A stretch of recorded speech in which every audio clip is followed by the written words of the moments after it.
Buhari is dead and buried in a shallow grave in Saudi Arabia.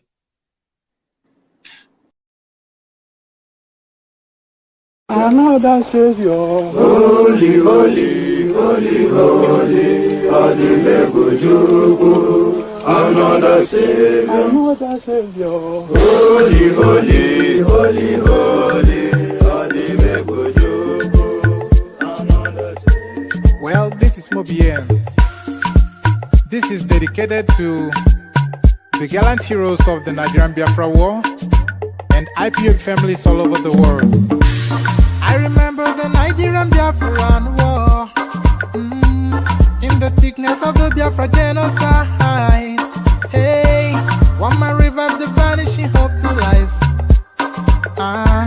Let the great Biafran army to fight, and they were singing out, holy, holy, holy, holy, is another Savior. They were singing out, holy, holy, holy, holy, is another Savior. Holy, holy, holy, holy, is another Savior. Many years after the genocide, whoa, yet another great leader has risen up now. Oh, and he's leading the Biafrans to victory. In your madika, yabika kokwanam no wow. Hey, anamekele mazuche me for manemo. It's an honor having you on board. When I'm singing along, holy, holy, holy, holy, is another Savior. Just sing along, holy, holy, holy, holy, our Savior is another Savior. When I sing along, holy, holy, holy, holy, holy, holy, holy, is another Savior. Getting moving right and getting moving faster now. Holy, holy, holy, holy, is another Savior. Holy, holy, getting moving right, moving faster, get the freedom. Is another Savior. Yeah, for freedom. Holy, holy, holy, holy, Nandekano is another Savior. Buhari is dead and buried in a shallow grave in Saudi Arabia.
Okay now. To person between my pen. I see. I see Panamata, the wedding for game. Okay. Papa, you look at you. One day, Mama m si na nwa m etogo kwa. Maka na nwa m jelu mba, o wee bute ike. Ọganiru na-ebutile nwanne m. Ọta mewe nke ya dịka akpa ya jọkwa.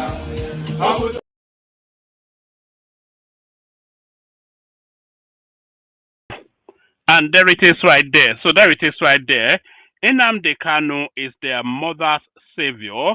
That is according to the this thing is giving me too many options now. This they're looking to make improvements in on StreamYard, the tool that I'm using. But that improvement brings more confusion than. If my voice is overlapping, please let me know in the comment section and I'll make the necessary adjustments. So that was Nnamdi Kanu is their mother savior from the Igbotic Orchestra from Ikwolobia. So the Igbotic Orchestra from Ikwolobia. Good day to you, good to be in your company of that. Good day to you, good to be in your company. The afternoon sessions continue, and it continues now with Daily Pharaoh Timmy running commentaries on the goings on in Nigeria. So that will be the subject matter of this particular session. Protocol remains the same. Click on the like button just as soon as I invite you to do so. I do invite you to do so, but none of you ever really do. But I continue to invite you to do so just to fulfill that particular righteousness. So click on the like button. I know you won't, but if you are inspired to do so, do so. If you are not already subscribed, we need about 100 new subscribers to take us through a particular hump that has been holding us hostage for quite a while now. So if you want to help us get past that particular hump, then click on the subscription button. So like and subscribe. If you want to come and join me on the screen, there's a hyperlink that says StreamYard. That's your invitation. That's your tickets to ride. So click on that. Share the links just as widely as you can. Super chat towards the stream. And most importantly of all, say hello in the comment section so I can acknowledge your presence and say hello back. So that's the format. Like, share, subscribe. Click on the hyperlink that says StreamYard to come and join me on the screen. Super chat towards the stream. Say hello in the comment section. As ever and always, the first hello coming from Agbadorian Omotinobo. So that's Agbadorian right there, saying a good chair. Hello, one. So the familiarity is such now that it doesn't even call me one more man anymore. It's now calling me one. I don't know. Was it there at my naming ceremony according to Ruben Abati? So that's hello one right there. Assalamu alaikum from Maiduguri. That's of course the elegance that is Hassan, who went to war with the whole of the panel in the last session. So that's Hassan right there, the man of eloquence and learning. So you never really think that you have that that you say that about somebody from the north. By the way, I'm not digging at you, even Hassan. You never really think that you say that about somebody from the north, that is a man of eloquence and learning, but you cannot describe Hassan as anything other than is a man of eloquence, as we've all experienced on this platform, and is a man of learning, as we all know. So that's our son right there coming out of Maduguri with eloquence and learning. Imagine that a Kanuri man with a brain. Are we not all in trouble? I thought the memo was to keep all the northerners ignorant in order that we can continue to exploit them. So that say hello in the comment section, and that's Tony Africa right there. One man, where I name you Nko. So say yeah. So good to see you, Tony. Anyway, let's just get started. We're running commentaries now on. Let me see what this thing actually looks like on screen, because it's showing some sort of Teutonic. Hold on, I beg your pardon. Yeah, okay. So that's fine. Oh, all right. So we're running commentaries on Daily Pharaoh Timmy's contribution towards the goings on in Nigeria. So we get very quickly into it. As we get into it, I want to be seeing the hello one-mans and hello platforms and all of that. I want to be seeing the greetings in the comment section just so I can acknowledge your presence and say hello back to you. So I've seen Hassan, I've seen Tony Africa, of course, Agbadorian. So everybody say hello in the comment section so we can be friends at least at the initial stages. You know, I have no friends. That's why I stream almost on a 24-hour basis just to have somebody to talk to. So talk to me so I don't get depressed and lonely. So all that. So say hello in the comment section. Come on the screen if you feel so inclined and all of that. So let's launch straight and immediately into it to see then what Daily to me has to say about the goings on in Nigeria.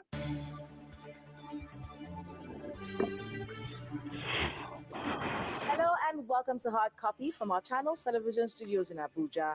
I'm Kayla Magwa. President Donald Trump sneezed and the whole world caught a cold. This time, for the second time, he's accusing the Nigerian government of allowing the killing of Christians. It's important to get exactly what he said on his Truth Social. Quote, if the Nigerian government continues to allow the killing of Christians, the United States of America will immediately stop all aid and assistance to Nigeria and may very well go into that now disgraced country, guns blazing, to completely wipe out the Islamic terrorists for committing these horrible atrocities. I am hereby instructing our Department of War to prepare for possible action. If we attack, it will be fast, vicious, and sweet, just like the terrorist thugs attack our cherished Christians. Warning, the Nigerian government better move fast. End quote. So a few things have happened after that, most notable of which is the designation of Nigeria as a country of particular concern. And claims of a Christian genocide in Nigeria is all over the media space. So the one thing you can have the expectation of is that Dele Farotimi will come in with that his heavy hitting but very articulate Ekiti intonation. I have to tell you that is Nigeria not a pata pata. You know, he has a good grasp of the English language. Dele Farotimi, as we all know, but he sets it against the backdrop of a heavy laden Yoruba accent. I think he actually I think Dele to me, he actually pronounces the accent more than his normal everyday speech. So we're going to hear from him in a moment, and it's going to be, as you will expect, is all manners of jabs and jibes against the sitting government. Claims that the Nigerian government have denied, and even said was a product of failed intelligence on the part of the United States. Now, this conversation has been back and forth for decades. And as a Nigerian myself, I have lost Christian friends and Muslim friends to terrorism in Nigeria. Nigeria's insecurity. Not to say this, so not to degenerate this session, but this woman has somewhat of a big chest.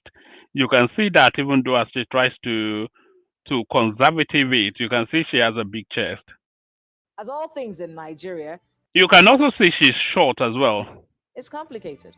And many voices in this country say defining Nigeria's insecurity solely as a Christian genocide is simplistic. But is it untrue? Can the United States government be altruistic? While some Nigerians believe an intervention under any headline that will stop the killings is welcome, they're a bit skeptical of what would have to give in return for this help. Others are totally opposed to any guns blazing help from a president who calls our country a disgraced country, who made America the police of the world. Thanks, but no thanks. Is this love for the Nigerian Christians, or is there something else going on here? Is this punishment for recent alliances? Is it our insistence on a two-state solution in Gaza? Is it a refusal to take in refugees? Is this the opposition taking politics too far, as the FCT minister said recently? And even though Nigeria's constitution does not... You know, I like the parameters that this woman is setting for the conversation, because all of those parameters are in play. A lot of it is to do with the Nigerians' position against Gaza. So the Israelis propelling the Americans in lockstep with the Biafrans. So there's an element of that. There's also an element of Nigeria refusing to take Venezuelans into our country. I wonder how that even came up as an idea. Just ridiculous.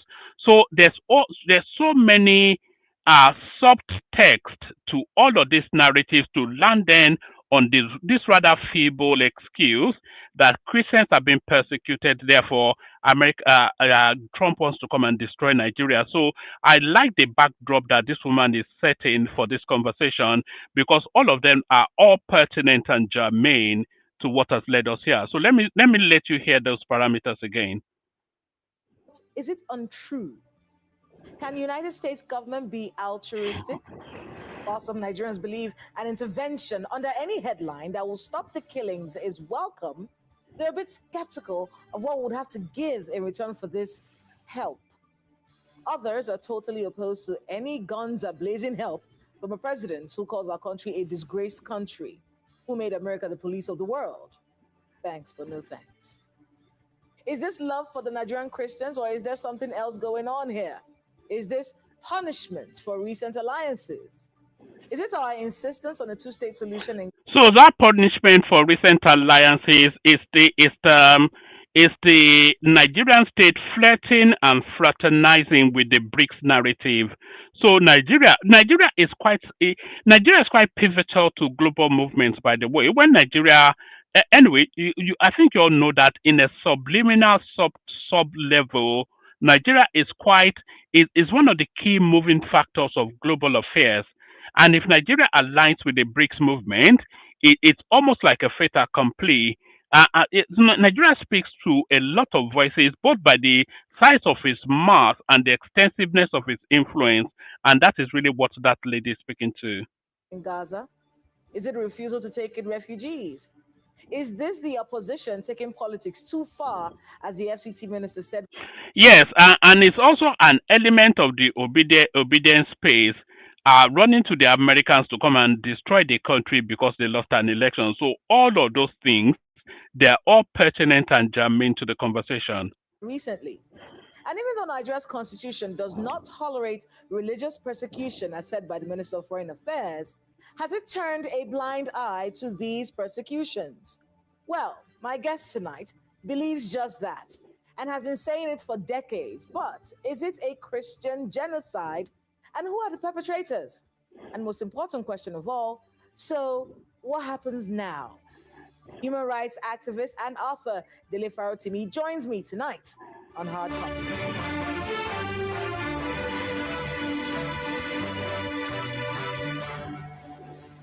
Mr. Dele Farotimi, welcome to Hard Copy. Thank you very much, Karen. Thanks for having me. When this story broke, when we heard the threat from President Donald Trump saying, I'm going to invade Nigeria, guns blazing, what was the first thought that came to your head? I didn't hear a threat. I heard a responsible leader calling irresponsible rulers to do their job. The threat came only after a failure might have occurred. As irresponsible as I might have found that threat, the reality is that he was calling out the crass irresponsibility and complicity of the Nigerian government and rulers. So I didn't hear, primarily what I heard was somebody speaking up that might perhaps unblock the blocked ears of the rulers of Nigeria. Did you take issue? There's an element, I'm in diametric opposed to whatever Dele Farotimi stands for, because I think for reasons of his own personal angst, it has become a willing tool in the hands of the the obedient space. So for reasons of his own personal angst, he has become a willing tool in the hands of the obedient space. And because he has so much potency, it's become quite a powerful weapon for the obedient narrative. So I've never really had any truck with that Dele Farotimi. But in this particular instance, I mildly agree with what he's saying. Whatever it is, what is happening now, they call it a bullhorn. This is a bullhorn. When your shoes is not it's a bit too tight, your feet is not getting into the shoe, and then you use something to scoop your feet and then press it in and to press the shoe in. So that's a bullhorn. This what essentially is a bullhorn sort of a situation now to force Nigeria to fit into the requirements of the human rights of its own people. So I agree with that. Whatever the language or tonality of Donald Trump is the one thing that is without equivocation is that he has put the Nigerian state under pressure. So if the Nigerian state does not respond, then the pressure goes back to Donald Trump to see if it's able and willing to act or not. So it's brinksmanship, it's poker. It's saying do something or I'll do something on your behalf. And if I act on your behalf, you will not like it. So the pressure now on the Nigerian state. So we've had like we're a week thereabout into this narrative now. So we want to be seen now, and by now we should be seeing high impact movements by the Nigerian state in terms of the fight against insurgency.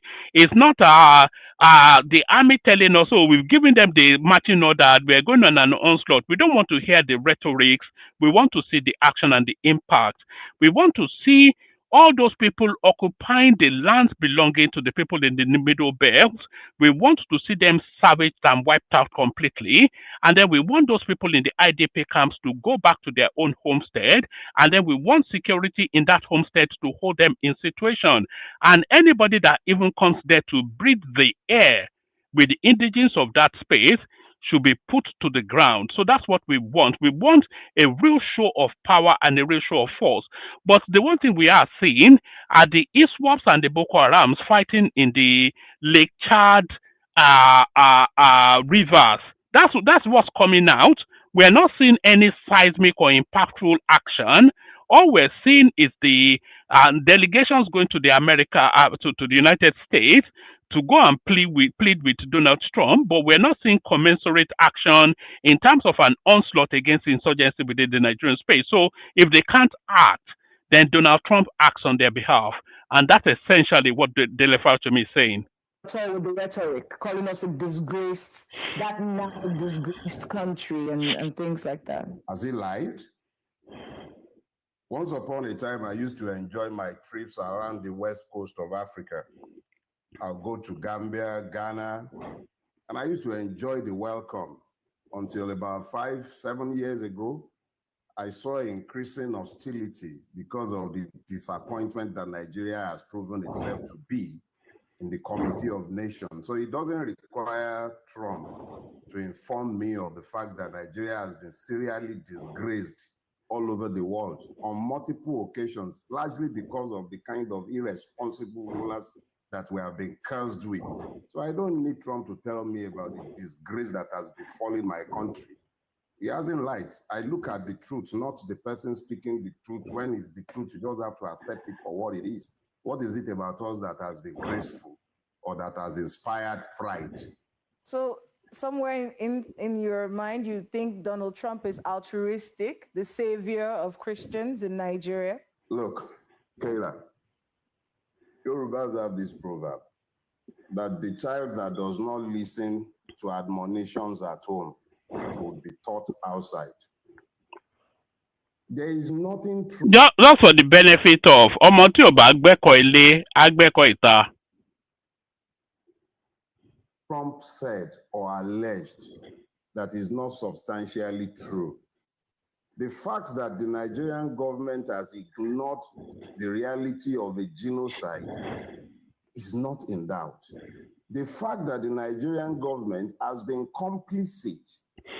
And by the way, let us be seeing the colors of super chat, and we want to see the colors of super chats from names that are not traditionally super chatters. So keep the platform lubricated. The engine oil of the platform is running low. So super chat, especially if you haven't done before, as the conversation carries on. In that genocide is equally beyond argument. These are things that most of us have been saying, including me, in books, in speeches. We've been saying this for over 10 years. So it doesn't require Trump to speak to the truth of what is happening. It is because it is Trump that has spoken that all this brouhaha is happening. What has Trump said that hasn't been said by multiple Nigerians within Nigeria? The issue is for many who are listening to Donald Trump say these things and, the words that he used, guns are blazing. Yes, in many ways, it could be that we've forgotten what the message is and focused on the messenger and how the messenger made that message. However, coming an intervention or an invasion, is that something that you would welcome? See, Trump did not threaten an invasion. Don't let's kid ourselves. There are multiple evidence of Nigeria going around cap in hand. We've become essentially in the hands of our rulers a beggar nation.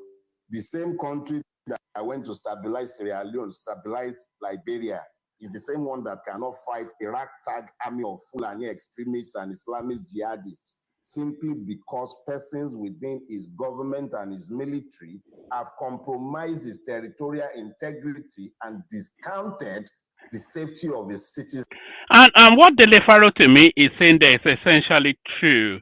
It's not beyond the capacity of the Nigerian security forces to defeat the insurgency in the country. It's not beyond the capacity, but the political will it has never been there, and the insurgency going on is part of a wider master plan of the Nigerian state. Because when you talk about the Nigerian state, you are talking about an estate that belongs to the Fulanese. So I have no equivocation. Nigeria belongs to the Fulanese. Not Tinubu is just a temporary.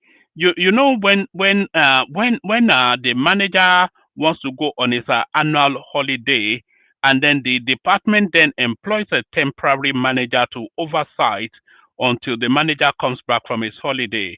So that's pretty much what the Tinubu administration is.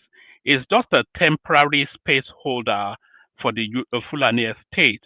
And the Fulani estate, they will have it so that the Nigeria state, the Nigerian country, it comes under one homogeneity, and that homogeneity is an Islamic homogeneity that is oversighted by the Fulanis, because the Fulanis don't take oversighting, they only really understand oversighting. So we saw that in Hausa land, all of the royal stocks outside of the Kanuri Empire, all of the royal stocks in Hausa land, they are oversighted by a Fulani person. Do you understand? And the Fulanis, they are not indigenous to, and in fact, they're just a minuscule amount of the population in Hausa land. But the rulership, all of the governors in the south, in the northern region, a good 95% of the governors in the northern regions are Fulanis, even as extends into Kwara State. So all of their governors are Fulanis, all of their royal houses are Fulani. So the Fulanis don't brook anything that oversight them. So they want to oversight, and they want to oversight along an ethno-religion template. So that's their agenda, and they want to push that all the way to the lagoon. And that is what we're seeing in play now. And they have embedded within the Nigerian system all of the security apparatus in Nigeria. They're all in the hands of the Fulanese. That's one.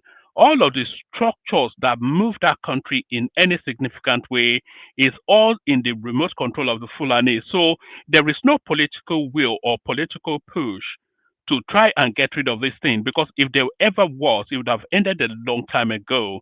So that is to tell you then that the Nigerian populace are yes, at least mainly outside of the north, including the middle belt, the Nigerian populace are actually in a fight with the Nigerian state to try and rescue themselves, but it is a fight that they cannot win without external intervention. And that external intervention comes on now in under the tonality of Donald Trump and his guns blazing. That is why it has taken a Trump to be breathing the riot act and be telling us that if we won't do it, he will come do it.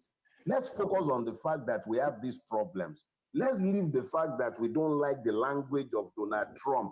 Let's forget all these attempts at beating up nationalistic fervors. It makes no difference to the dying man in the Benue Trough and in the plateau who comes to save him. You have reported cases such as Yelawata, where you have a military forward operating base less than a kilometer from Yelawata.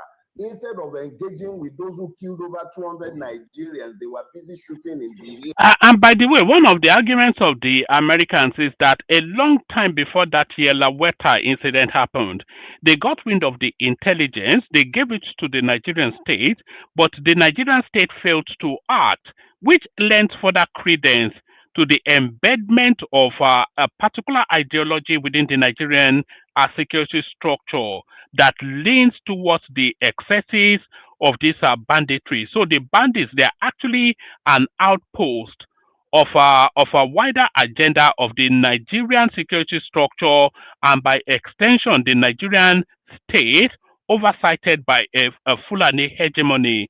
So that's what we're seeing in play now. Yeah. And then you want that person to bicker about whether it's Americans who came to save him. It is a function of the serial failure of the Nigerian state that we're even having this kind of conversation in the first place. But I am not interested in the nationalistic propaganda that has been coming out in response to Donald Trump's incendiary language. If we will tidy up our homes, if we will do the right thing, a Donald Trump rant will count for nothing. At the end of the day, Nigeria is not Somalia. It's not some small homogeneous community where you can come. There are more nuances to our issues than the black and white that Donald Trump would like to paint it. But the reality is that the irresponsibility of the Nigerian government is what has led to a situation. Our situation might be likened to that of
an irresponsible father who has allowed his home to fall into disrepair, his children left them to serial abuse. Apologies, I made such a long and an impassioned speech there. I didn't know I was muted.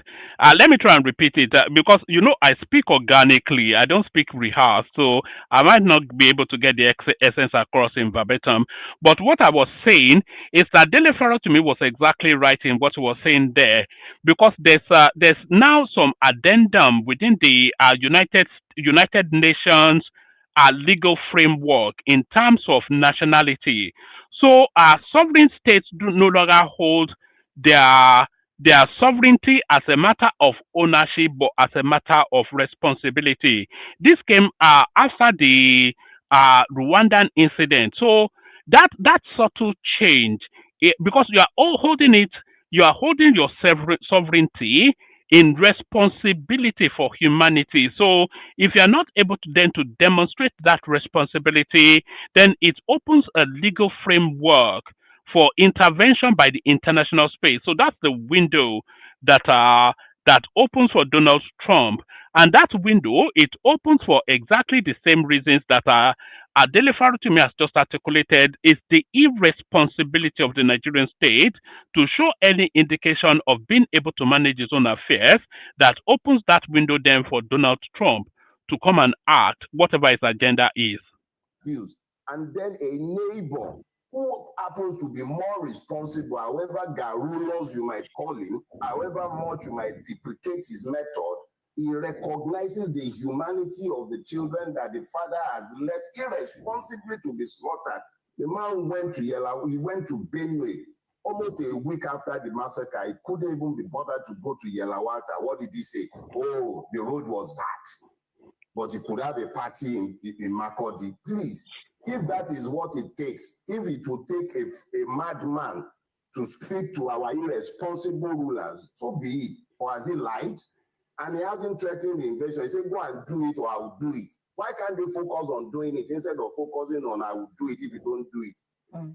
It was irresponsible for the Americans to talk about gun blazing. But how many times have we gone to ask them to come and help us? And then they can see that we are irresponsible and complicit in the mess we are asking help for. Please, I'm not focusing on Trump's language. I'm focusing on the failure of our own government and the serial failure of the Nigerian state. Well then, Mr. Farotimi, let's talk about that failure. Do you think there's a Christian genocide in Nigeria? Let me put it this way. Religion is a matter of identity in northern Nigeria.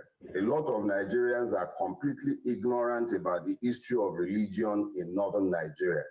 So if it quacks like a duck, walk like a duck, we should surely be able to call it a duck. That is what has been happening all this while, and these communities have been screaming and screeching all this while, and the reality is that we are all lying to ourselves if we do not admit to the fact that Christians are targeted, particularly in the Middle Belt and in northern Nigeria. Deborah Joseph is not an animist. An entire community found the grace to be silent when a young woman was murdered and burnt within the confines of a higher institution. What has happened? When those persons were charged to court, how many people came out to offer free legal services to them? What has happened to them? Where is the accountability? Where is the accountability? And then they speak to a genocide and we want to quibble about it. Let's leave the name they want to call it. These are human beings that are dying. What about Mr. Jackson? A man was attacked on his own farm. He struggled and managed to free himself. The attacker still pursued him. He killed his attacker with the attacker's knife. Our Supreme Court deemed that a murder. You have a system that discriminates deliberately, and then we are still quibbling. That example just cited, and I think we're all familiar with that case. That example just cited by Dele Farotimi right there, it gives clarity without equivocation, without contradiction, that the Nigerian state is under an ethno-religious curse, and the system is the biggest proponent of that. So a Fulani bandit, a Muslim Fulani bandit, goes to this guy's farm to attack him. The guy struggles, escapes. The Fulani bandit chases him down.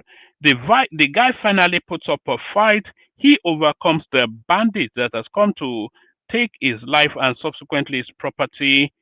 He manages to overcome that person and is able to take victory fatally against that Fulani bandit. And the legal system in Nigeria, they find him guilty of murder. So what option did Mr. Jackson have? So there were two, they say flight or fight.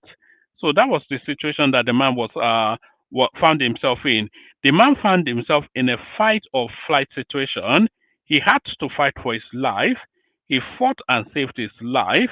And for reasons of him overcoming his assailant, the Nigerian system has now given him capital punishment. So if you don't yet understand that we're under the curse of an ethno-religious domination within that Nigerian, so if you don't understand that we're being ethno-religiously dominated within the Nigerian state, then you're beyond help. Your retardation is permanent and irrevocable. If you don't understand yet for all of the abundance of the every single day, 70 Christian communities piled in Benue State. We all see them wrapped in white cloth to be put in some mass ground.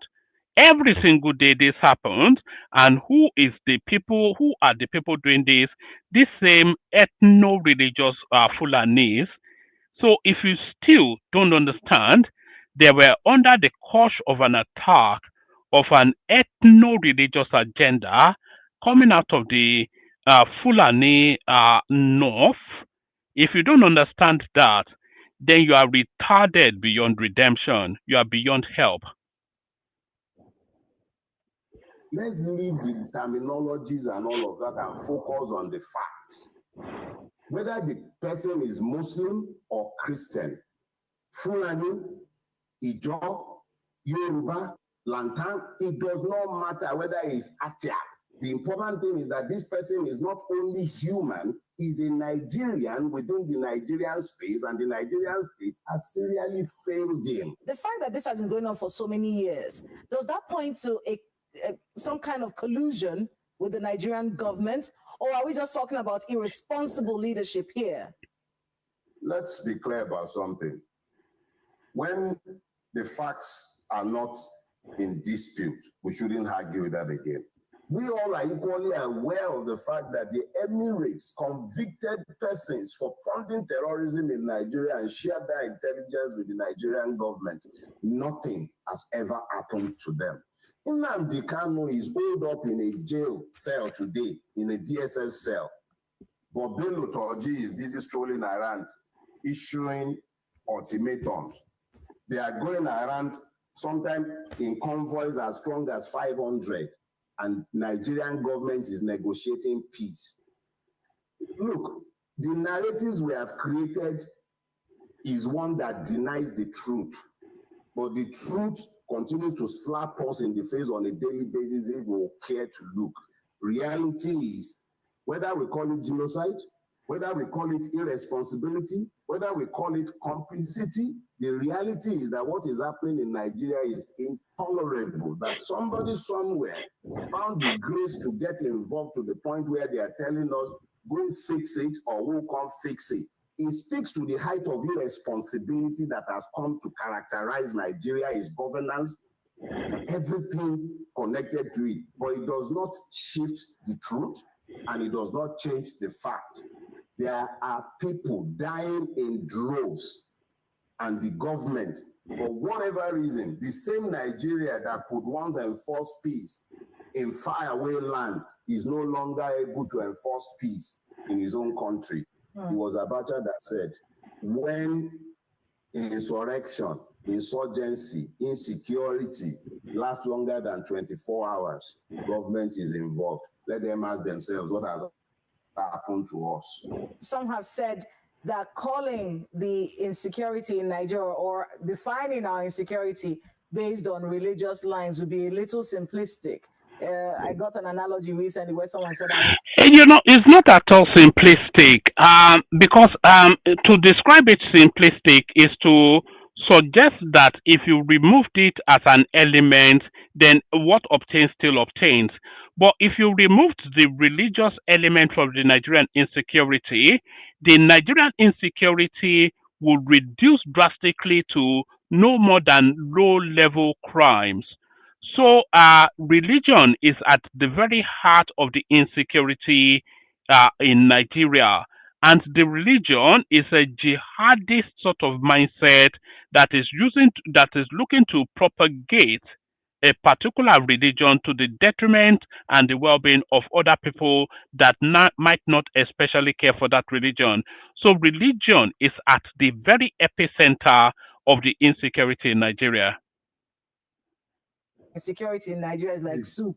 There are too many ingredients inside of it. It's even gotten to a point where you can't exactly separate the ingredients. There might be some genocide going on in there. There's land grabbing going on. There's banditry. There's kidnapping.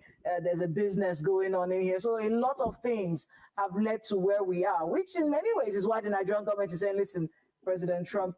We hear you, but what you're saying is based on wrong intelligence. There's more to it than you think. What do you make of that? And there really is very little that is unique about our situation. What is unique is that for the first time, somebody has spoken and our government is listening. So what I was saying in essence is very simple.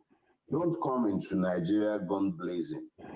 But there are sufficient body of laws within the international community that should serve as sufficient to deal with the situation he was describing. If you say that is a genocide, you have more than enough to work with. And I can't recall a single place America has gone blazing that has had a happy ending. So I wasn't looking for anything gun blazing, but the fact that they are complicit persons is beyond argument, beyond argument. And so if America is really, really that keen on helping us, I would imagine that those are the kind of help that they can extend to us that wouldn't even create any mess of. There will be no need to come gun blazing. Mr. Farutimi, we do have to go on a break right now. When we come back, we'll be examining Nigeria's response to this situation. And then, of course, there are so many conspiracy theories out there and suggestions on how the Nigerian government and the American government can work together to get the best out of this unfortunate situation. So please stay with us on Hard Copy. We'll be right back.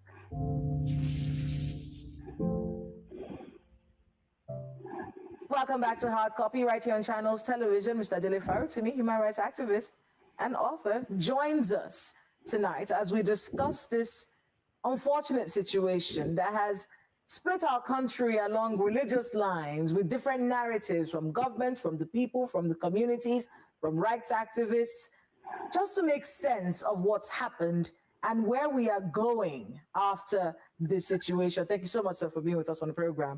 I have to say that this woman is one of the better journalists that we have in Nigeria. She's asking pungent, pertinent questions as opposed to what you get on Arise TV, all these, monkeys that they gather over there. Thank you for having me.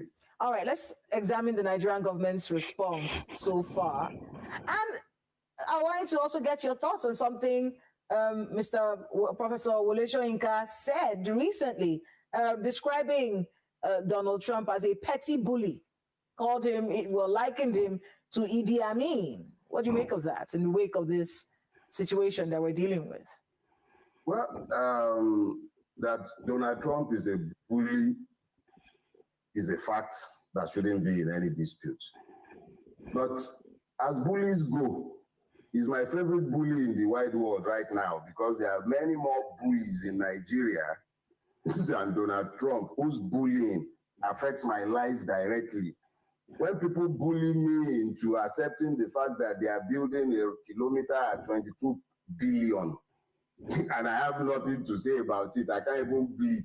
Those are bullies. When people bully me and slaughter unknown number of people at the toll gate, those are the bullies that concern me.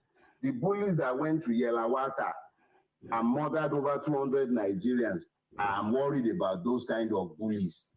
Donald Trump is a bully that is very distant and everything is bullying and everything has minimal effect on my life. And in recent time, the fact that he's bullying the Nigerian women class and scaring the big Jesus out of them makes me very, very happy. The fact that somebody in the Benue, someone on the plateau, is going to sleep better tonight simply because Donald Trump has held the feet of the irresponsible rulers of Nigeria to the fire. I am so happy. He's my favorite bully in the wide world. And I'm loving that bully right now. But I don't want him to come to my country gun blazing. But he's a bully that I'm loving. All of a sudden, the security agencies in Nigeria appear to have woken up. I love that bully. I don't love his language, but I can't argue against the truth of what he has said. And if that is why, yeah, I'm sure I'm sure the people of Nicaragua and multiple countries will consider him a bully. I was just going to say, people in Nicaragua, people in Gaza, people have talked about the moral, what moral standing does he have to accuse anyone of a genocide against Christians? The moral standing is actually immaterial. If we want to look to the selfish interest of our own immediate interest, just not to use tautology. Um, you know, it doesn't matter how Trump is positioned in Gaza, or the duplicitousness, or the double standard, or the hypocrisy, or the self interest, or whatever it is, all of them valid, but all of that is immaterial in terms of our own existential, because we're already being colonized anyway. They are Fulanis, they've taken a vast swathe of the middle belt, never to be returned again. Those spaces that the Fulanis have are overrun in the middle belt. They've renamed those communities, giving them Fulani names. They've set up their own societal structures with a Bale equivalent or some minor emir. So they've set up structures in those spaces. So those spaces, as we saw in Ilani, once they get to that foothold, is never to be returned. And they are not stopping there. They are pushing further and further into the south. We're seeing them having activities in Ilori now to take over the entirety of that space. And from Ilori, they push further into Yoruba land.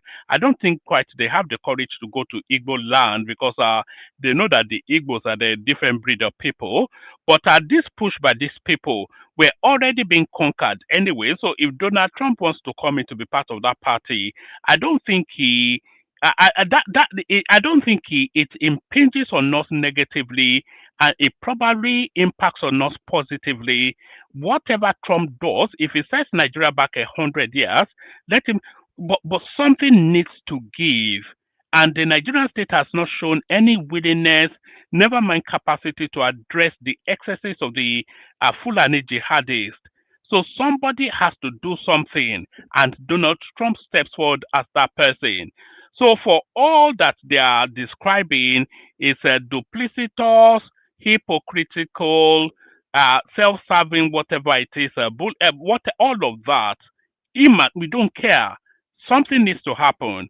And if it takes the orange man from the Oval Office to do something, well, all well and good. Isn't he carrying out some kind of genocide in Palestine? You know, people have talked about that.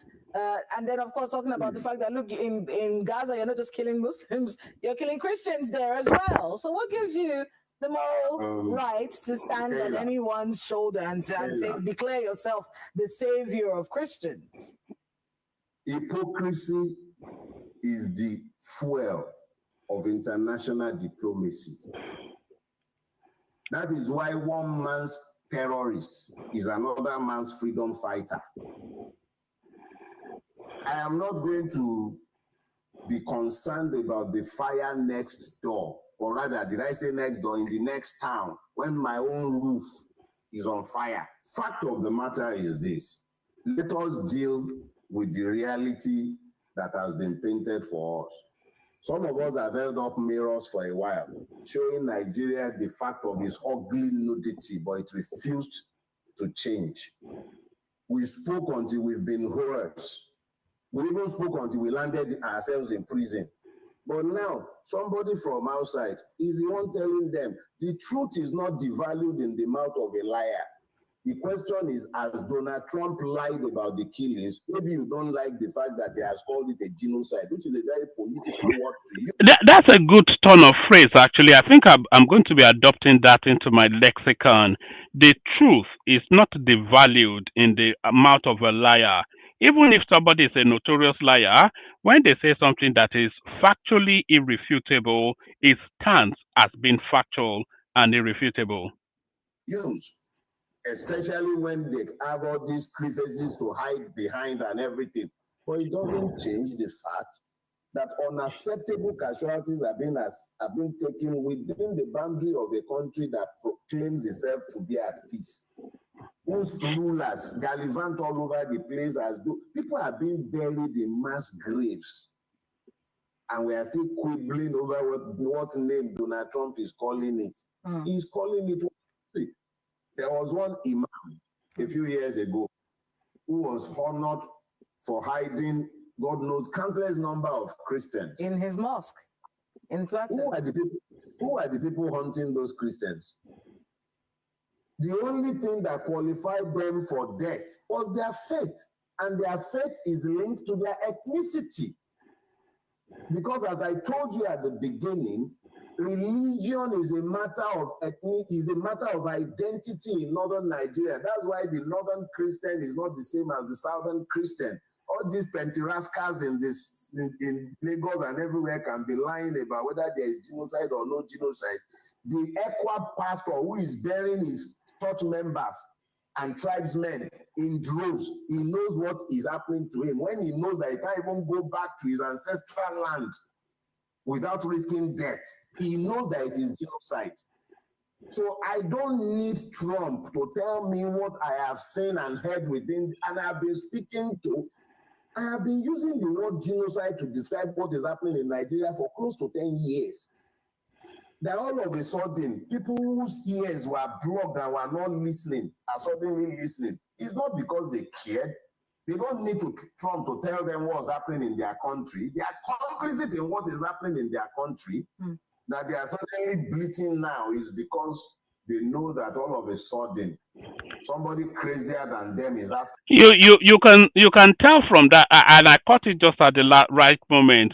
You can tell from that lady's demeanor that she agrees in totality in with what Dele Farutumi is saying. And very difficult for you to disagree. What Dele Farutumi is saying is factually verifiable now. Go to the Middle Belt now and tell them that there's no Christian genocide going on. They will probably stone you. You know, every single day, a quiet day is when they bury 100 people from Fulani onslaught. So it's quite clear, and it's also quite clear that the Nigerian state does not care and is not willing to do anything about it. It's quite clear. It's not a matter of immediacy. It's a matter of historical, endless years of continuous daily onslaught. So, I mean, what are we talking about? We all know what's going on. Whose ears were blocked and were not listening are suddenly listening. It's not because they cared. They don't need Trump to tell them what's happening in their country. They are complicit in what is happening in their country. That they are certainly bleating now is because they know that all of a sudden somebody crazier than them is asking questions of them, not because something strange is being told to them. They already are aware of the fact of the killings, and if they don't want to call it a genocide, they don't want to call these things massacres, even though they themselves have been directly complicit. They were there in Lekki, they were there in Zaria. So it's nothing new. These are persons exercising the powers of impunity extended by the Nigerian state and the insurance that comes with that nothing will happen, they can do as they care. No consequences. How many of these murderers are in prison? Instead, they will say they are repentant. Where have you ever heard that nonsense in the world? Repentant terrorists. You are calling people bandits. You are calling genocide farmer headers clash. What nonsense? Which farmer is clashing? How can a farmer who holds nothing be clashing with somebody carrying Kalashnikov and M16 rifles? And they are calling it farmer headers clash. And you find government persons peddling that idiocy. If Trump is the one that has put a bee in their bonnet, I'm happy to see them running around and is as it should be. Is it possible that let's try? Is it possible that the Nigerian government may be afraid of a kind of rhetoric that divides us further? It feels like our unity, It's not that the Nigerian state is afraid of the rhetorics that divide us further, as that lady suggests. It's the fact that the Nigerian state is afraid of the heavy lift to onslaught against these people. Because if you decide to go against these people, you have to navigate a whole myriad of everything. You have to go against a well-equipped and long-standing insurgent space that has a mass of numbers. That's one. And these people will recruit their cousins from the Sahel to come and wage against the Nigerian state. They've been preparing for that for a long time, and the Nigerian state knows that. So that's one. And then you also have to navigate the narrative of religion. Because if the Nigerian state goes after these people a full onslaught, the narrative will very clear because we've already heard about all of the plethora of rogue imams in the northern space. They will very very quickly energize and activate a religious fervor and convince their adherents that the Nigerian state is fighting their religion, and then it suddenly becomes a bigger thing than the government can handle. Because once they convince that religious tonality, then they recruit the wideness of that religious space, and that could overrun the Nigerian state. That's one. And then the Nigerian state also have to fight the enemies from within because the good abundance of the Nigerian security architecture, they are of that ethno-religious stock and an abundance of that ethno-religious stock embedded within the Nigerian security structure. They are of sympathy with the jihadist movement of this space, not in sympathy, but in complicit and in support, logistically, financially. So it's a very, very big thing. So that's why the government looks the other way so often, especially under this tenable space. Because, of course, Buhari was complicit in it anyway. Buhari was the chief jihadist in Nigeria. People say, may God rest his soul. I'm not one of those saying God rest his soul. I'm not going to say he should rot in hell, but I'm certainly not saying God rest his soul. But it's a very, very big fight which has a very heavy laden religious undertone.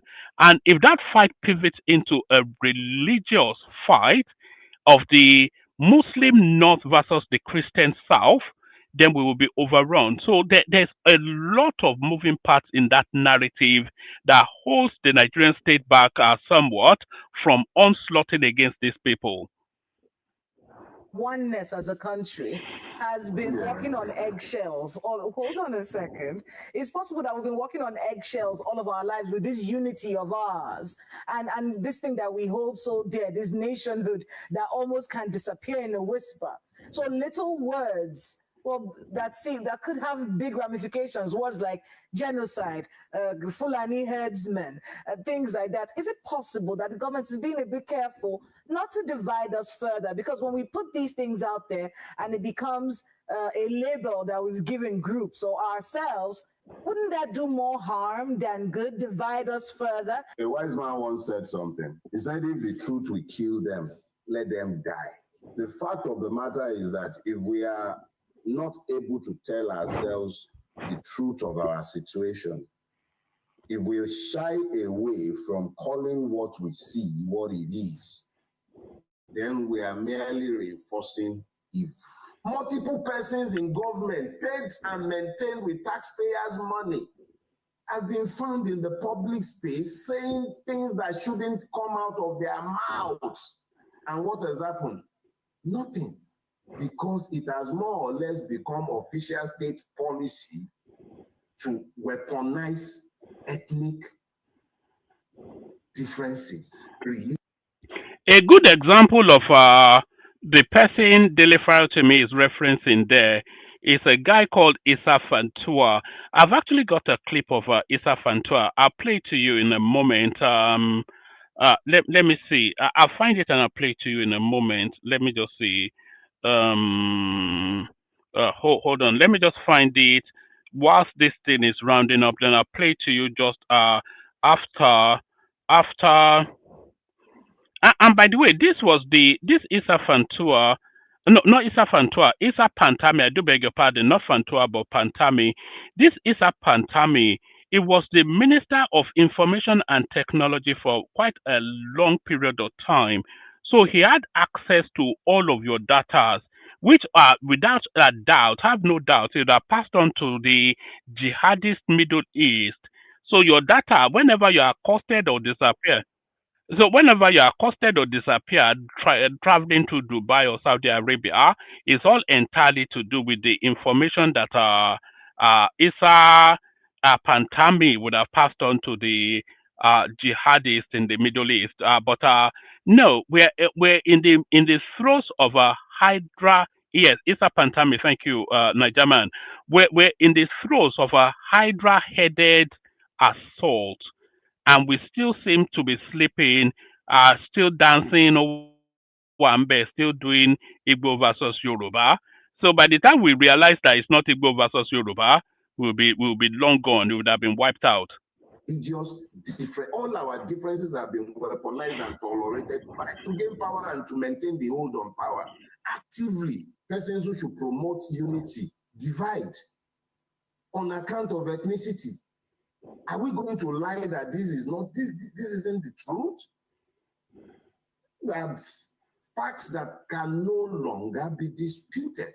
It does feel like the American government has it in for Nigeria, and that there have been signs of this. Of course, Professor Wole Soyinka's visa being revoked, and then, of course, based on some of the alliances that we've made. And by the way, Professor Wole Soyinka's visa was not revoked. It expired.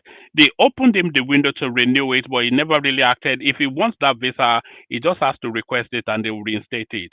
Standing with Palestine, insisting on a two-state solution for the situation in Gaza, siding with Ukraine in the war.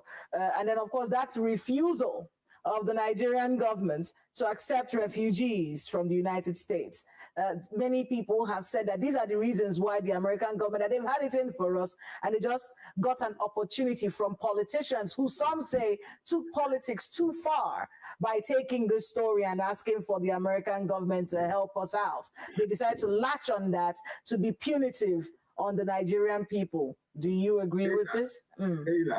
I am not blind to the fact of American hypocrisy, but I am saying that ignore the messenger. Focus on what has been said. Are people dying unnecessarily in Nigeria or not? Whether if we had accepted the refugees we were being pressed to accept, whether Trump would have remained blind to the evil, that's conjecture. Thankfully, we didn't allow it. So if that is what it took to awaken somebody who can get the attention of the Nigerian government to focus on the evil that is happening in Nigeria, I am happy. What has happened to the list given by Olawumi in 2016? Has it disappeared from our archives? Do something about that. What has happened to the list sent to us by the UAE? Do something about that. What has happened to all the actionable intelligence you have about the location of terrorists? Do something about that. And properly classify terrorists as terrorists. Stop calling them bandits. Then ask for help where you require help. Surely, if the world sees us moving like a responsible country, Trump himself has enough problem of his own. He wouldn't have time for us if we would do what we need to do. We should do what we need to do and stop quibbling about the language the man has used. All right, well, Mr. Farotimi, I want to thank you very much for making out the time to speak with us on this very dicey topic. And good luck with all the work you have ahead of you. That's Hard Copy this week. I'm Kayla Magua. Good night. Oh, all right, brilliant. So Kayla Mabua, I wonder where she's from. Actually, if anybody knows her ethnic stock, let us know. She's quite, Makwe Ogun used to straddle this particular program, but I think she actually does it better than Makwe Ogun. So that's Dele Farotimi as his position then. So let me now play you this clip. Dele Farotimi was saying that the tone of the governance is very much complicit with what is going on, in sympathy, in alignment with it, and even in active material support of it.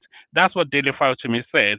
And to exemplify, to cite examples to buttress that, hopefully you understand Hausa language, but this was your Minister of Information and Technology just barely 2 years ago. Mu shiga mota ko da kafa mu kai salvation don mana mu je garin lantan mu bi garin lantan din mana me ake tsoro ne me muke fargaba ne a duniya ne ba mutuwa bace malaman mu wallahi dole su dubi akan wannan al'amari committee da ake ba zai mana maganin abun ba a kawo taimako an ba wa yan gudun hijira miliyan 5-10 wannan kaskanci ne mu haɗu a garin mana a shiga mota inda kafa ne daga nan zuwa lantan wallahi za mu je da kafa menene abun da muke yi ne in ba za su yi ba malaman da ke karantar da mu ba ma so mu ketare iyakar su ne muna respecting din su ne muna jiran su ne in ba su da lokaci wallahi tallahi na amince zan zama komanda wallahi tallahi a bada iko wallahi zan jagoranci ta biyar wallahi zan jagoranta a gayyata wallahi mu mai da kowa gidansa duk musulmin da ke yamini duk musulmin da ke yalwan shandam duk musulmin da ke garkawa na yi alkawarin zan wuce gaba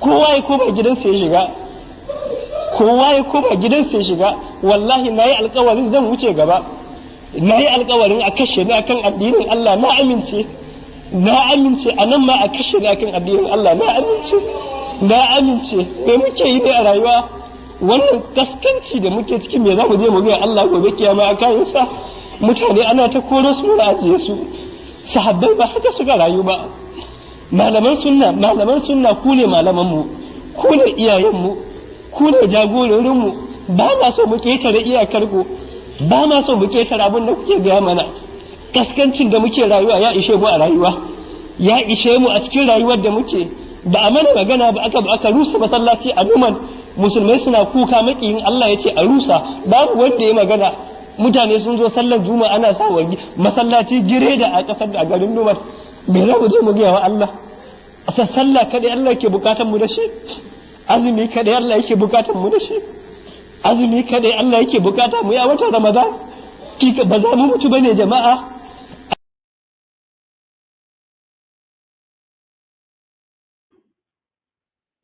So that's Isa Pantami right there, your erstwhile Minister of Information and Technology. He says he's willing to fight for the religion of Allah and inviting then the hoi polloi that constitute his audience to wage and rage against anything outside of their religion. So that was the guy that was in charge of your data. You know, when you go and do your BVN, your NIM, or whatever it is, all those informations, you pass it on to this guy. And that guy, Isa Pantami, he has a particular party trick that he uses to manipulate the pond of the pond life that constitutes his audience, the pond life, the runt of the litters that constitutes his audience. He starts to cry in the middle of his speech. He does that all the time, Mr. Pantami.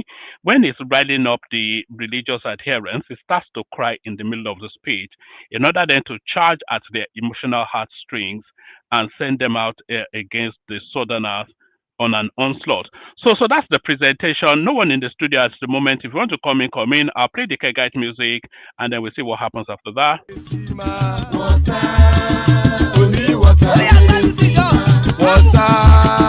Only water, where they see my water.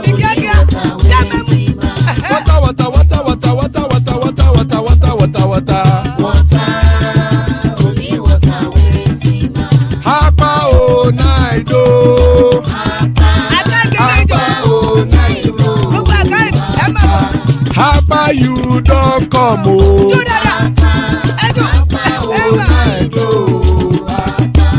Hapa oh night oh.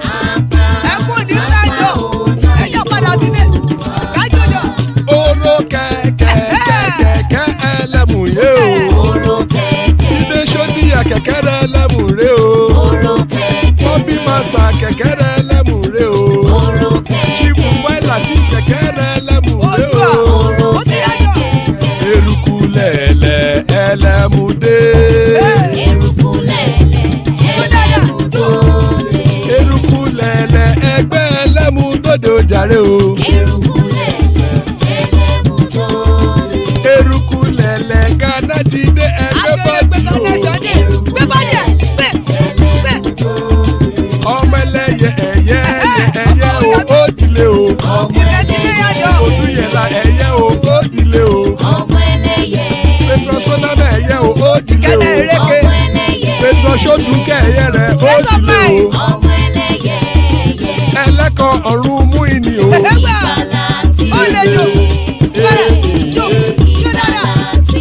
Àkùkọ ọ̀run mẹ́kọ̀.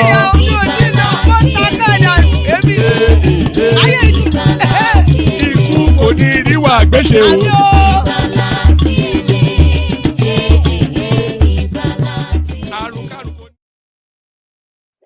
And there it is right there. Ikuku Niru Agbeshemi, death have nothing to do with us. So joining us from Amsterdam, Soli, joining us from Maiduguri, Hassan. So still plenty of spaces. Anybody that wants to hop on, hop on. So we kick it off, start it off with Soli, who has been with us all the way through. So Soli, a situation arising, Islam has declared a war against the Nigerian state. Donald Trump invites Nigeria to pick up that gauntlet and fight back. Is it time for Nigeria to fight back against this religion that's threatening to jihad us? One man, I remember when I told you that the security situation was getting worse. You stayed here. We were arguing back and forth, back and forth. Suddenly, Donald Trump spoke, and immediately you didn't question it. You agreed. You can see that this platform is very biased. This is very unfair. If I say something, just like when I said that PDP was going to be over, all of you jumped me. And that was how many years ago? All of you jumped me, told me I don't know anything. This one, that one. I told you there was going to be cool before 2027. You guys jumped me again. So my opinions are not valid on this platform now because you guys have too much bias in your analysis. You don't know how to gamble. So is my opinion even worth but I was looking at this situation and with an open mind, like I always do my analysis with an open mind because I don't choose any bias. That as a professional gambler should. This might actually come in Tinubu's favor, because majority of Trump's targets, if they actually set foot on Nigerian soil, majority of them are these Fulani cabals. And Trump may just come and wipe out the whole slate, giving Tinubu full control of the country. That's if they don't take him out too. But the reason why I give him benefit of doubt being taken out is that at the end of the day, it's still a CIA asset. If they were really serious about targeting him, they would have stopped protecting his USA files, which was very suspicious to me. With all the speech, all the video, all the shouting, all the Twitter rants, all they are going to come to Nigeria to do this and that, they still have these guys' US files locked up. So that's very suspicious to me. So if eventually they do come on the Nigerian soil, well, that'll be the end of the Fulani regime in Nigeria now. That'll be the end. 80 to 95% of them, of their targets, are the top echelon of the Fulanis. So, and obviously, I don't fully trust USA. All these things may have been planned. Tinubu himself cannot touch them. So why not get somebody else to touch them and take the blame? But that's just a theory, Sha. So I'm tired. I'm tired of even giving my opinions on Nigeria. Nigerians are too soft.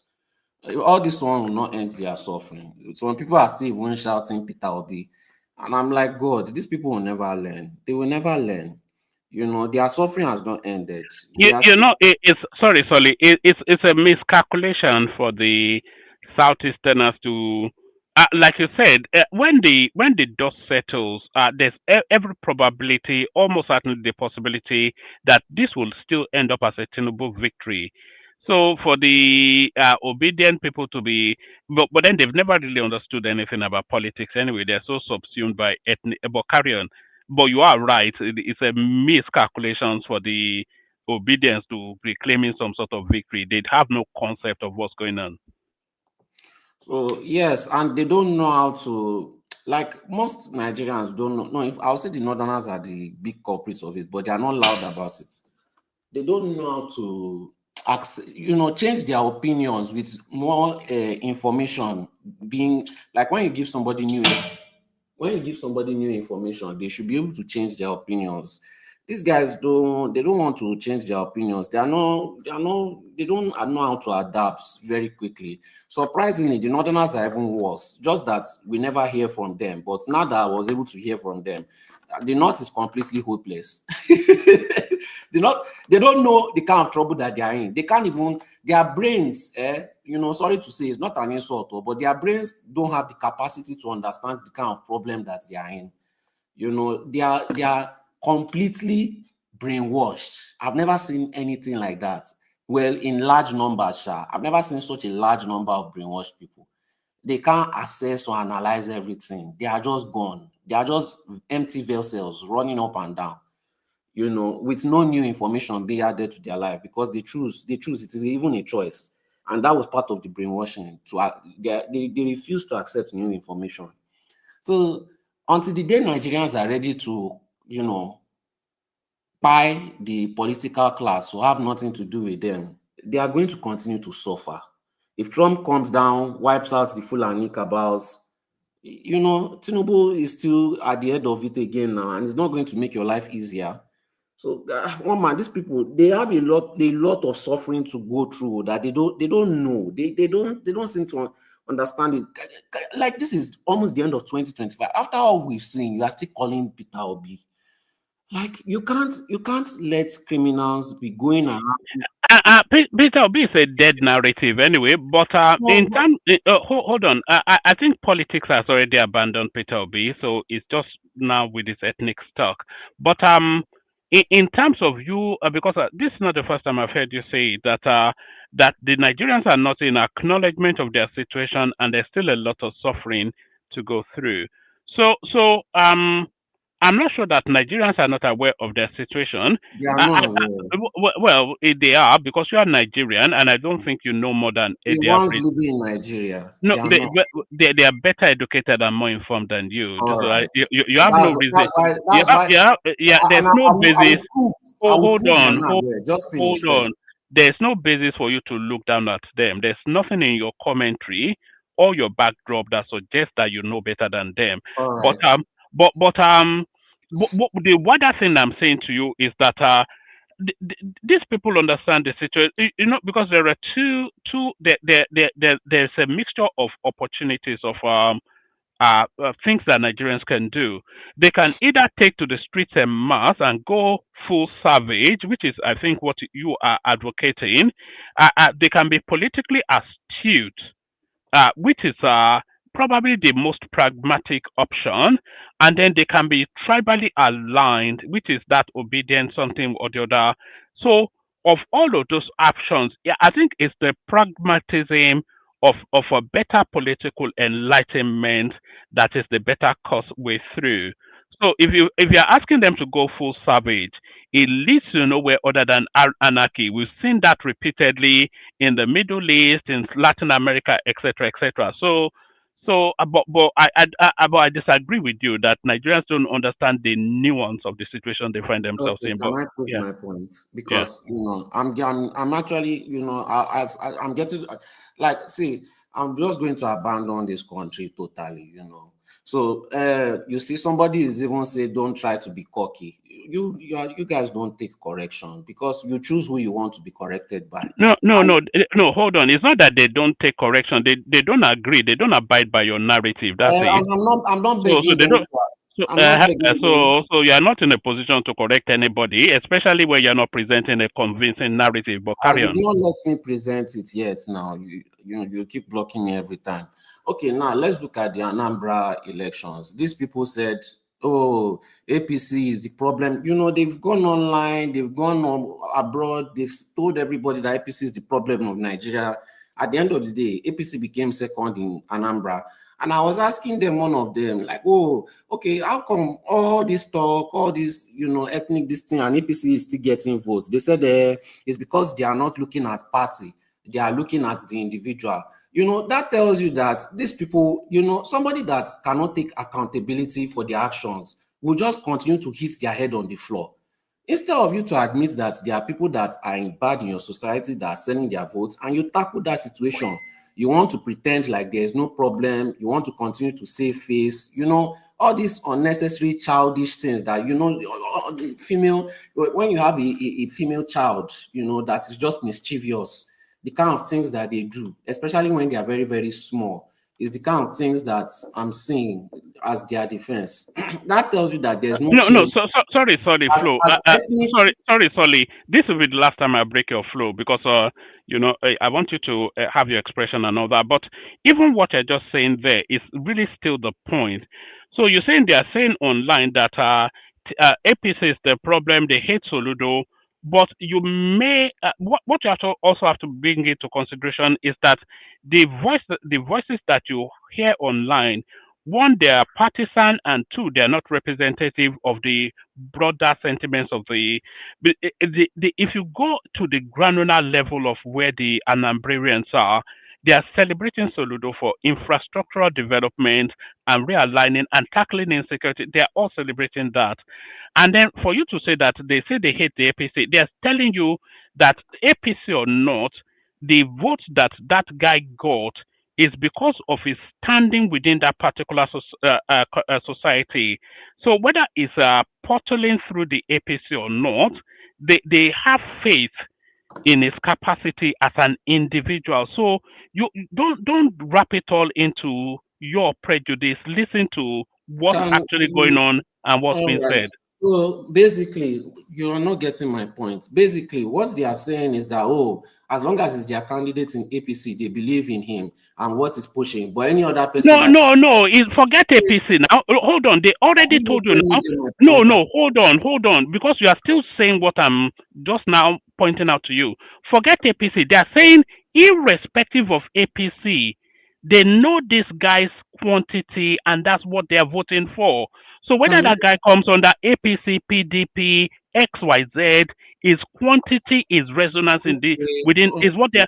You don't seem to. Okay, just go on, You're man. acting Carry like on. I don't know what you are saying. What I'm trying to point out is that when Yoruba people were saying the same thing about APC, that, oh, it's not the party, this thing is the individual, this thing, the Igbos did not accept it. They did not accept it as an excuse. But here they are platforming the same excuse that the Yorubas made. That is my point that I'm trying to get across. It is a bunch of hypocrisy. That means the people are just being hypocrites. The Yorubas, the Hausas, the Igbos, when it is their time to favor their hypocrisy, they will lay down that hypocrisy forward. And they do that in a large amount of numbers. That shows you a vast amount of citizens that have not learned their lesson and are not going to learn their lesson anytime soon because they keep on making excuses for their mistakes. That is the point I'm trying to cut across. Okay, we can also say, the Yoruba people can also say, well, we did not choose APC, we chose Tinubu because we chose we were looking at his capacity. Do you think they will accept that as an excuse? They will not. They will not. So why should the Yorubas accept that as an excuse for them? Everybody is just doing hypocrisy game. And who is he favoring? He's still favoring the politicians at the end of the day. I'm talking about their actions. Who did their actions favor at the end of the day? I don't care how you play it. I don't care how you say it. I don't care how they portray it. Who is it favoring at the end of the day? It's still favoring politicians. No matter what they say, no matter what they do, no matter how they behave, it still end up favoring politicians. Does that not tell you that the people are being played every single time? It's just like you keep on going to a church every single day. It doesn't tell me that, Solly. Forget about the personal. Forget about the personal aside. You have to, even within what you're saying. Look, these people are saying that the politicians, the people under a democracy, the people have to be ruled by a politician, and that politician has to be the politician of their choice, and that politician has to present a narrative, true or false, that convinces the people of him being the best choice to rule them. So you saying it favors the politicians, or under democracy, it always favors one politician or the other because they get the rulership. But these people, they are telling you that they're looking at the nuances of politics. So the Yorubas tell you that they vote for Tinubu because of his capacity, but the Igbos tell you that they vote for Tinubu for reasons of tribe. So it's immaterial. The fact stand on itself. The real Yorubas, in the trueness of their understanding, they vote for Tinubu for his capacity. The Igbos, in the trueness of their ethno-jingoism, they choose to. It's all part of the political mix. There's no hypocrisy there. There's no low wit there. It's all in the nuance of politics. You need to step up into exactly where the play is, rather than this sanctimonious all right. kumbaya. Anyway, I'm used to you arguing back You know, anytime what I say comes true, you will quickly scroll over it. You will not acknowledge that I said it before, and then you quickly change and adapt your opinion to whatever is happening now. Just a few months ago, you told me that the security in Nigeria is tight. Now you are suddenly agreeing with Trump that, oh, maybe they should actually come and, you know, I don't expect you. We've been, for years, we've been going at this. You break down my analysis, how it's wrong. Eventually, when it plays out, you don't give me the credit of my analysis being correct. You know, I'm not. You don't have to agree with me. I know. I'm 99.9% sure these people are. Their suffering has not started. They are going to suffer more immensely, whether Trump comes or don't come or it doesn't come. I'm not going to come here to defend my analysis. My analysis has played out far too many times, and nobody on this platform always agrees with me. But when it plays out, nobody always talks about when it plays out again, and I'm doing it again. These people have not yet suffered yet. Their suffering is going to enter times 100, whether USA steps foot or does not step foot. They should keep on playing this game. If you like, don't agree with me, I have nothing to lose in this. I'm a professional gambler. I remove my bias. You guys don't see your bias in your analysis, and that has been the problem since. That has always been the problem. But, you know, as usual now, argue with me when it plays out. Everybody will keep quiet. Nobody will talk that I said it. But you guys will quickly change your opinion to whatever is happening at that moment. I've been doing this for years. And I'm still keeping tabs on all the things that I've said will happen that eventually happened. And you guys were telling me, oh, it's impossible. And you were telling me how many times it is impossible. No, don't worry. It's not me that is suffering now. They should continue disagreeing. All right, that's the excellent Solly, of course, who is a stickler to his own opinion. So thank you, Solly. We go on from you. Stay with us, Solly. We go on from you, Solly, to Hassan, who brings a different inflection to the conversation. So for a long time now, Hassan, Islam has declared war against the Nigerian state. So under the American muscle now, Nigeria now has the mojo to fight back. Nigeria versus Islam. What says you, Hassan? You of course, you know, Islam is 1,400 years old before Nigeria, before America, and if the world is still existing in another 1,000 years, Islam will still be there, whether people like it or not. You know, that's the way things are. Okay. One man, there is no winning from you and your guest. Too. It seems like wherever you go, whatever position you take, there is no getting out. There is no way you can find yourself, getting validated. Anyway, regarding this clip, well, I agree with a lot of the approaches of the journalist. She is quite balanced, seasoned. I like the way she presented her questions.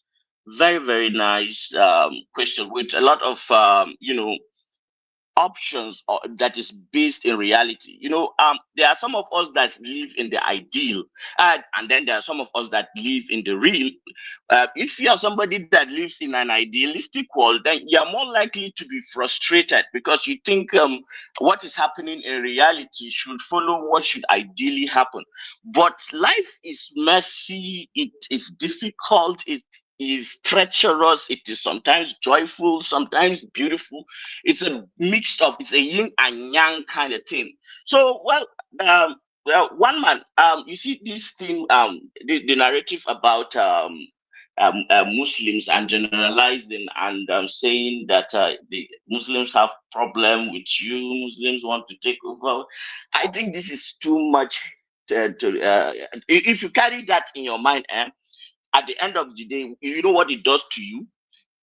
It blinds you more. So on this platform, you keep pointing at the people that are in the dot in the cycle people, and they have a peculiar problem, and that is a trauma. If you are so traumatized by an event, whether it is true or fiction, you can carry it and it will keep you in a state of anxiety. And anxiety, what it does is that it gives you a fight or flight instant response. You do not always think things through, and then you react impulsively when you should be calculating, and then take the best option.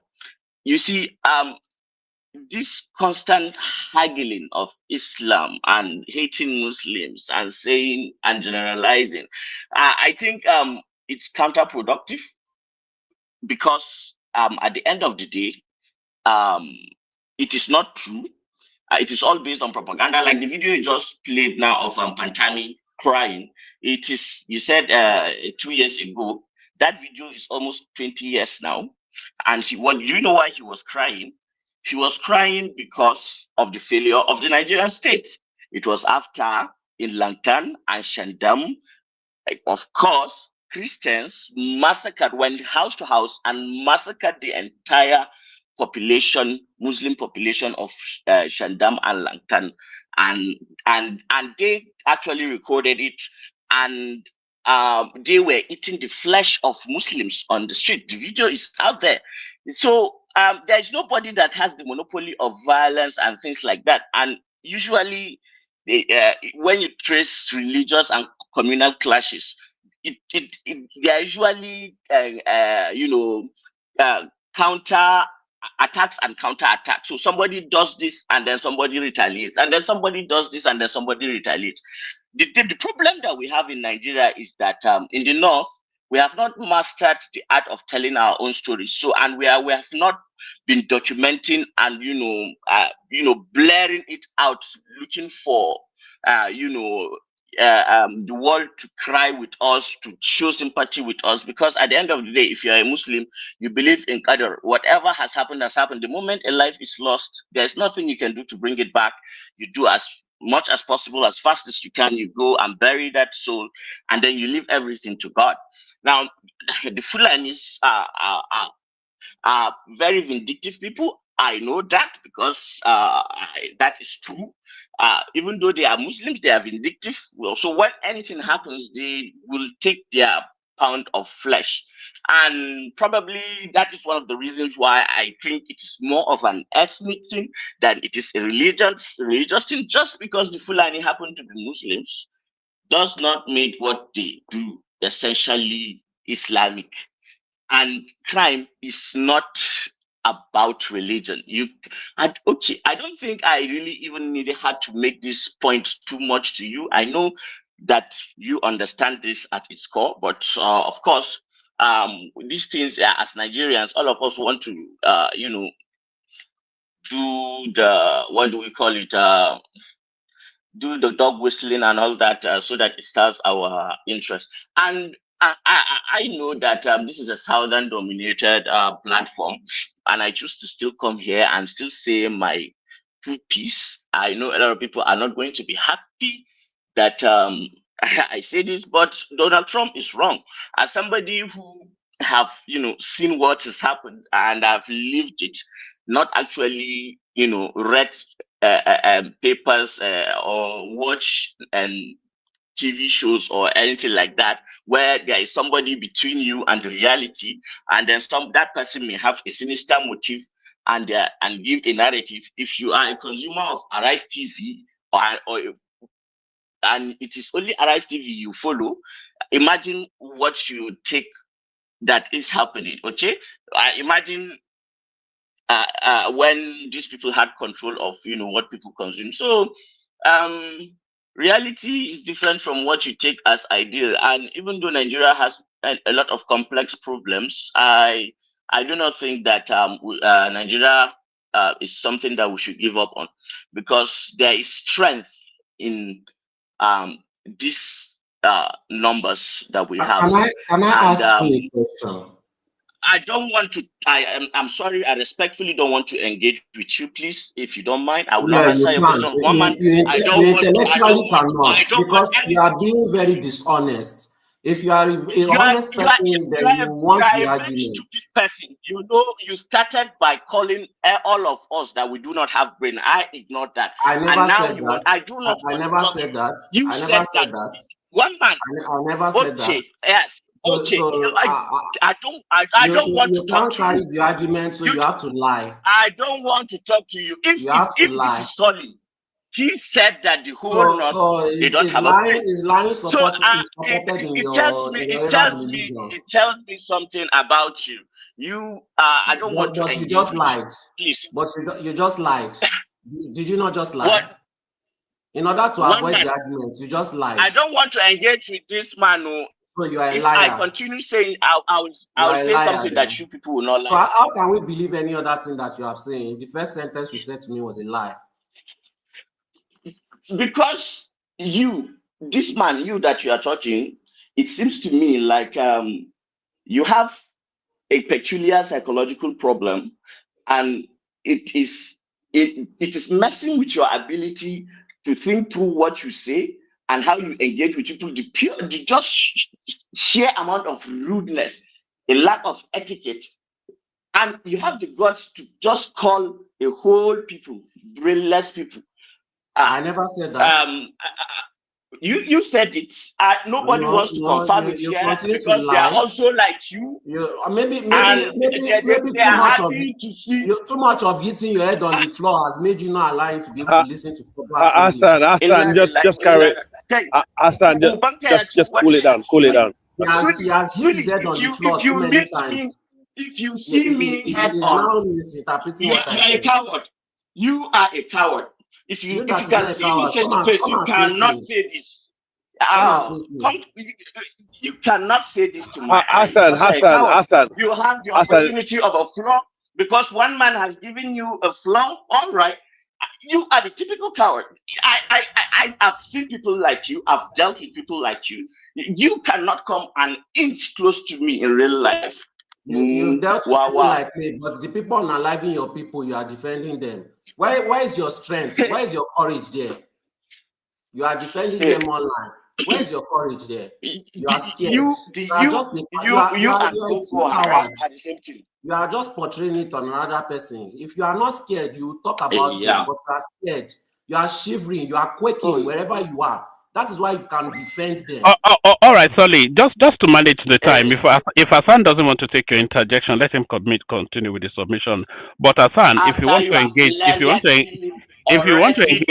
want to engage with Solly, you can. I don't want to engage with He's scared. He's intellectually scared. No. I don't think he is. You know, he's a very learned. He's a very learned person. No. Hassan is one of these. He's one of the smartest Nigerians we have now. One man. Hold on. I don't want to. One man, give me 5 minutes. 5 minutes. One man, give me 5 minutes. 5 minutes. But somebody is speaking already. You want 5 minutes? I said I'm gonna come back. I'm gonna come back in 5 minutes. All right. We wait for you out. Yeah.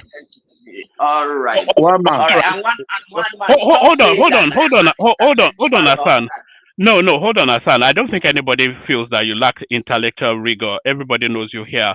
But say what you want. One second. Yeah, hold on, everybody. Just take that a literal 1 second. Niger man, and then please. Hassan. I want to speak to Hassan.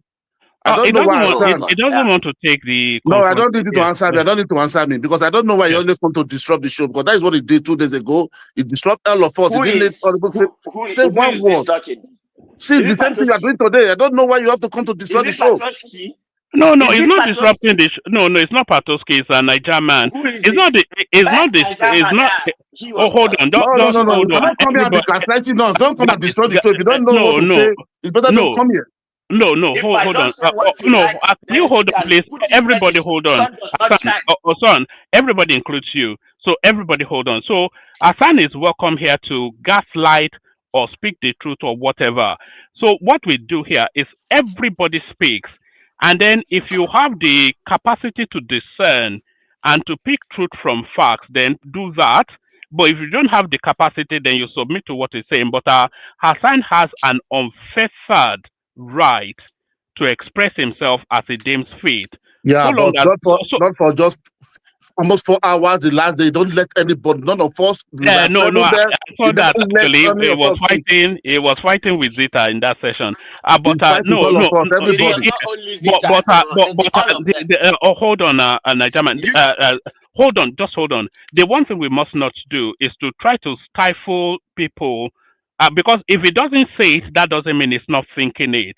So it's better that he says it, and then you can either debunk it for the ridiculousness of it, or you submit to it for the logic of it. So we must do it that way in order to be able to discern what's going on. But Hassan, 3 more minutes, and then we move it around. You see, people are eager to speak. Yes, I see. Well, I will just say this. The North will, we have become masquerades, and when the masquerade is out, everybody is fearful. The Ojuju uh, that people have propagandized so much about the North, such that they think we are low wit, we don't have sense, we don't. All right, let's keep at it and see who understands what he's doing more. You have sense, Anyway, but majority of your people are in poverty, uh, multidimensional poverty. Come on now, solid. Now, after all I've just said, you have to let Hassan speak now. Sorry, Hassan. Hassan's run voice away is from your sorry. Hold on, point. Hassan. Hassan's voice is a very important voice on this platform, because it represents a perspective that we need to hear from. Carry on, Hassan. Almajiri voice. And yes, I am a proud Almajiri. Wallahi, I love being an Almajiri. Alhamdulillah that I am Almajiri. I am Almajiri from birth, and I will die an Almajiri. Alhamdulillah. Alhamdulillah. Okay. I One wish man. you All luck. right. So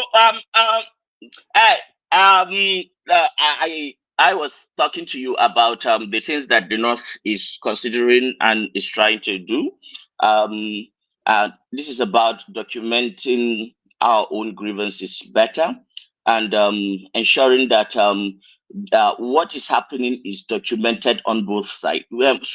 So much has happened. Every death is a tragedy, but the death of Muslims is just taken as normal. Nobody wants to, and yeah, of course, I can understand, because we do not like push it out there and look for people to cry with us.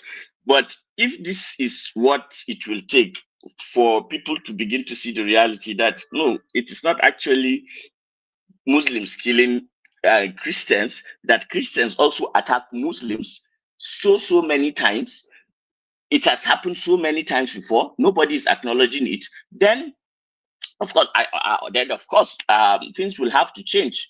And that Fantami's voice you played, where he was crying, he was saying that where is the government, where are the people, where are the leaders that they will allow that Muslims will be killed on the streets and their flesh will be eaten and be barbaric, and they will do nothing about it. That if they will do nothing about it, that he will sacrifice his life and go to Lantan and Shandam and rescue every Muslim that is there.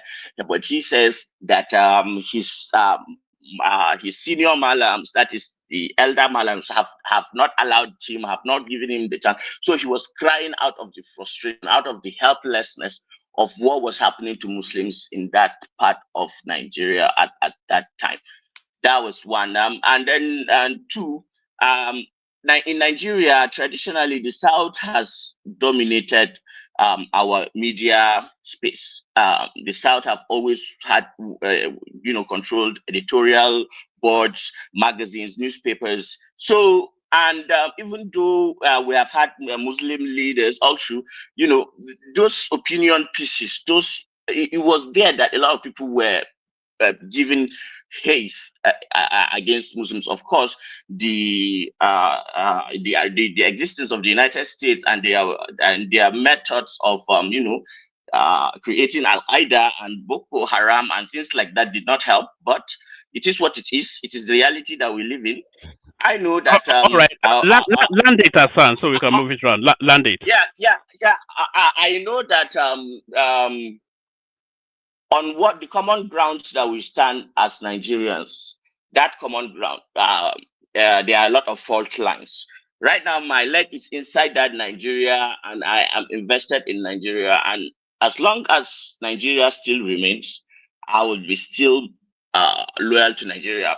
And anybody who is disloyal to Nigeria may not just naturally become, my enemy. I don't hide that. So, good luck. But no apologies.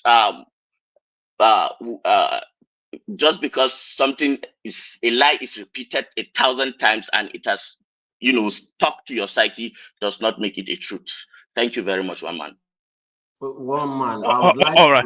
I would like to counter some of the lies that were spoken. Yeah, but look, hold on. Look at the amount of people on the. Come here to come and put lies. No, look at the amount of people on the. I will counter back. Did you hear this? Okay. Let me ask you a question. Sorry, Hassan. Let me ask you a question, Solly. So, as you embark on that back and forth with Hassan, so when will man of prestige, Prince Daddy, Zeta, when will they get to speak? When you go back and forth for 20 minutes with Hassan? I need less than 30 seconds to and then give me another 30 seconds to just counter his nonsense. Okay, first of all, according to data, for every Muslim that is being unalived, 6.5 Christians are being unalived.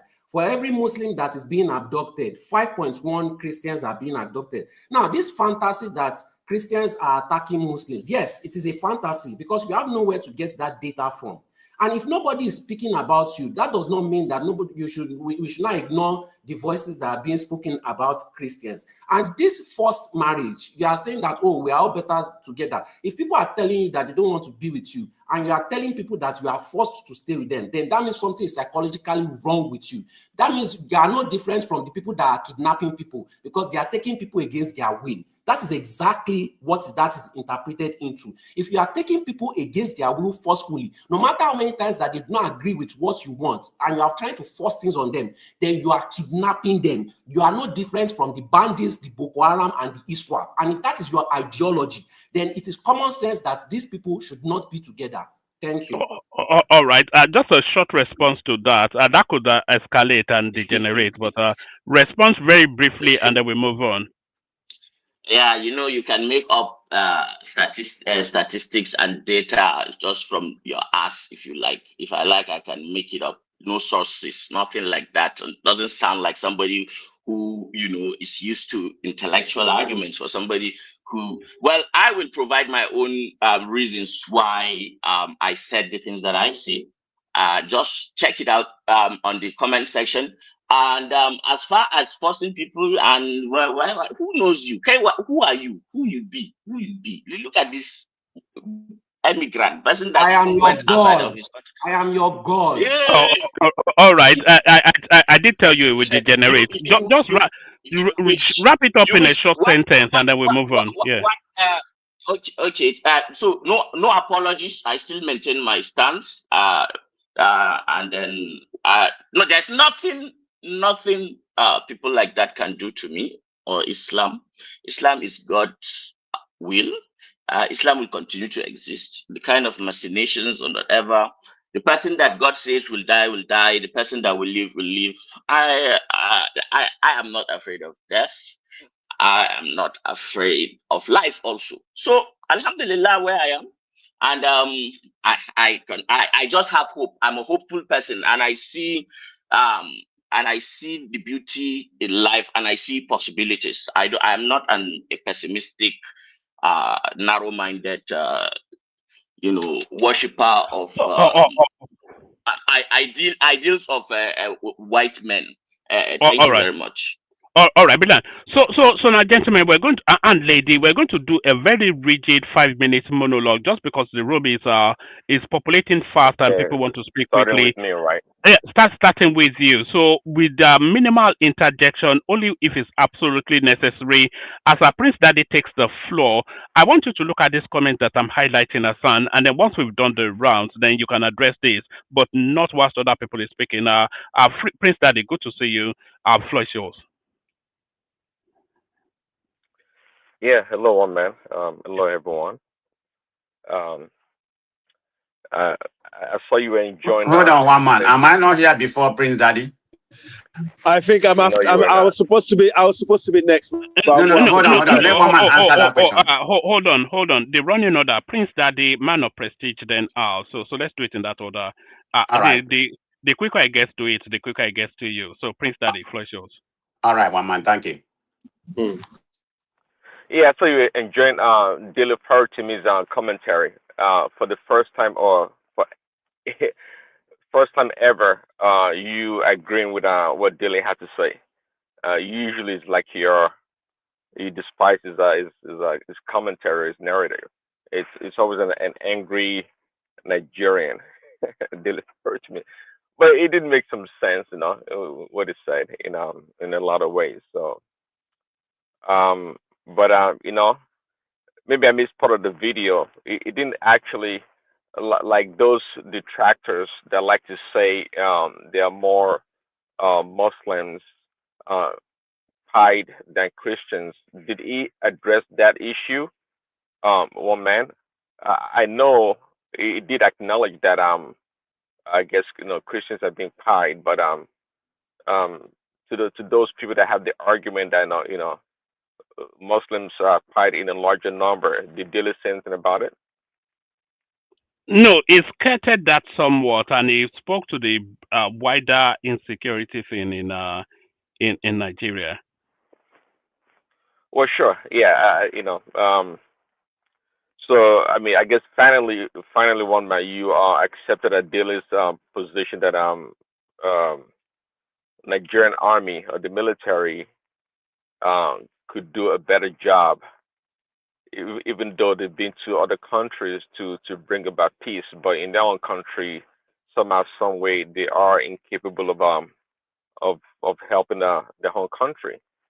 And I mean, and I've said many times, the Nigerian army is compromised in a lot of ways, not because they don't have the ability or the capacity, but of course, again, maybe it's in our back mirror. The military can smell power again in Nigeria, I guess, in the foreseeable future. I mean, I would say.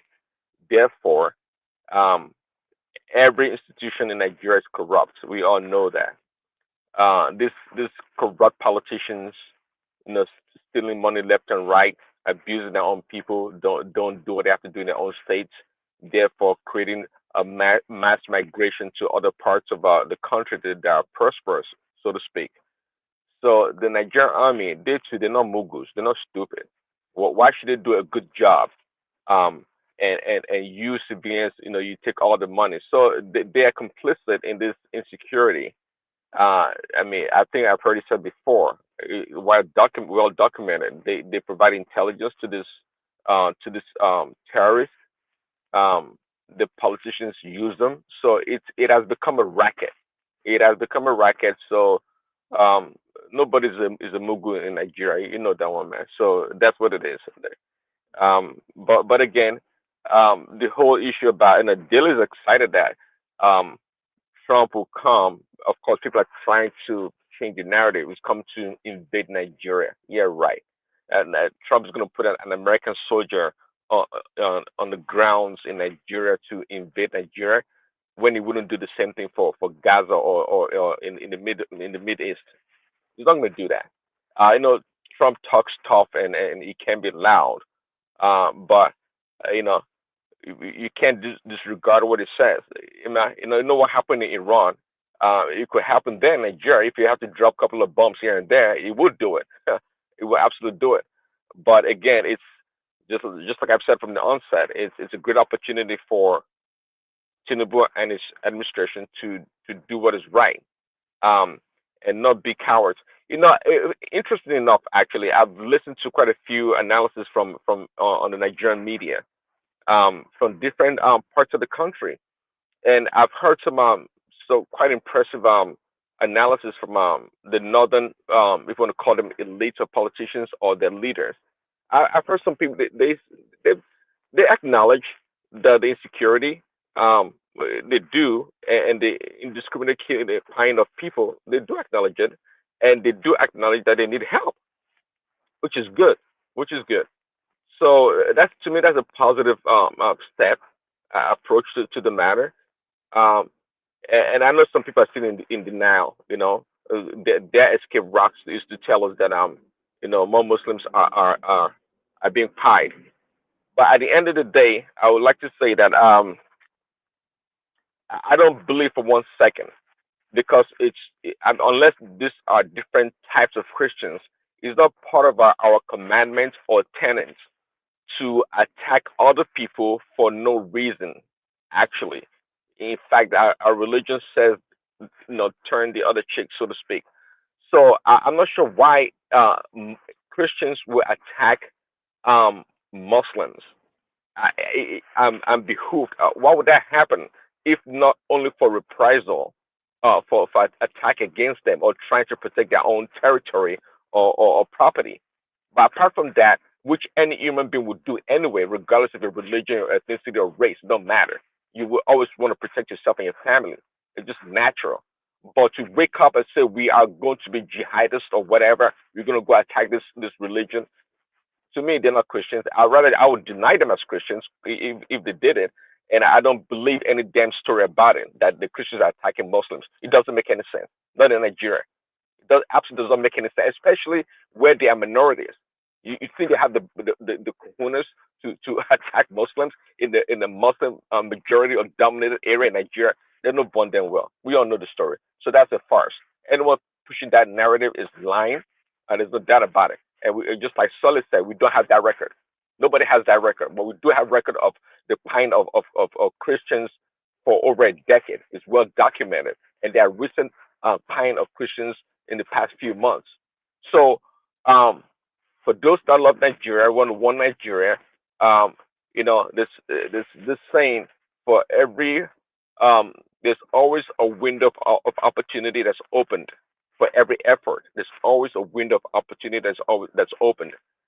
Tinubu, again, at the end of the day, Tinubu's only been there for 2.5 years. It didn't start this drama of pine left and right and all this thing. It didn't start it, but it doesn't matter. He's the leader. He's the president, right? It's up to him to take the opportunity, seize the opportunity right now, and craft his own narrative, okay, and approach the matter in the right way. Again, one northern analyst, I can't remember his name. What's his name? Garber, something Garber, right? The second or whatever. He said it. Instead of trying to like go what do you call it? Adamu Garba, we've had him on the platform before. Actually, I've been trying to contact him over the last few days. We've had him on before. That guy. I like that guy, Adamu Garba. Yeah, that's it. That guy. It was saying, instead of trying to be confrontational, trying to deny we didn't do this and that, why don't you acknowledge it? Okay, and acknowledge it. That would be good thing. Trump, this guy, his own ego. We don't have our own egos. You guys acknowledge the problem, but be more sophisticated. In the way you craft your narrative, and be more diplomatic, and just be a good salesman, be a good salesperson. It's an opportunity. It is a great opportunity, really, one man, for to use Americans' intelligence, their weapons and assistance to do something in that country, to fight insecurity. Forget about Muslim and Christian stuff. Fight insecurity. Are we denying that there's no insecurity in that country? Because people are talking crazy lately. Oh, Nigeria is fine. America got all the problems in the world. Like we live in a perfect country. People are talking crazy lately. We have a problem. We have a big problem. It's called insecurity. It's human nature. I've always said it. There's nothing ever being given to man that man has not abused. Meaning that, people being them Islamists or whatever you want to call them, even people in the South will take advantage of any situation. They would. So those people just taking advantage of those, poor people or there in the North. That's where I say they're just taking advantage of them. We have a problem. So let's resolve the problem given the opportunity that we have. It's not crazy. It's not a crazy thing. We can do it. As a country, we can do it if we all come together. No need to be pointing a finger and trying to demonize someone and some nefarious groups in overseas trying to overthrow the presidency based on their own agenda. But again, the buck stops with Tinubu. He can do better. He can absolutely do better. All right. Thank you. That's the excellent Prince Daddy, of course. One of the premier voices on the platform. Another premier voice. a man of prestige, we're sticking somewhat rigidly with the 5 minutes, only really for people that have not spoken yet. So, floor is yours. Comparable facts. You have to One go back to man. He Ghana. said we You should have to. stop calling him man of prestige. Well, you have to go back now. How many names? He came in under Oba of San Diego, and then he became Oba of Lagos. And then he went to. You have to stick with one name now. Oh yeah, comparable facts. Floor is yours. All right. Thank you very much. Can you hear me? I'm having a problem with my phone, kind of traveling. Can you hear me? We can hear you perfectly. Carry on. Okay. But Okay. Let me. We're being rigid with the time, though. But floor is yours. Yeah. Okay. Let me start. Thank you very much for having me. One man, I'm surprised. You didn't play that Aisha Yusuf, tape that he was talking about the Southeast. Try to deflate, try to deflate the narrative. Change the narrative in her favor because you does that. So I'm gonna come in. I'm gonna say it how it is. So let's begin where we are right now. This is the problem we have in Nigeria. People keep come here and deny all they want. There's no genocide going in Nigeria. We keep on saying it. There's genocide going on in Nigeria, and there's targeted of Christians. You can equivocate all you want. You have some of the Nigerian, somebody here, who is the benefactor, of what's happening in Nigeria. When they come here, they defend and talk all nonsense they want and tell you, and they're terrorist sympathizer. I'm going to call it how it is. Somebody on this platform is a terrorist sympathizer. And you here making excuse. There's no Christian genocide. I mean, you have people like Gumi. You have people like Pantami. You have people like Satano Sokoto that have recently been invited in Aso Rock. And nobody has invited that man. Was it the man that has been crying, every day about what's going on in Benue State. None of the news media in Nigeria has invited him to come and speak. And you are inviting a terrorist sympathizer like Gumi to come and speak. This is the problem with Nigeria. The media are very complicit in what's actually going on in Nigeria. Everybody here is blaming Donald Trump because Donald Trump is saying the right thing. Sometimes we need to pay attention to the message, not the messenger. What has Trump said that is not true? Everything Trump said has been investigated. We can say whatever we want. There's nothing Trump that has said that is wrong. There's a genocide going on in Nigeria. I can give you the figure about what's actually going on. It's like 2-1 or 3-1. Christians are being killed every day. Anybody can deny it. And let me ask everybody in this platform, who is doing the extermination of whatever you can call in Nigeria? Is it Christians or Muslim? The fact is there. This is the jihadists, Muslim. They are the one doing it. Have you seen any Christian go to the north or go to the south and start bombing the mosque or killing people? It's Muslim. So call it what it is. I don't know where we come here. We sugarcoating everything. There's a genocide. You can call. We all know the definition of genocide. I don't have to define it anymore. We have defined. Everybody here is very enlightened. So that's the fact.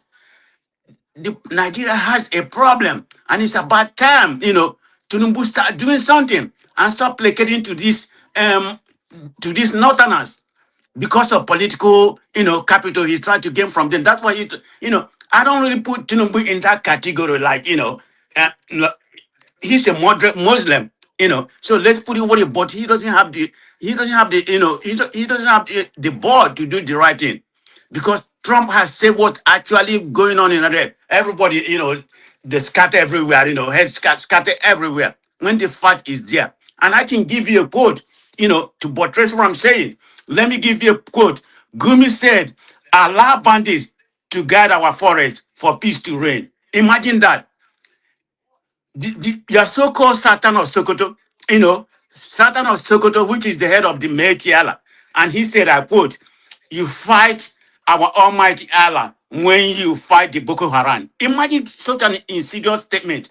This is made by the so-called Satan of Sokoto, somebody that was invited in Aso Rock 2 or 3 days ago.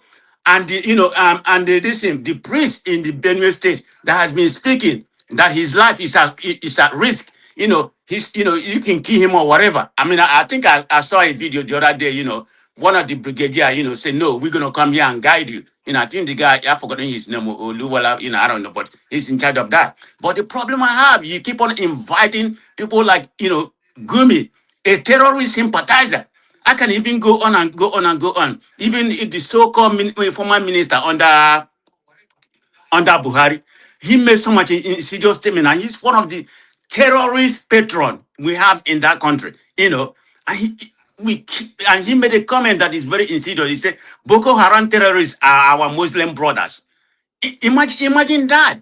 You reintegrate them into the society, and they keep on killing. How is that going to stop the problem of Nigeria?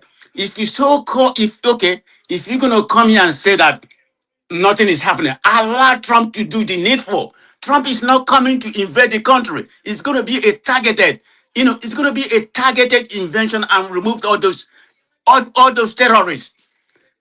This patron we have here, this terrorist patron we have here on this platform, why can't you allow Trump to come in and do the needful? And you here complaining about your nonsense about them killing Christians, and you think that's acceptable? Good luck to you on Nigeria. I hope Tinubu wake up and do the right thing and cooperate with cooperate with Trump and let him come and remove all these bastard terrorists we have in that Nigeria. Thank you, one man. All right, all right, brilliant. You may get a 30 seconds to clap back at that, because I think a lot of missiles thrown in your direction, Hassan. But we're going from you to Al. But on our way to Al, we'll no, so we go to Nigerman, then Al. I do beg your pardon, Nigerman. On our way to you, Nigerman, let's acknowledge the super chat by Jain Zola. So anybody listening, if you want your thoughts to be part of the commentary, then do as Jan Zola does as a super chat to the conversation. It says that where in Nigeria are Christians primarily affected by violence, and are they proportionally more impacted than Muslims according to verified reports? So at the vast rate of Nigeria, the Christians are under an onslaught, but the epicenter of it, Jar, is the Middle Belt. So we have states like Plateau State and Benue State especially, which are predominantly Christian, but are being religiously cleansed by Fulani jihadists, which then under the cover of the Buhari administration, but because they have gotten such a foothold within that space now, they have flushed a good abundance of the Christians either into the ground or fleeing into IDP camps. So there's an abundance of evidence to what you're saying, easily verified. It says, where in Nigeria are Christians primarily affected by violence, and are they proportionally impacted, more proportionally impacted than Muslims according to verified reports? So thank you for the super chat. One man, why don't you cite your sources now?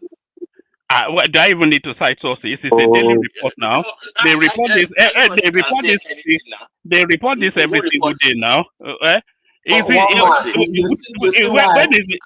is it not? One man, you are calling this guy an intellectual. Are you? Hold on. Hold on.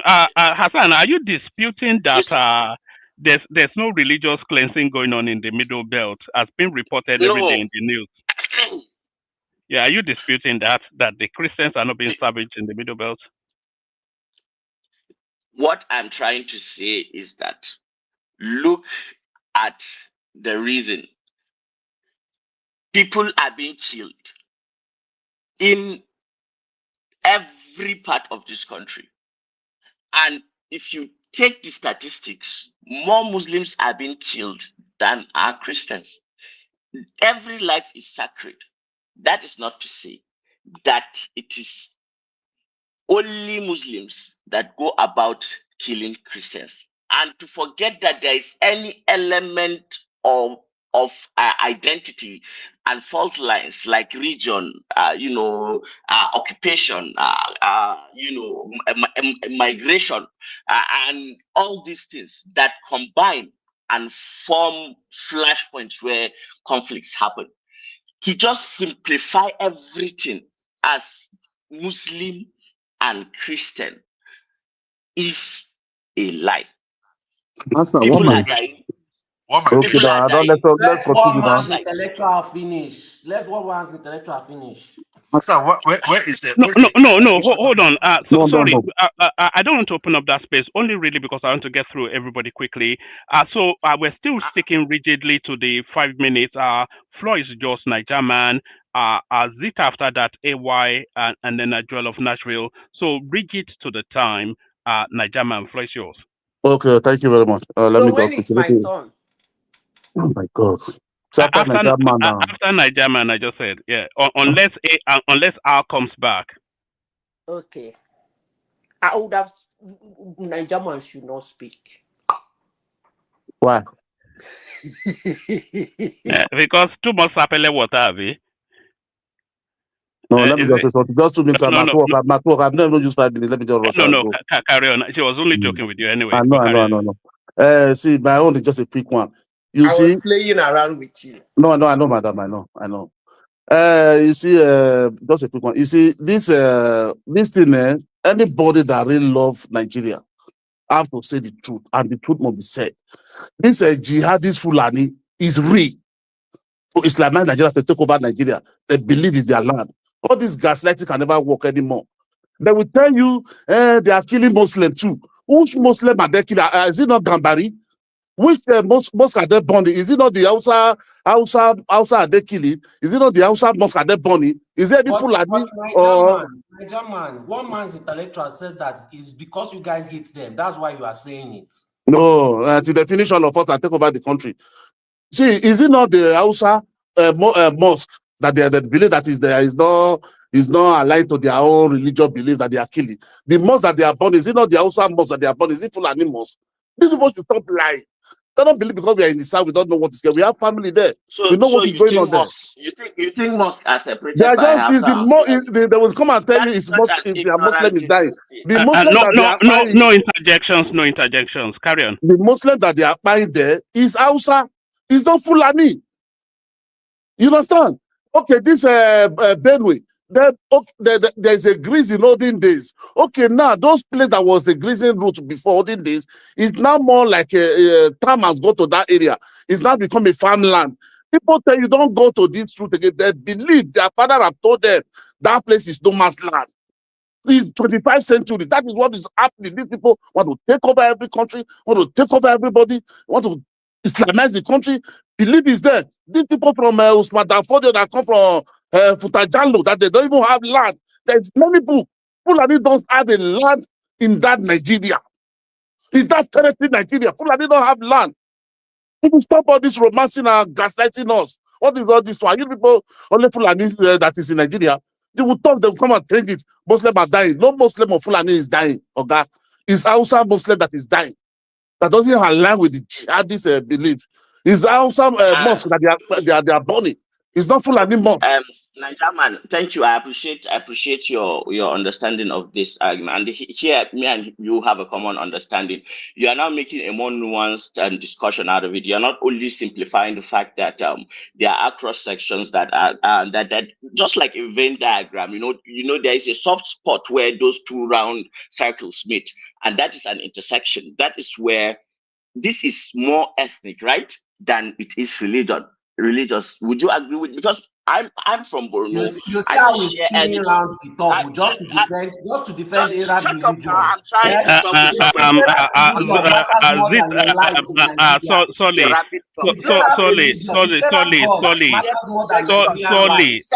Solly. Hold on. So, Solly, you have to get your boots off this guy's neck. Let him breathe. Hassan, make it short, and then let Niger man. Yes. So, okay. So, like for now, if you keep talking about the like it's a Fulani thing, then I have nothing against it. Like, it's not my thing. Fulanis can defend themselves, but when you say it's Islam, then I know that is not true, because I am a Muslim and I know the way that I have carried myself, and I have been raised and I have interacted with people all over the world. So this is something that I say with conviction that it's not true. So yeah, go ahead. I'm just agreeing with you from that place that you're coming from, which a lot of people want to just conveniently ignore. This is more nuanced. Anyway, thank you. No problem. Thank you. Madam Sita can continue because I'm at work. I can't take more time than this. Let me just be listening. All right. Thank you. Just hold on, guy. Just you can't be doing that all the time. Just hold on. Thank you, Niger man. But stay with us still. You can be intersecting and listening on, and then coming just laterally. So we have actually, for all that Asana said, it's not even a Fulani man, no. But we actually have a Fulani man with us, although it's a Fulani from the wider Fulani space. So he may not understand the vagaries of the Nigerian peculiarity, but nevertheless, he brings in his tribal tonality. Rigid 5 minutes, Al. Well, greetings. First of all, Jazola, thank you for supporting, one man show. Great to do. So first of all, I don't know where to start. I was just listening to you guys, bickering, arguing, obviously debating, and also at the same time disagreeing with other people's opinion, which I find, is a bit unfair because everyone is entitled to their opinion. I mean, I had somebody just, came here. So one is saying it's about religion, the other one is saying it's about tribe, and the other one is and people are busy insulting other tribes or saying, negative things about other people's tribes and stuff like that, which I find very primitive, to be honest. For people that are actually educated, at trying to be educated as the Western, Western culture, even the educated, the people that you're trying to copy, trying to Westernize the way, they don't actually engage in this kind of primitive behavior. If this is one of the reasons why we Africans, we're still where we are, all this backwardness. But basically, what I'm trying to say is, like, the guy that you obviously got his video here talking earlier, for me, I think he's people like that. I've watched a few of his videos, and I can see why Nigerians are in trouble, why they're into tribal issues, and also why Nigerians are into religious intolerance. Because when you listen to the guy from a different point of view, you're actually gonna get angry. You're gonna be like really feel by it. You'll be like, hang on a minute, why is this guy saying so many wrong things about a section of society? It's just in terms of generalization. For me, I think people like him and one man, you're guilty of that also. And I know it's also when people come in your show, if they're not saying the things that you want to hear, you tend to put them on the side, which I think is very immature. But it's up to you how you deal with them. And I listened to Soli and Hassan, and I think it's very unfair on Soli because that was his opinion. And at the same time, we need to basically look at the solution, not just the problems. At the same time, you need to actually look at yourself. Look at yourself before you start looking at another tribe. Look at your tribe, what your tribe is doing wrong. I came here the last time. I have said the things that these people are doing, whether they're Fulani, to be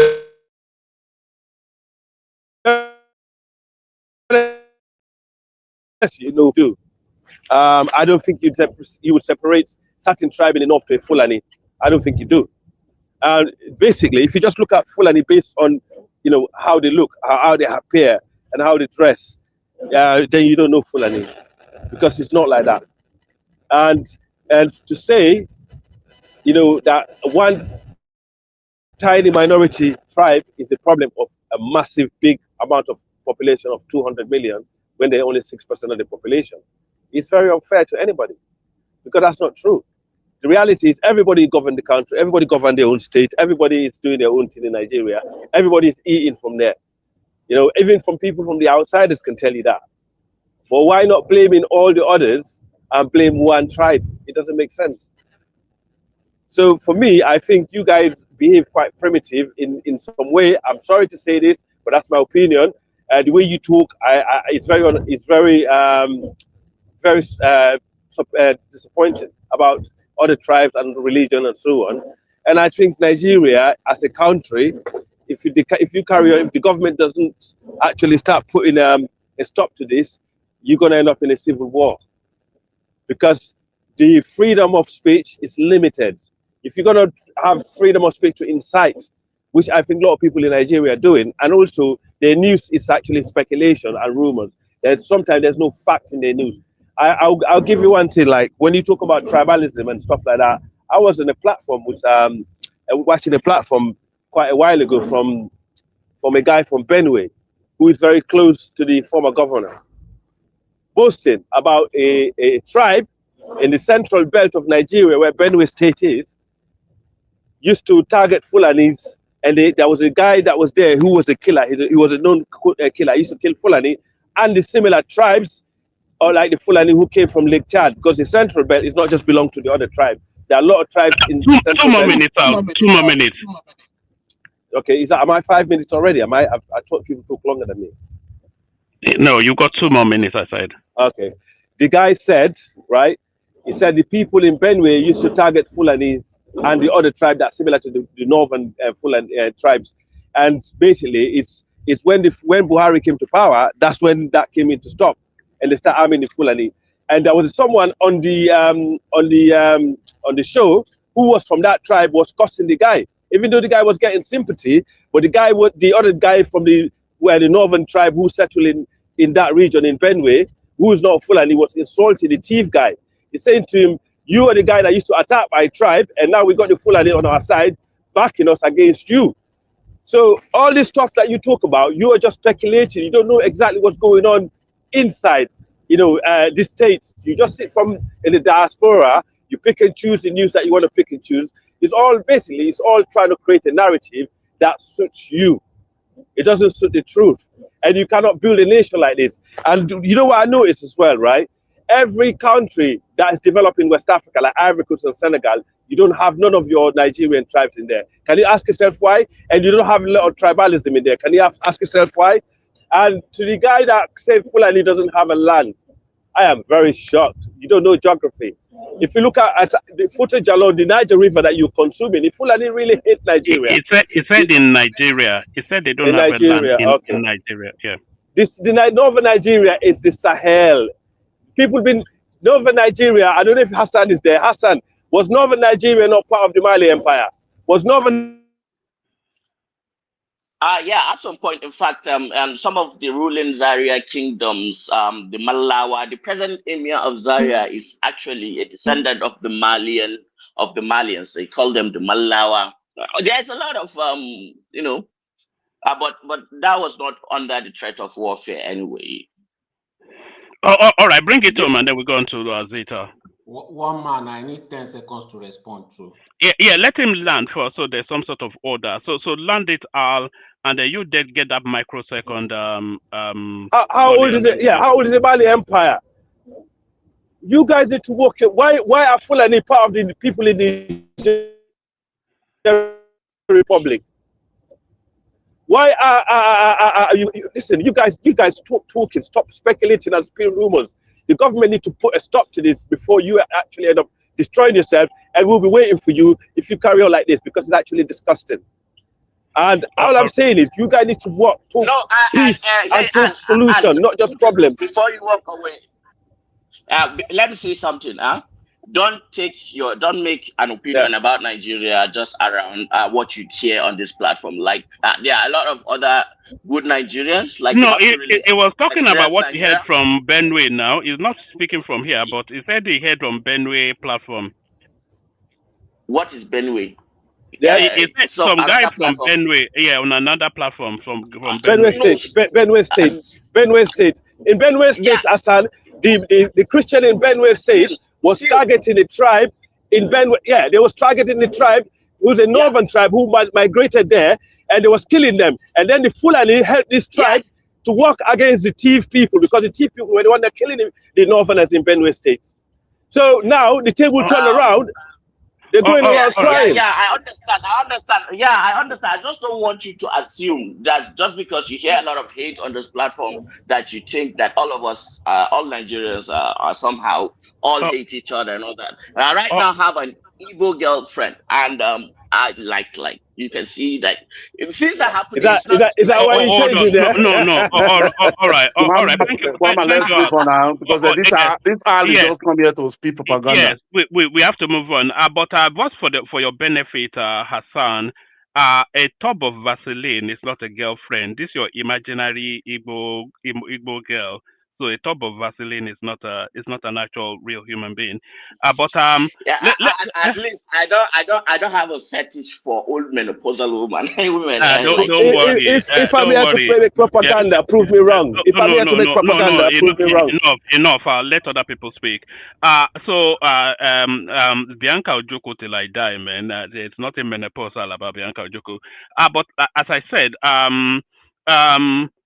so if you want to participate in the conversation via the comment section, do it via super chat. As Ola follows the example of Al, he says, why is Solly denying us the opportunity of learning from Niger Man Hassan exchange? It's about learning and not shouting. Now we lost the opportunity. So that's Ola admonition via super chat. 10 seconds, please. First of all, there are almost an estimated 3 million Nigerians in Ivory Coast. I don't know why you would say in a developing place you will not see Nigerians. That's preposterous. Then second as of all, an ethnic group, not migrated, as an ethnic group. Okay, it's only the crew, the Hausa, in that Nigeria ethnic group that's there, and they're totally different. The crew actually are different because the crew you find them all. That's why we call the Ijaw people. You find them the coast. They're coastal people. But all the other tribes. No, you made the correction, my guy. No, let's just move on. You made the correction. Then second of all, when you are talking about how I was speaking about other tribes, there's nobody on this platform that speaks more. I'm talking about certain people, right? Okay, because I'm always talking about my own tribe, Yoruba. Most of my talk is about Yoruba. Just that when I talk about other tribes in a fair manner, also they are always staunchly defending the bad thing that their tribe is doing. Right. All right, thank you, Solly. So thank you, Solly. We move the conversation or take it in the direction of Zita, still sticking rigidly with the 5 minutes monologue. Interjections are welcome only if absolutely necessary. Zita AY and of course the excellence that's Joel of Nashville. Zita, flesh yours. Okay, one man. First of all, this topic, I must say. I know they're here for 2 minutes, so let me go and get some water. So carry on. Okay. First of all, the topic is actually on Christian genocide. That's the topic. And it's actually ridiculous if people start to bring in other insecurities and other ties in Nigeria into it. That's not why we are discussing this. Why we are discussing it is because a country showed interest that there is something happening in Nigeria concerning Christians. So we should stick to that. That's number one. Number two, somebody made a ridiculous statement by saying that it's actually primitive, the way we speak. I want to tell that person that what is actually primitive is when you think that you have a supreme being. And when somebody says something about that your supreme being, you won't let your supreme being act based on what that person said. You decide to act on behalf of your supreme being. That is actually primitive. Because the last time I see things like that happening, reading history and in documentaries, was way back in the 12th, 11th, in fact, sometimes before Christ. That's when people act on behalf of their supreme being. Supreme beings have the power, if they are supreme, to act. If somebody insults them, demeaning them, or maybe disrespect them, you shouldn't be acting on their behalf. But if you do, that is actually what is primitive. Now, let me go back to the topic of the day. I have heard a lot of people say Muslims are being killed. As I said before, that is not the topic. Yes, Muslims are being killed. Even traditional worshippers. Even people in Nigeria that are actually not religiously inclined, they are being killed. Why? Because there is a huge vacuum in security in Nigeria. That is on the board. Everybody agreed to that. But that's not the concern. The concern is targeting Christians. As I speak today, a church in Boronu is being burned to ashes. Targeting Christians. What is targeting Christians? A woman who has her own supreme being is carrying a megaphone and is worshiping her own supreme being, singing praises, hallelujah, to her own supreme being. And just because she's worshiping her own supreme being in the street of Nigeria, you buy her. That is what I call targeting somebody because of what she believes in. Somebody in faraway Denmark made a cartoon that some Nigerians who are Christians did not even hear about it, let alone understanding that something like that was even going on in Denmark. And some headless mob who believe that they have a supreme being will run into Christians in Nigeria and start buying them. That is what we are talking about. What are we talking about? We are talking about a Muslim man and a Christian woman having a shouting match in a market in Jos. Just because of that, everybody called Christian in Jos is being targeted and tied.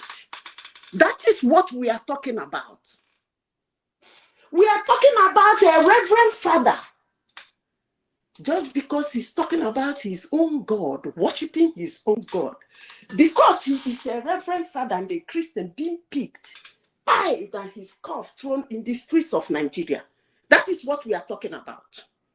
We are talking about a man walking into a toilet, a bathroom, use the bathroom, come out, and somebody claimed that his supreme God's book was demystified without making any reference, any some sort of investigation. The man is being tied and his head carried running around the streets of Kano. That is what we are talking about. Now, let's reverse it. In Nigeria, I want to make a very categorical incident that everybody knows about, and that we keep saying it on this global platform.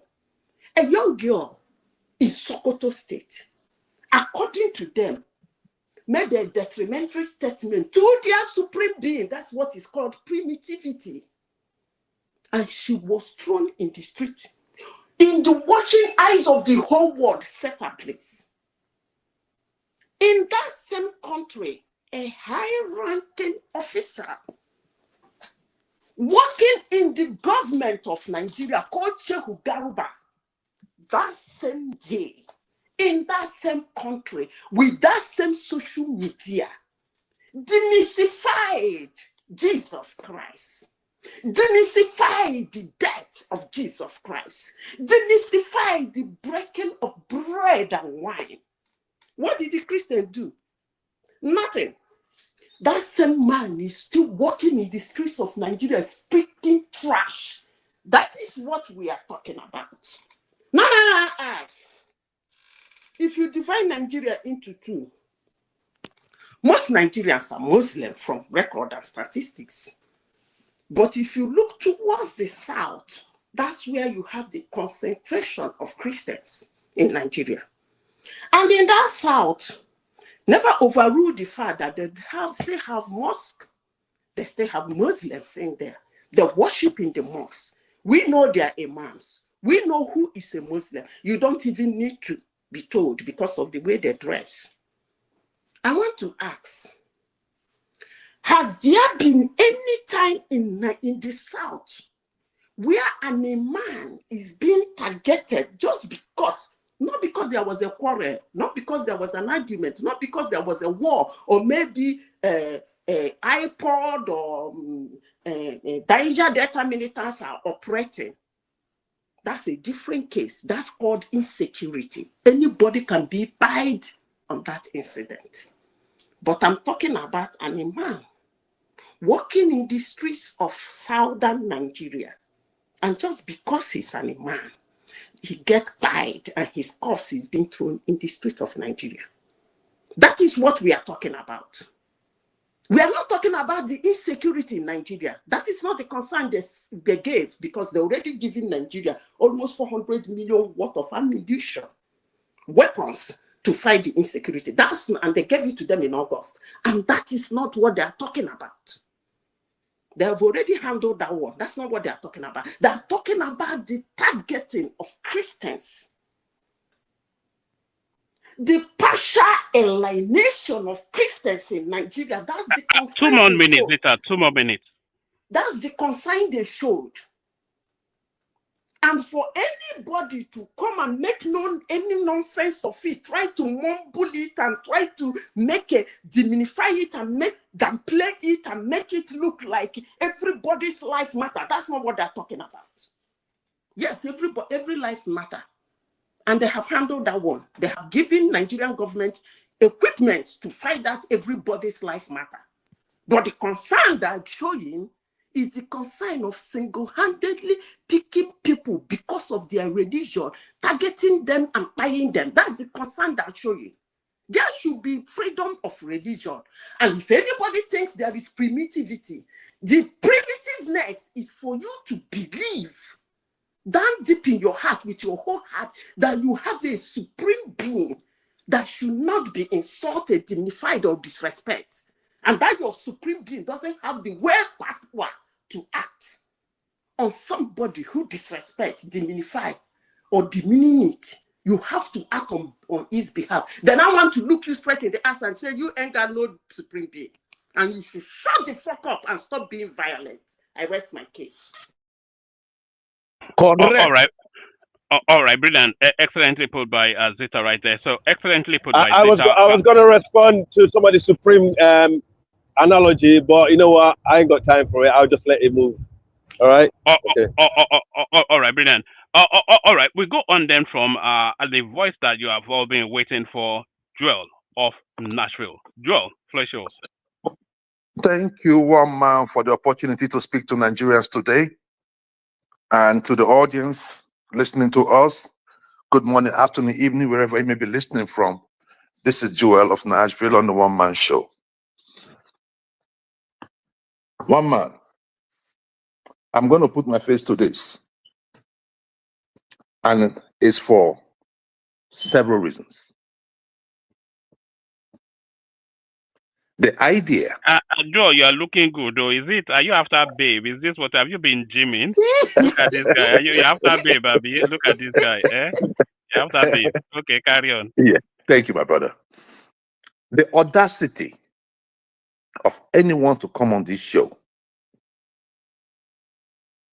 to make us feel like Christians and Muslims are being killed at the same rate by an unknown set of people is saddening. I mentioned on this show, if we reverse it,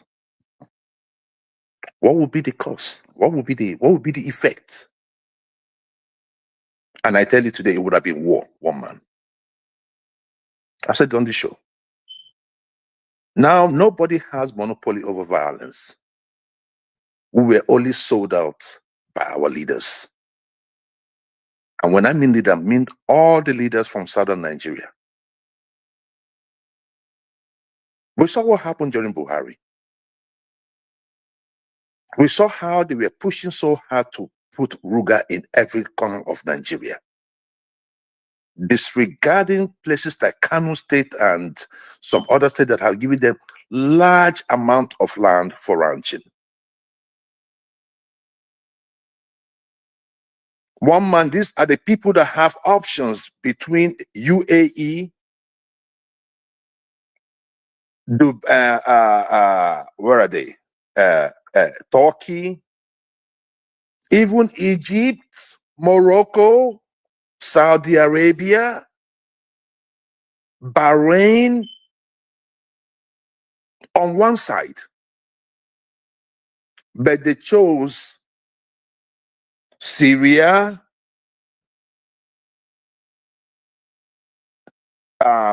the Marauders in the they call them the Arabs, and they believe that that old culture is what they are going to choose. One man, every man has a choice. Thank God for the leaders like the Owls, the Zeke. I always forget this guy from the South. They were all leaders. Not even Inahoro too was a great guy. But what my thing is this: these guys all made sure that no matter what happened, where they corrupt they may have been, but they made sure that those people coming, after them, did right. They had quality education. They have these options between being poor and rich, or being poor and average, and they were looking forward into the future. We have people that still want to look back 2,000 years before, start telling you that, man, one man, you know that this time around it's not going to be bow and arrow. Our leaders, both political and religious leaders, sold us out.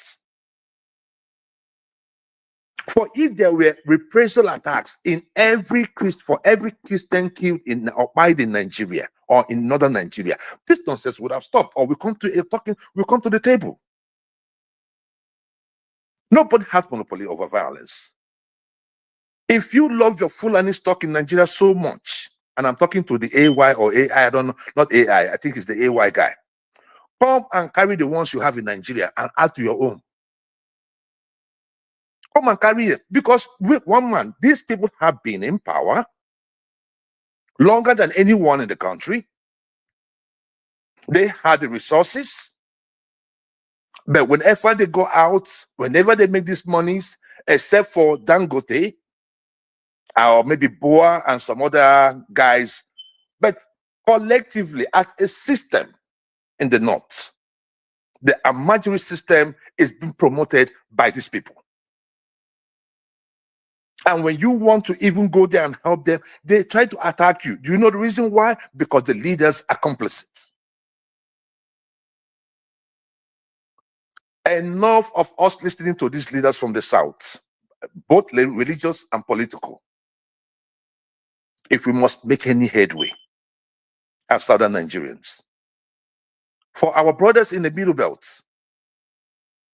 and some of them scattered every other places in the Northwest and Northeast, you have to be strong and fight. And if Trump is coming in to help, Trump is saying, I am coming to deal with the terrorists. Not with the Hausas, not with the Funanis, not with the Igbos, not with the Yoruba, not with anybody, but the terrorists. If you say that these people are killing both Christians and Muslims, and somebody say, you know what, let me come in the middle and deal with these people, what is the protest for? You see them, they're protesting. Ask them, ask them. They are protesting. I did not disagree with Christian killings. I wasn't the one. No. My brother, please, my brother, please. You've been saying a lot of stuff, and sometimes it's because of our leaders. On a normal basis, as a Nigerian, I don't know which country you're from. You ought not to contribute to our discussion, but our leaders have made it up this way. No, but listen, it's only because it's as a Fulani, someone speak about us. We are no. I don't care. Yeah. I don't care where you're from. I don't care if you're Fulani or not. I'm a Nigerian first. I don't care who you are. Come and, like I told you, you can come and pick up the ones you have in Nigeria and take back to your country. Did I bring that? Did I brought them there? No. Come and pick them, because we don't need them. Because look, let me tell you something. When you talk about our budgets. The budget we've used to fund insecurity, to fight insecurity in the North, is enough to build skyscrapers, housing for low-cost housing for people without houses, and all that. All our security, all our social programs, all took a hit because we are fighting insecurity in the north, and it's been going on for 15 to 20 years. And when somebody says, let's deal with the cancer that is giving us problem, some of you are protesting. Well, basically, it's only look. Let me tell you my brother. Look, let me tell you my brother. 2 more minutes. The only God that will save you guys. See, the only God that will save you guys. Let me tell you. I put my face to it. The only God that will save you guys is if we don't have an intervention. If we do have an intervention and we know that we have a strong backbone, guy, nothing. It's because you guys have the military. The moment you have anything, you guys will send troops down to the south. But a time may come because it's becoming it's going to be a timing bomb. It's a timing bomb, and it's coming. Because we cannot continue to sit there and see you guys massacre our mothers, massacre our sisters, massacre our kids. Why? Because somebody said something in Denmark about Muhammad. One man. On a final note, the president of the country, Tinubu, should do something. I know he inherited most of these problems, but it's the same party.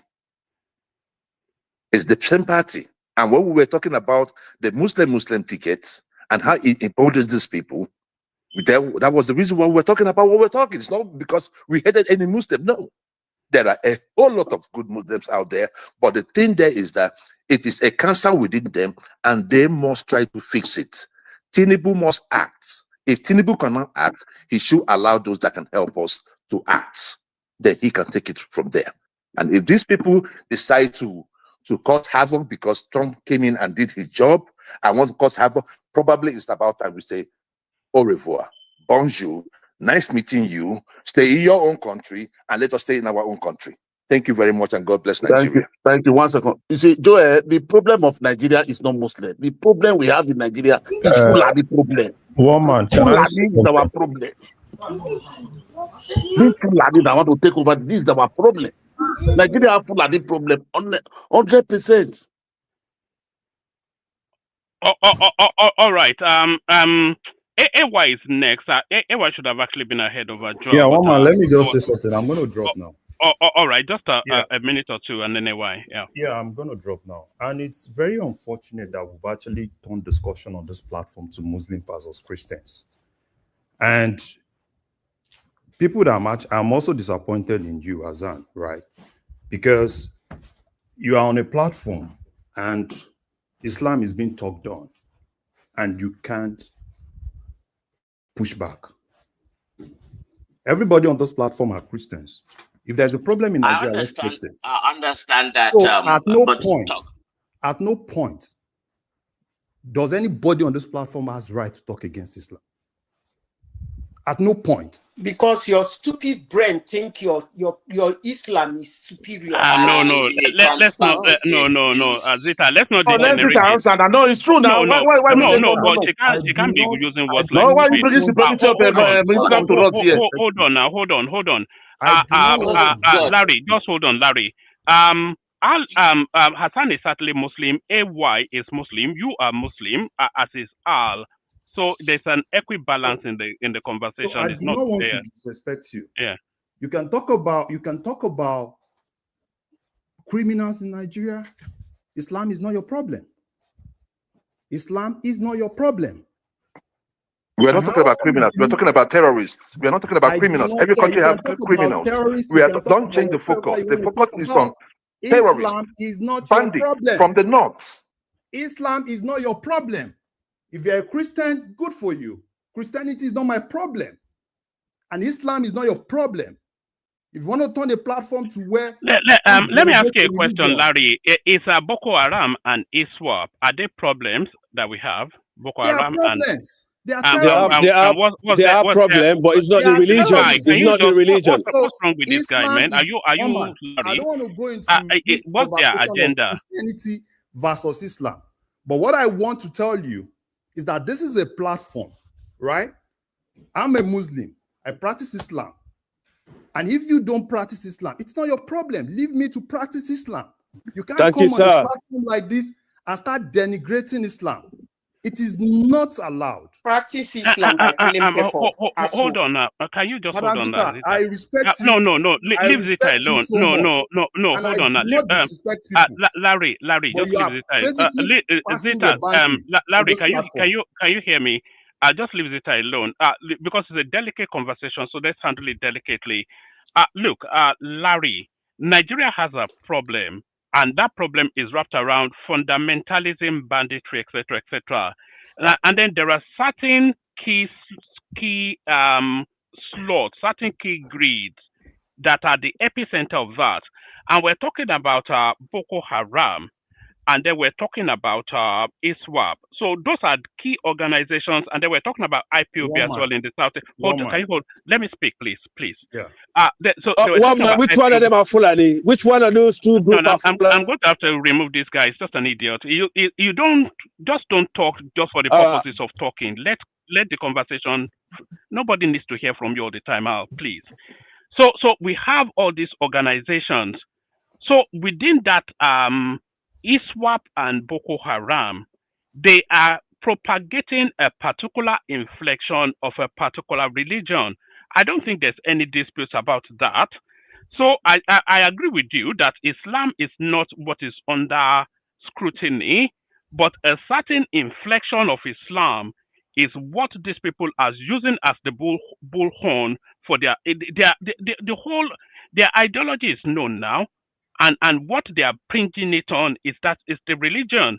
So you cannot say we cannot speak against that now when that is where the push is coming from. So Al, you don't have to speak all the time unless you actually have anything, just not for purposes of just putting your voice in. Larry. No problem. It's your show, one man. No problem. Okay, one man. At no point have you seen any sane Muslim not go against terrorism.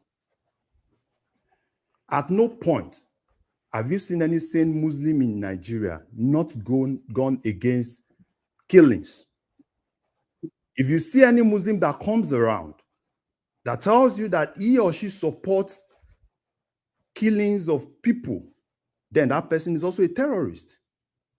But the religion itself is different from the people. What you do as a Christian does not define Christianity. Your behavior and whatever you do on your own does not define what Christianity is all about. So we need to differentiate the two. One is the belief itself. Another thing is the people that practice that belief. So when you believe, yes, and Larry, sorry for interjecting, and sorry, I just want to make another point. The convenience of when we begin to talk about this inflection that one man is talking about of a particular sectarian group, which yes, it's violent, and most of its violence against moderate Muslims. If we begin to deconstruct how it started, where it gets its funding from, why is the fire being fed, where are the embers, where is the fuel coming from, it goes into circles, and then it goes back to the United States, and they don't want to talk about that. No, that's not important. No, but Islam. So why? You see, that's how the narrative is just shaped. And Nigeria has had a history. Like if you go back and back, you see that Nigeria. Hassan, you are making me to intrude, Why are you blaming United States? Because no, he said the funding is coming from there. But he's not talking the funding that is coming from Saudi Arabia, UAE, all those one, no? No, now. And why do you think the UAE and Saudi Arabia are allowed to continue to do what they do and nothing happens to them, even though America preaches democracy? But those places are essentially satellite states of the United States. The UAE is right now funding a genocide in Sudan, killing thousands of Muslims. That is not Islamic. That is devilish. So we can say what things the way they are, but not when it suits you. And the reality is that we already all know. We just don't want to admit it.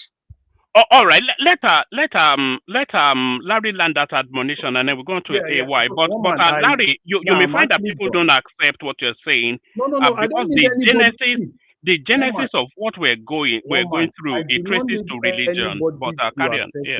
See, Omar, say, get it right. I do not need anybody's validation. I do not need anybody to support what I've said. But what I'm telling you on this platform, that Islam itself is a religion, and there's difference between Islam and whatsoever anybody that practices Islam does. So as there's difference between Christianity and what you, one man, do as a Christian. So if you've done something wrong, it has to be condemned, and it doesn't define Christianity. So when you have a general platform, when people do not understand the difference, and they feel that in order to suit their narrative, all they could do is to denigrate a religion, then I need to stand up and be against it 100%. And I do not care of any validation. That's why I just joined. Thank you, woman. Sorry, Larry, just 1 second. What is the agenda of this Boko Haram or this issue? What is the agenda? What is the end goal? Please, sorry. It is none of my business because I'm not a Boko Haram member. By Boko Haram, they said Western education is bad. So I don't even care. Whatsoever they are, I'm not a member of Boko Haram. I am a Muslim and I practice Islam, and Islam is not Boko Haram. That's what I want you to understand. Thank you, sir. Yes, but to that question that Niger man just it dropped. But it's quite an interesting thing, you know, because it's not an onslaught against a particular religion. It's an alarm against a particular goings on, and what is going on is vested within a narrative of a particular religion. So it could well be an inflection of that religion, maybe some element of Wahhabism, but nevertheless, you know, it wraps around within that space, so we cannot avoid that. So one man, one man, you know what Wahhabism is, and you know all that, and then you just keep talking in so simplistic yes, but terms, Wahhabism like is still a subsect. It's still part of Islam Why now. don't you tell them these things and explain to them? Since obviously a lot of let me just leave it, Mark. There's no need. I know it won't go anywhere, but it is what it is, you know.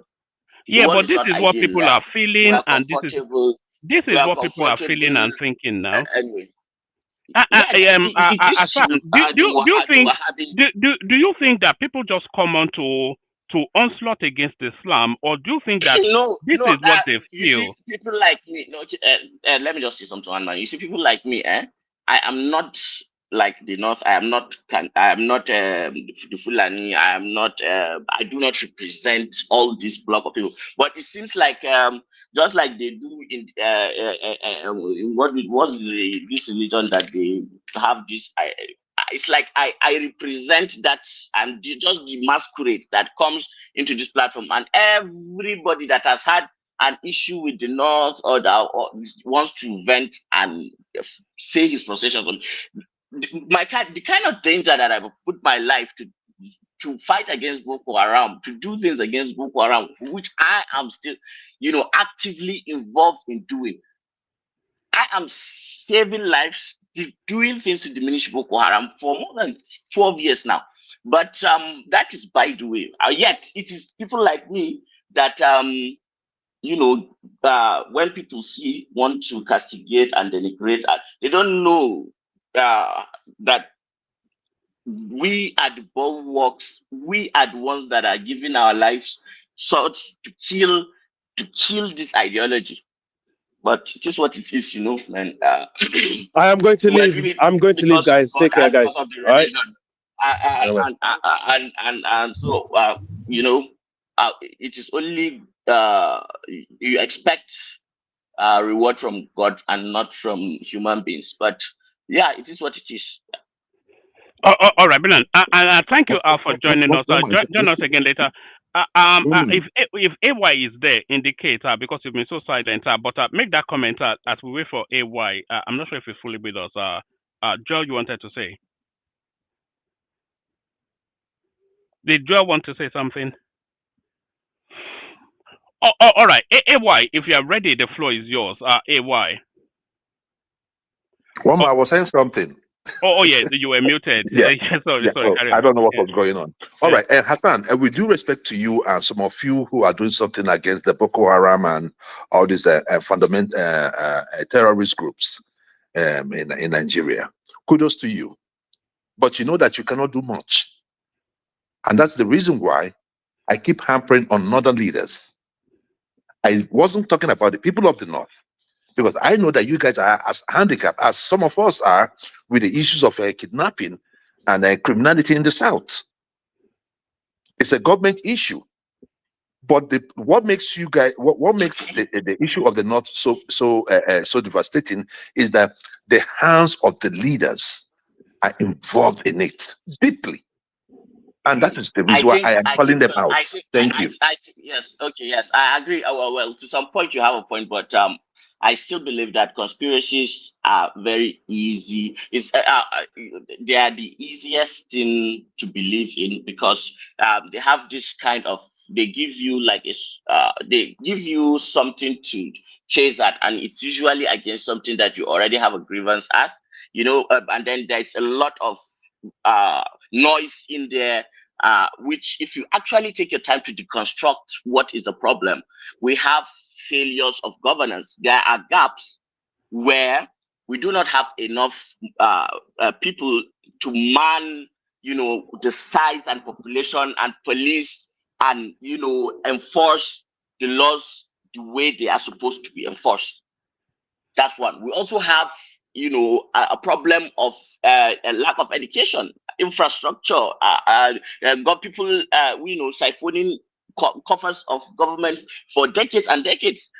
All these things translate into it is not a coincidence that wherever you find poverty, you find crime. And wherever you find crime, usually poverty is close by. So this has always been a natural human thing that it happens and it will continue to happen as long as society is left, spaces are left ungoverned.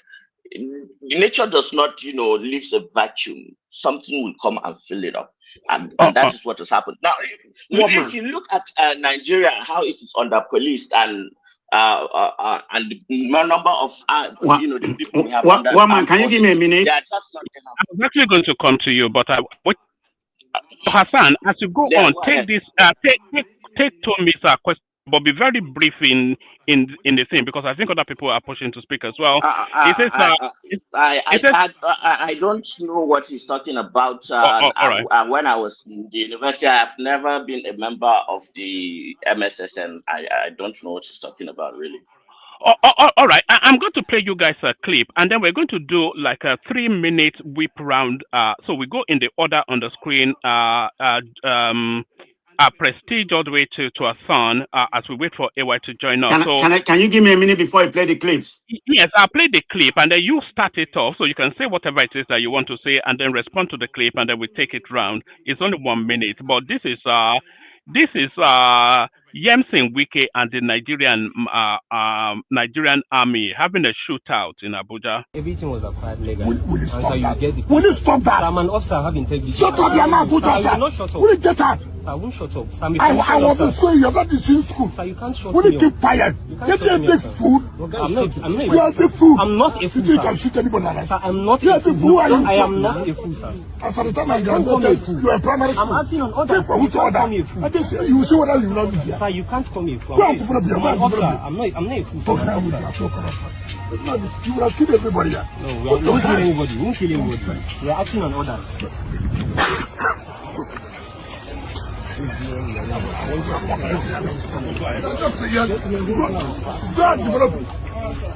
Go and develop here. Let me see you. We are going to get out.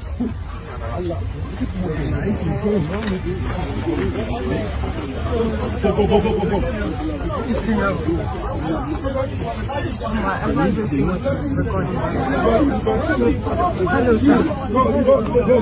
Director Press. So, Prestige, that was N0C1D right there in a standoff with the Nigerian army over disputed land. So I'm not quite sure how you are positioning, but you want to suggest that the rule of law should be paramount, but then no rule of law, so illegality all the way through in that particular clip. But whatever it is you wanted to say, and then 3 minutes from you, and then we whip that round. Prestige.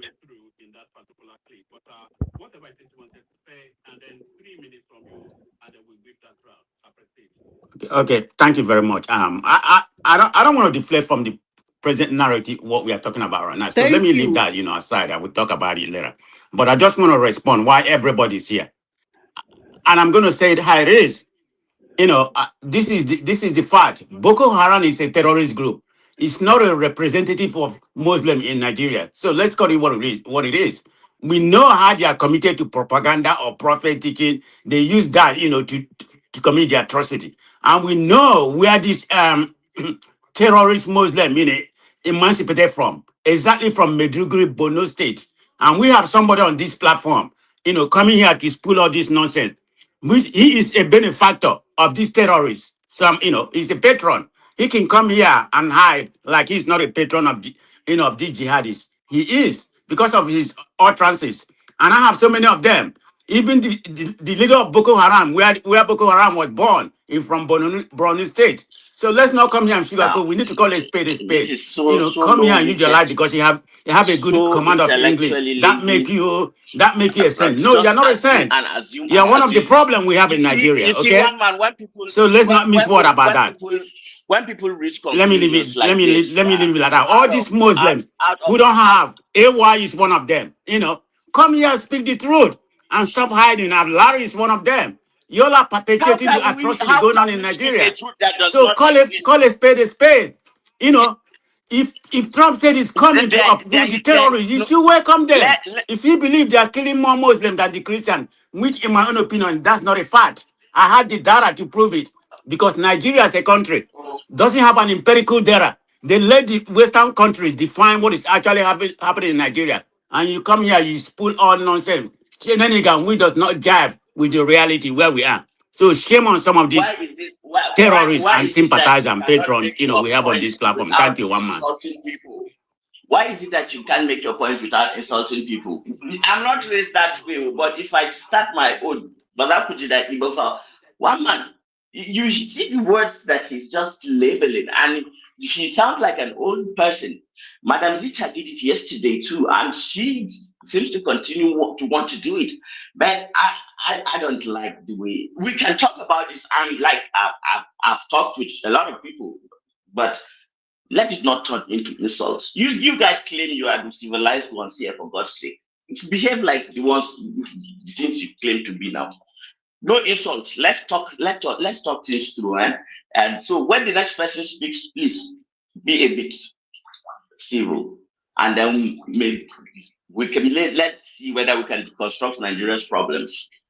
All right, brilliant, excellent. Like Hassan said, we can disagree without being disagreeable. So no personal insults. And Hassan How is are you not going to is not. construct Nigerian problem? We have a problem in Nigeria, Woman, Hassan. You need to can I say say truth to the something? power and stop hiding behind.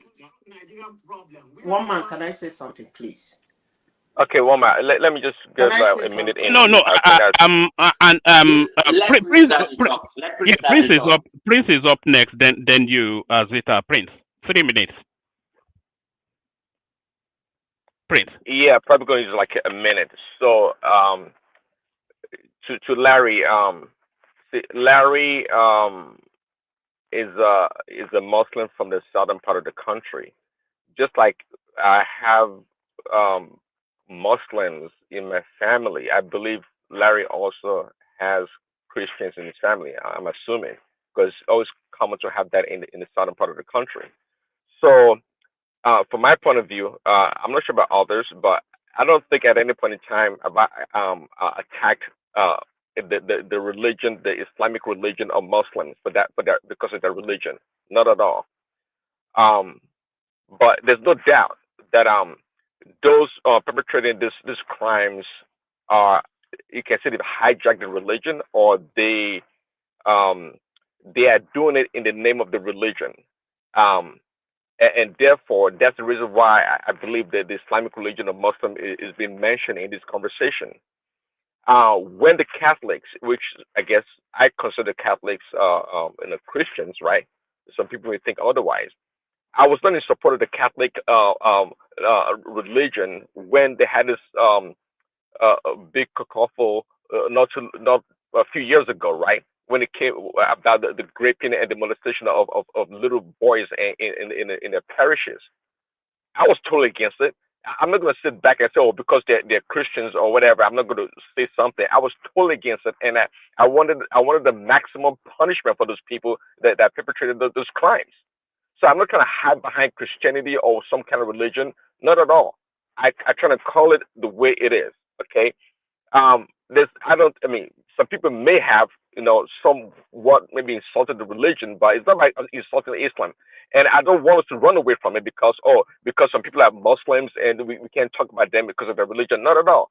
We talk about terrorist people in the name of Islam that have hijacked the religion to their own interpretation in order to perpetrate their own criminality. That's what we're talking about here. Okay, so we can't run away from no. Let's talk about it. But we cannot. It's not wise to even attack the religion because it doesn't make any sense. It won't make sense to attack Islam, not at all.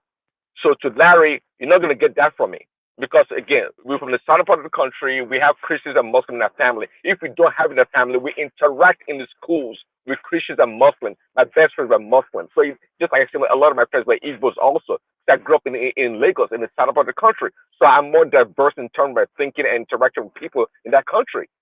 So it's not about Muslim issue. It's about the Islamists, the terrorists in the name of the religion, and they say it in the name of the religion why they're doing it. And of course, so like Larry, I mean, a decent human being, a respectable person would not be part of such ideology.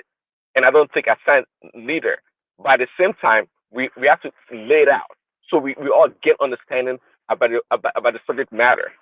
Who are perpetrating this criminality, in what name and for what reasons they are. Thanks, one man. All right, brilliant. And just in that tone that Prince Daddy has just said there, we go on to Zita. So Zita, what the conversation is inviting is that we need to be a bit more nuanced in terms of not broad brushing the whole religion, but narrowing it to the specific elements within the religion, and to keep the conversation to the topic and not to the personality. So, Zita, you're up next. There is nothing personal about it, but there is a lot religion about it.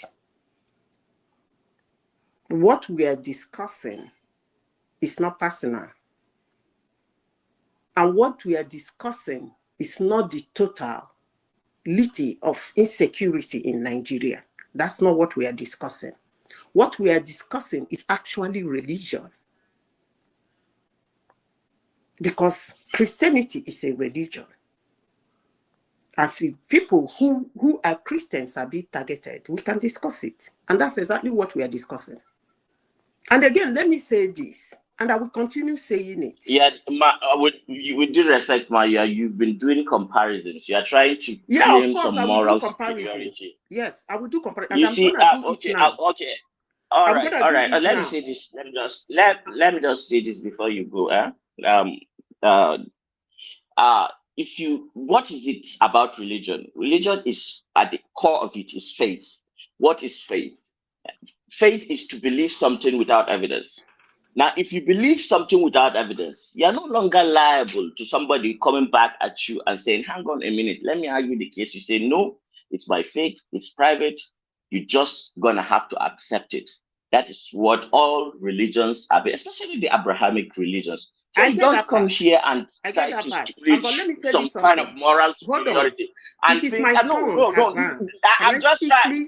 It is your turn, but your turn does not give you the right. Yeah, you can speak. I give you just to speak.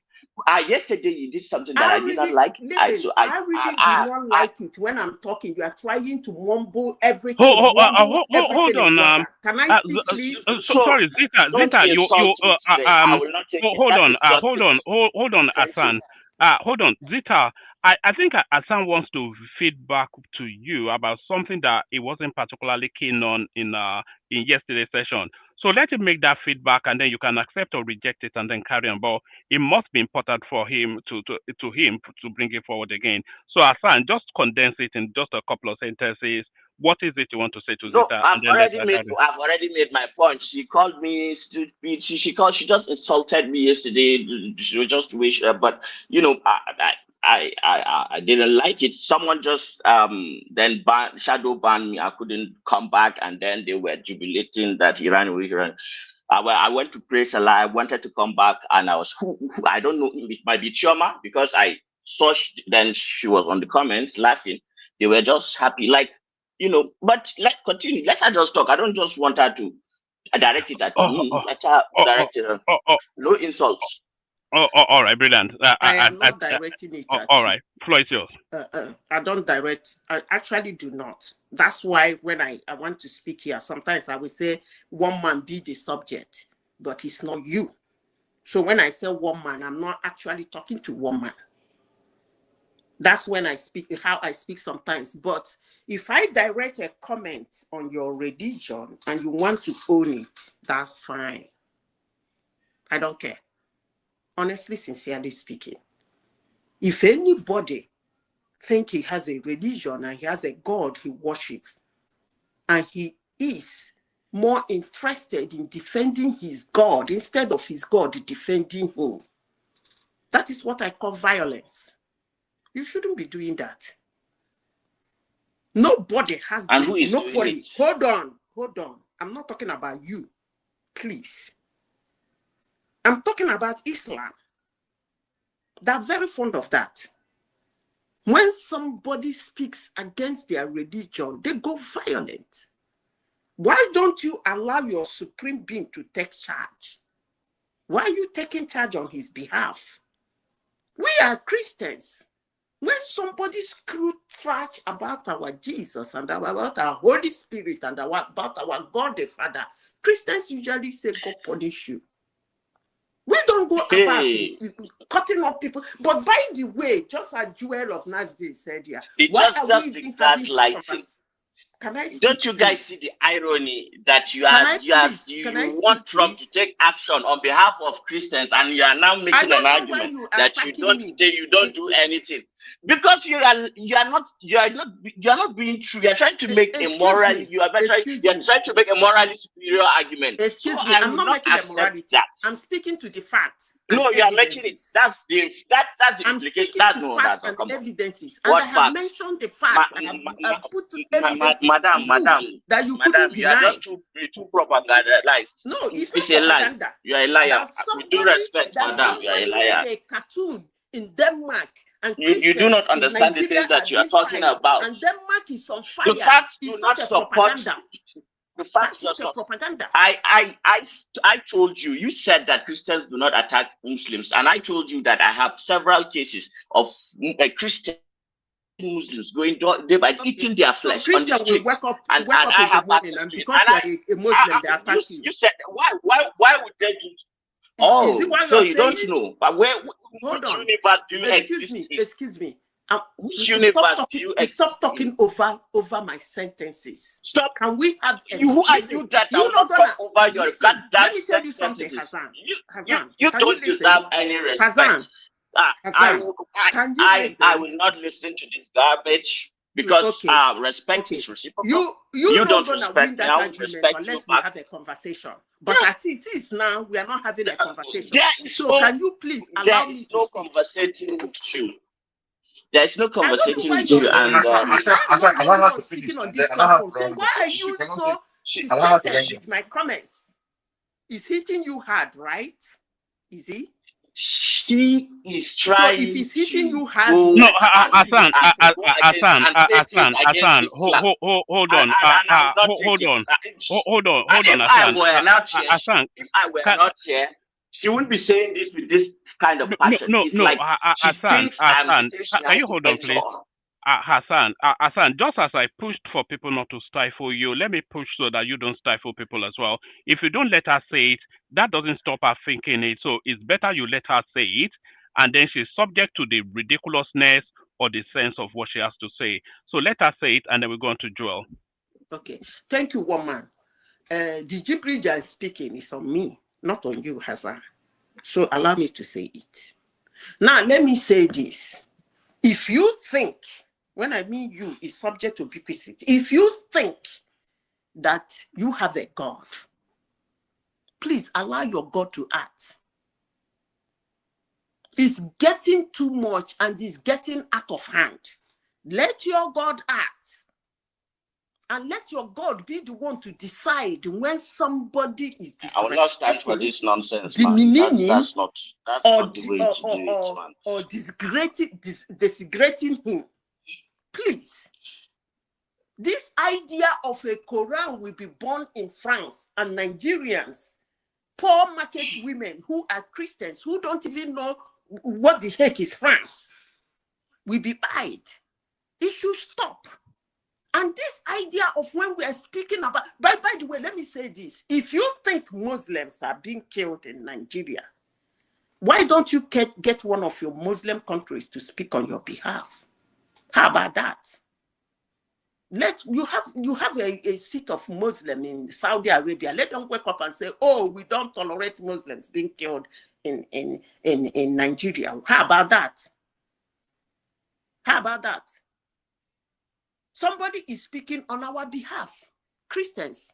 So get your Muslim brothers to speak on your behalf. Don't mix the two incidences together. That's not the discussion. By the way, as for Wike, one man is unfortunate that the people who call themselves leaders in Nigeria don't even know the law. But it is what it is. For somebody who is the minister for FTC, standing in front of a military man and abusing him and pointing fingers at him is actually ridiculous and is demeaning. And these are the actions the whole world watch. Just as you played it in your global platform, they call us a disgraced country. And you look at that, that's not disgraceful. Really? I don't know how much time I have, but one man, I will come back to this Muslim Christian stuff that is going on in Nigeria. I will continue speaking about it. You have literally 1 more minute, and then we go to Joel next to see if AY is still ready for us, and then just as we start things, we start to peter down. His own joins us, and you know his own of course, Sapele water and all that. But bring it home, and then we'll move it round.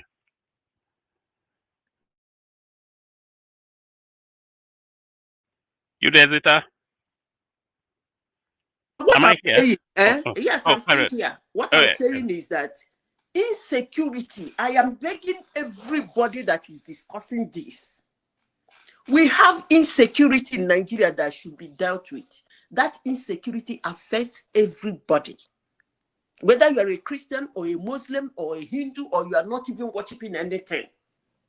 That is not the discussion.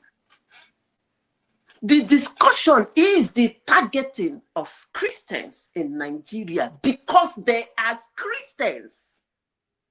Without no cause, they didn't look for your trouble. They didn't do anything to you. They are just minding their business and you target them because of their religion. That's what we are talking about. And the Muslims in the North has been doing it from time to time. It got to stop, period.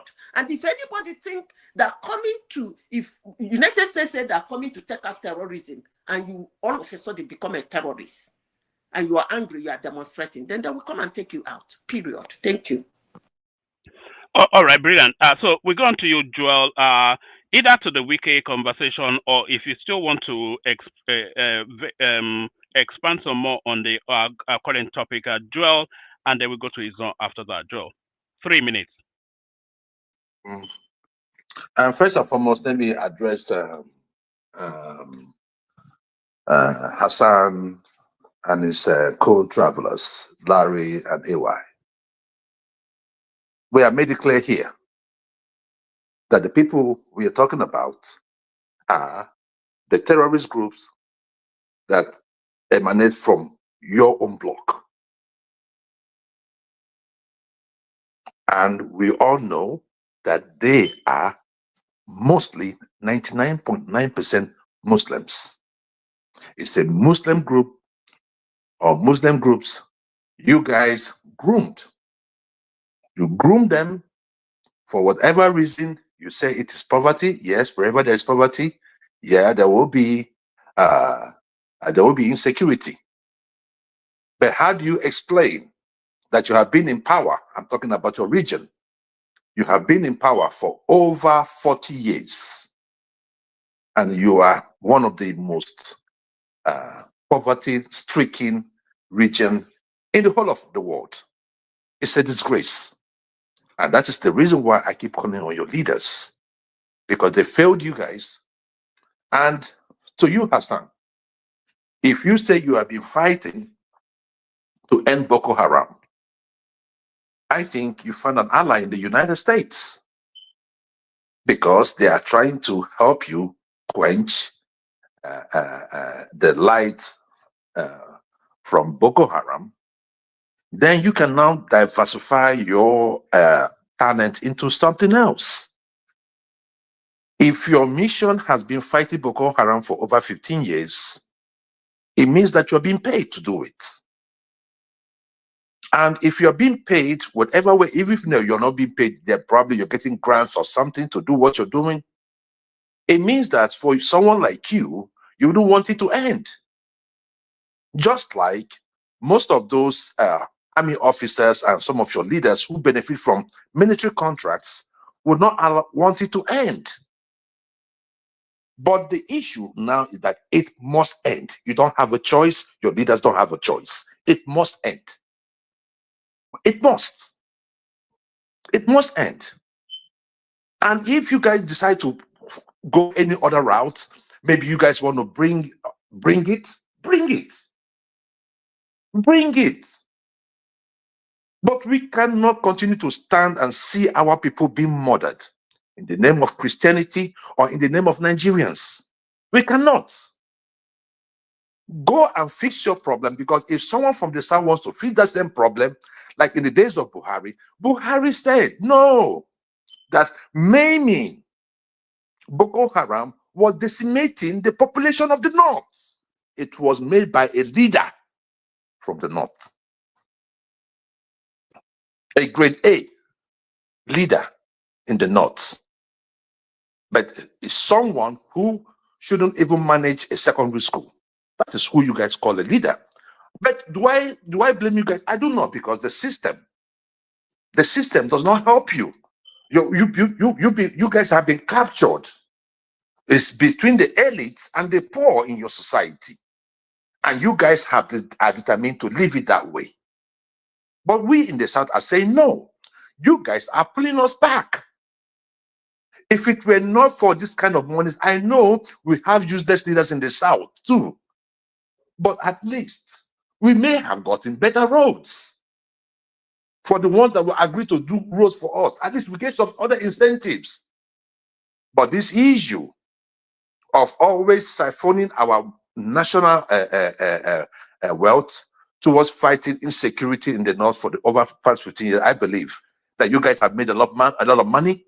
Let that business stop. Redirect your resources and skills into something more meaningful.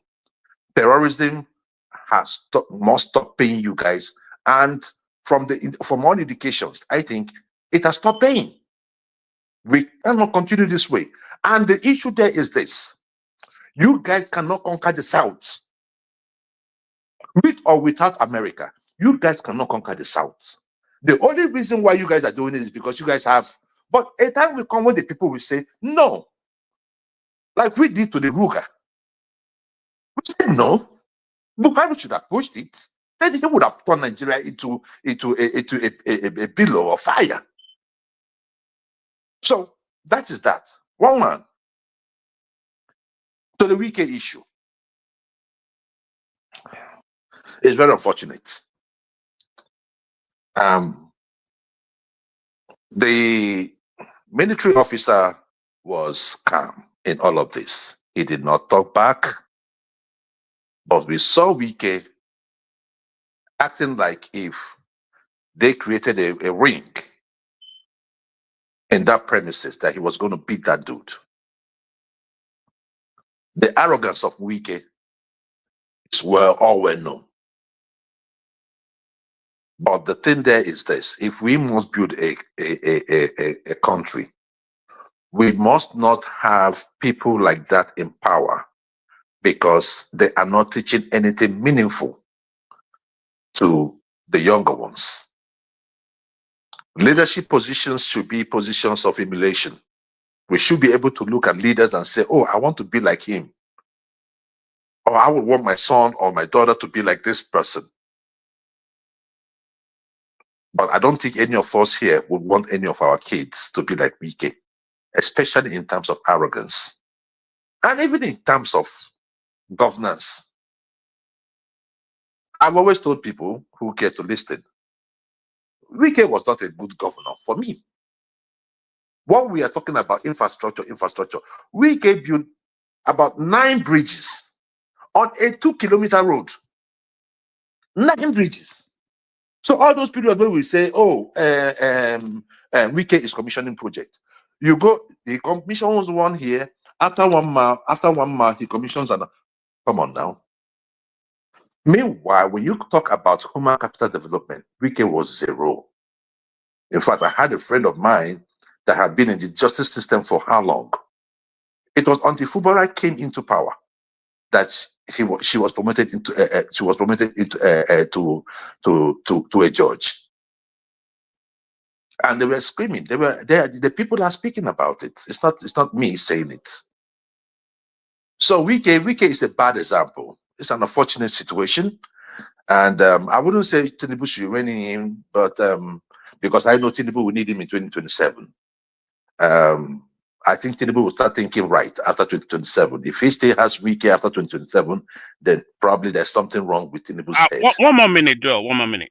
Thank you. So, one man, on that note, I will yield the floor. And God bless you all. Thank you. All right. Thank you, Joel. Stay with us, Joel. So it's been going smoothly and calmly so far, but then of course, he's on. Floor is yours. Oh man, how you doing? Okay. How you doing, man? How you doing? I do. As I enter, I say, Jack, I'll key one now before I start to the talk. Yes. Okay, the orange man wants to come and do bang bang in your country. The orange man. No, our fault. No, we cause them.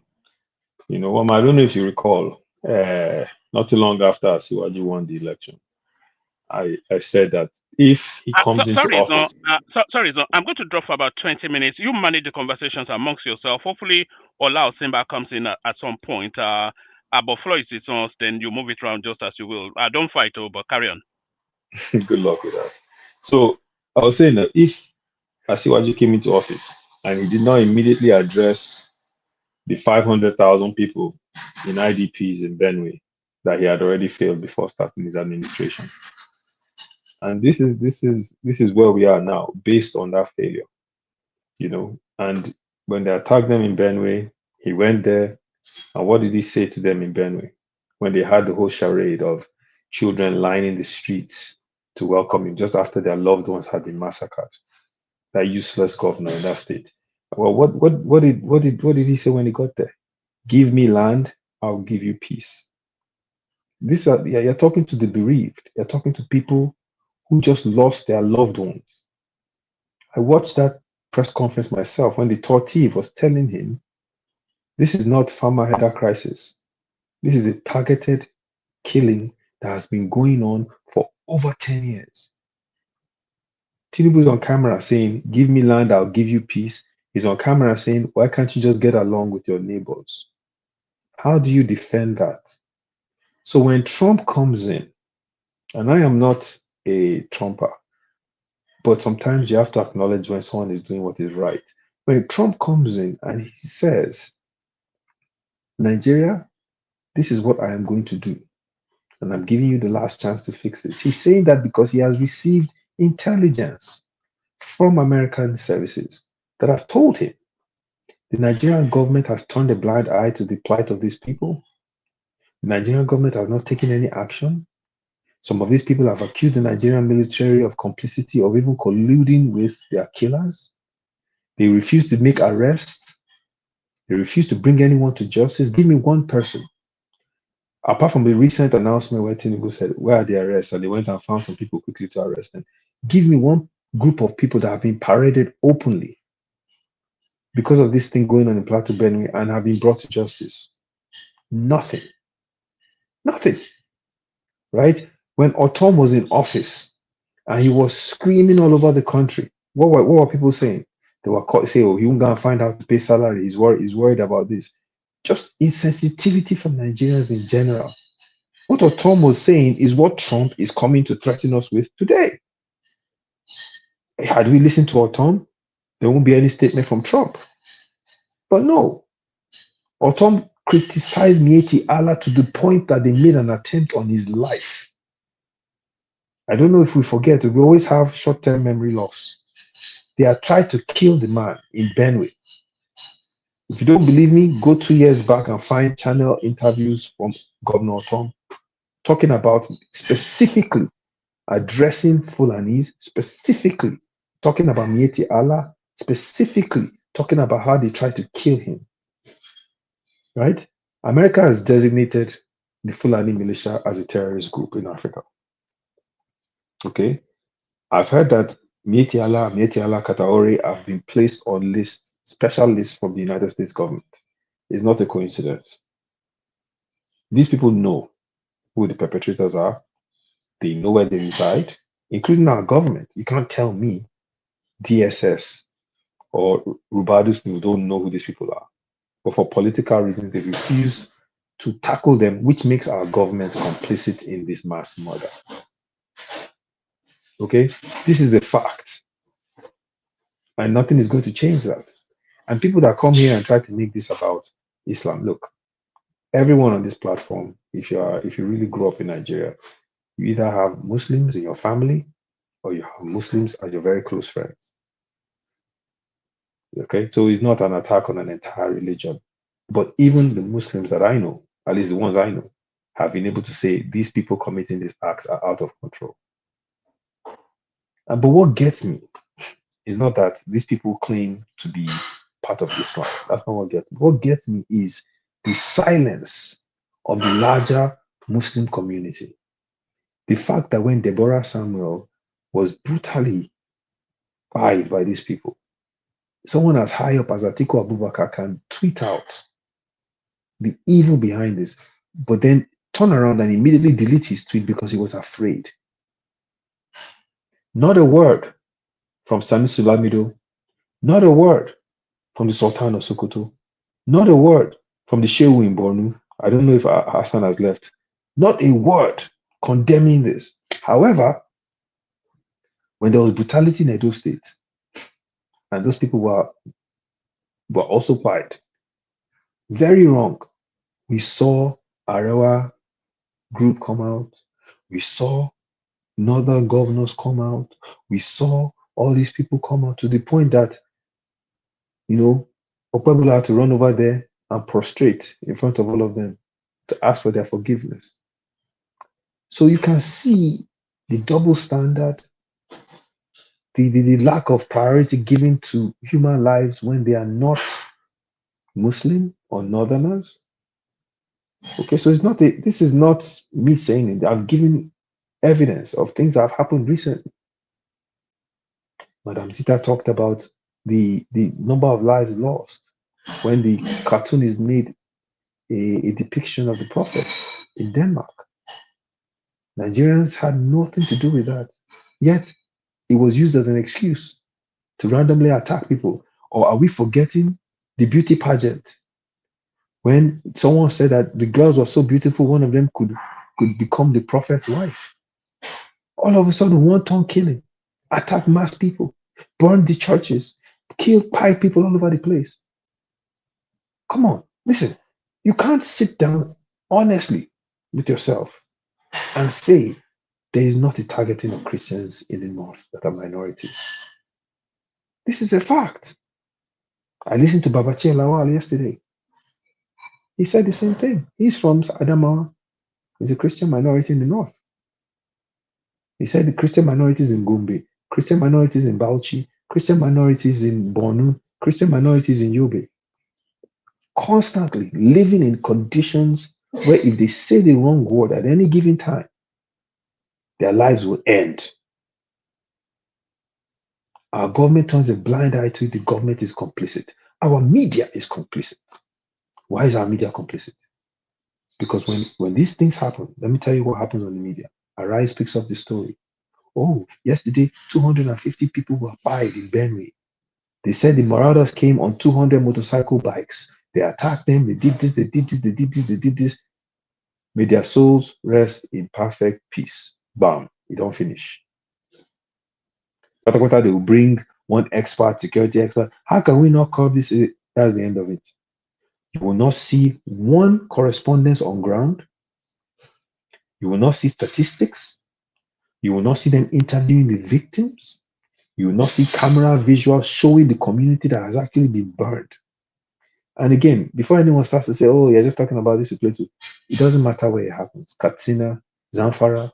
Give me one image of an Arise correspondent, channels correspondent on ground in Zamfara, covering, showing the victims, showing the carnage, highlighting the why? Because the Nigerian government will say it is embarrassing the government and the NBC will sanction them. So the cowardice of our media makes them complicit in this action as well.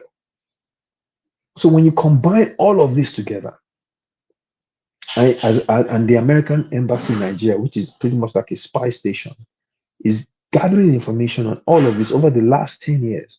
And they present the data with images, with hard facts to President Trump, who is heavily backed up by the evangelical base in the United States. What do you expect him to say? He will say, listen, I'm giving you an ultimatum because clearly I cannot work with your government to solve this. Because President Jonathan's administration, they said it. When the Americans came and they were working to try and stop Boko Haram, every time they put out information that they were going to attack Boko Haram, someone went and told Boko Haram, and the Boko Haram got out of the place. So the complicity is, the rot is inside our government. And that's why the Americans are saying, I'm giving you a chance to fix it. If not, we will strike on our own. Not because we want to, but because we cannot work with your government.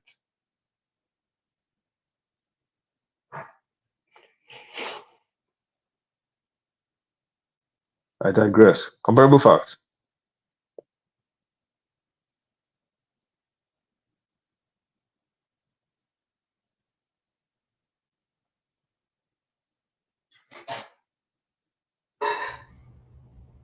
What's happening? Hello? Why is everybody quiet? My brother, Okay. my brother, you spoke well. You spoke well. Okay.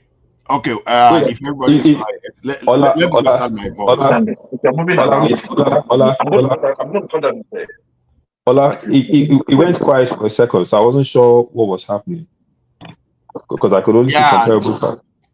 That's why I came in. See, Izon, you've all spoken very well, for sure. But let me tell you something that we are missing. That I think we are missing here. All those, the way you describe all this targeting, are they really like that? Of course, I won't deny. But there are so many of these that we should be very careful about. Using religion as something of designation for a foreign organization to come in, we have to be very careful. You've already seen what we are talking about. Even there will be massive division, even beyond the northern part of the country. There will be division right in the south, especially the southwest, where we have the mixture of both Muslim and Christian. When you start raising that, and when this thing escalates to that religious aspect, you will even see those things that is happening in the north affecting us in Yoruba land. And this is what people are not being careful about. And when you want to control a particular space, violence and religion, they go together in some aspects. Now, when America is introducing this religious angle, we are, hey, come and help us clear. But what we are not looking at is this: when it becomes a religious matter, it's even going to escalate beyond the current situation. Yes, we have a insecurity issue, but it's mostly, I would prefer to ride it around other things like terrorism or maybe you want to even talk of ethnic cleansing rather than introducing religion. Now, have you guys not wondered why even Hausas, that they're about the largest population, or maybe about 50-50 population with Yoruba? I'm not taking out other ethnic group in the north out of them, but let's just say Hausas. Because Fulani, I know that the population in Nigeria is actually escalated, or how do you say, exaggerated. I don't believe that Hausas are more than Ijaw. No way. I think Ijaw, they are the fourth largest ethnic group in Nigeria. I don't think Fulanis are more than Kanuri. They are just using all those things to manipulate our mind to make themselves larger than life. But one thing you can assign to their leadership is that they love violence. And because they love violence, they have places to hide. And in all their violence, how come that they are protected? Their protection is not only in Nigeria. That's the problem. Their protection is beyond our territory. Then the problem is, who are those protecting them? So that's why I've been saying that. No, let me line with my narrative, please. That's why I've been saying that if America really want to help us, they know what to do. El-Rufai is walking up and down, is moving around this country. Ali Modu Sharif, we can't claim not to know all those people, and they travel out. Maybe they go to United Arab Emirates, which are allies of United States of America. What have you done to them? Even Saudi Arabia is stopping, is banning Gumi, and Gumi still travel to where America can reach. Why nobody is talking from that angle? So the religion aspect of it, the coloration, is what I'm saying is dangerous. And that is why some of us will be talking of restructuring that country, not only economical, along the economic area. Let us even have it in such a way that everybody will have their own internal security. You have your police. So this is where people should be going for their governor. Say, on that state police, go and make Tinubu restless. Go and give him sleepless night. Don't let him sleep. Don't let your rep sleep until you get that state police. And that state police should not be something that maybe the president can just invoke the power to bear weapon. No, it should be a matter for the National Assembly to be able to legislate on and to have oversight, not the executive. Because don't forget, we might ask someone like a Buhari that will come tomorrow and start disarming the regional security structure. Then leave those states that want to live in insecurity to them, and let's see whether they are not going to solve their matter. Middle belt, have your own security down to this place and repel every evil person. Just equip them as you want. You understand? Let the state apparatus meet them violence for violence. And let's see whether they are not going to run. But staying here, just accepting a United States of America coloration, it's a dangerous narrative. I was saying it's a very dangerous narrative that we should all just try to. You see, when these people wanted to colonize us, they used religion and violence. They first of all, although we know we are doing those stages before, they first of all came with violence, and later they now brought religion. You understand? The religion that we appeal to you. You understand? You know these people are more powerful than you. Just have hope in God. Think of the world to come. When you look at those stuff, so it's still the same narrative being played here. Whether Christianity or Islamic, they are tools of control.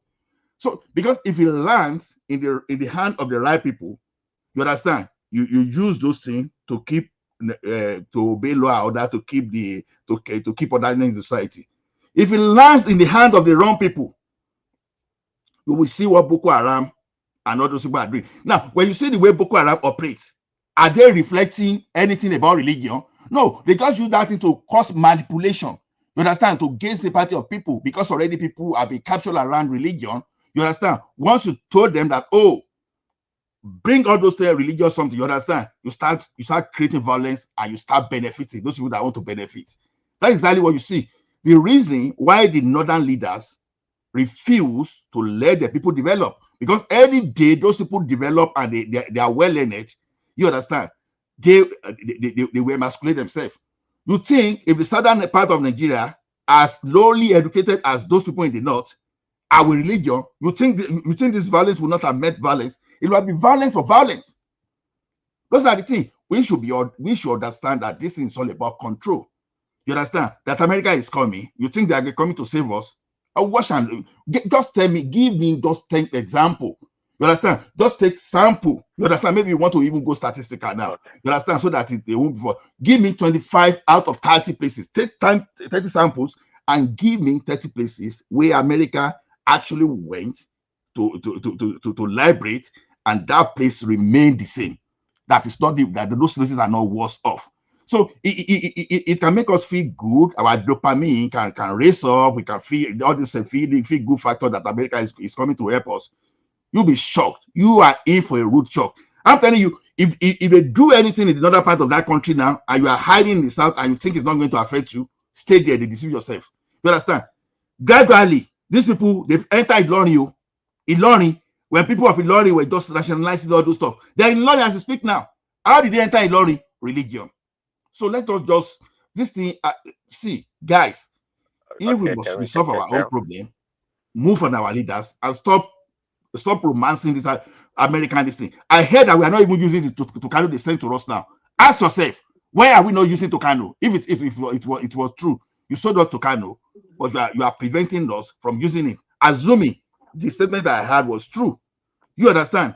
So you will say we violate human rights, and you be violating human rights for donkey years. You are selling weapons to Saudi Arabia to go and harass Yemen. You are selling weapons to other countries to go and harass. But when it comes to the matter of Nigeria, you say we should not use. Abba, see, guys, don't let us fall into the trap of these people. That's just my own. You can label me whatever you want to, but be very careful when it is a matter of religion. I think it's my turn. You can continue, sir. You say I should come in to contribute. You can continue. Can I go ahead? Please go ahead. Please go ahead. Okay. You have spoken well, Ola, but we cannot devolve from our conversation without mentioning Muslim. Okay? Because Boko Haram is part of Muslim. So there's no way we can, misconstrue the fact. Muslim, the Muslim are the follower of Islam. This is my understanding. I've not read Quran, but majority of Muslims oppose, Boko Haram. So let's call that a fact, because a lot of them are dying, and they are fleeing from that, that particular country, that particular area. So that's a fact. The index is there to support what we are talking about. We are not here condemning all Muslims. We are condemning that particular section of Muslims, which is Boko Haram, which is a violent extremist that distort Islam for political goal. So you cannot say we can't talk about Muslim. We have to, because you can't tell me whereby everybody has repeated this, but I'm going to repeat it. And that's my quarrel about our conversation. Can anybody tell me where a Christian group has gone, terrorize go to the north or in the south and start killing or burning the mosque? The answer is no, unequivocal.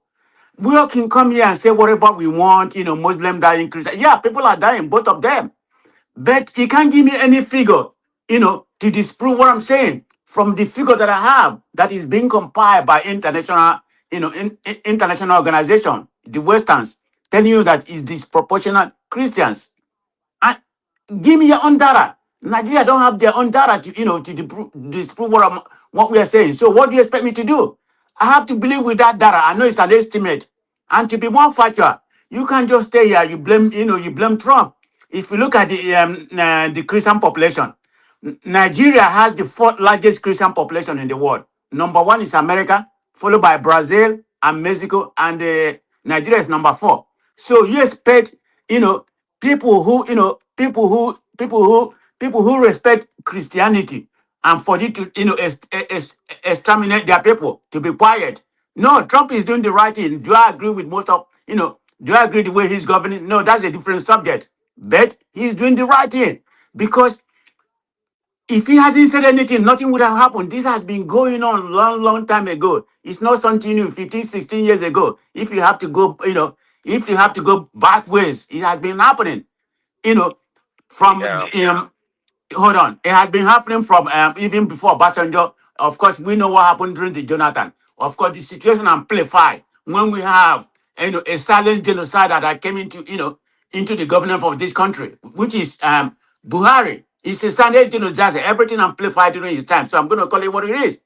We shouldn't come here and sugarcoat what is the fact. The Let fact me is the interject for fact. a second, man. It's well stated there. But anyway, let me let that lie. Let me use this opportunity to speak about Wike. You see, this is the Before you go to problem we Wiki, have can I in. interject real quick? Okay. Hold on, comparable fight. Don't go to Wiki yet. Go ahead, Prince Daddy. Go ahead. Okay, yeah, thanks. What you said earlier, like you said it before, let's just make it an issue of terrorism and banditry. Okay, fine. But see, it goes back to the same old story.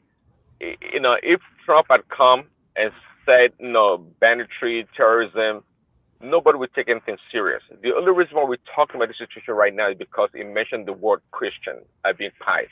That's the only reason why we're talking about it. So, if we want to continue on the old path, let's not identify the real problem. Let's just make it general. Let's make it because we make everything general. That's why nothing's been done. Nothing has been done. When are we going to have a starting point? A starting point for the whole situation. Okay.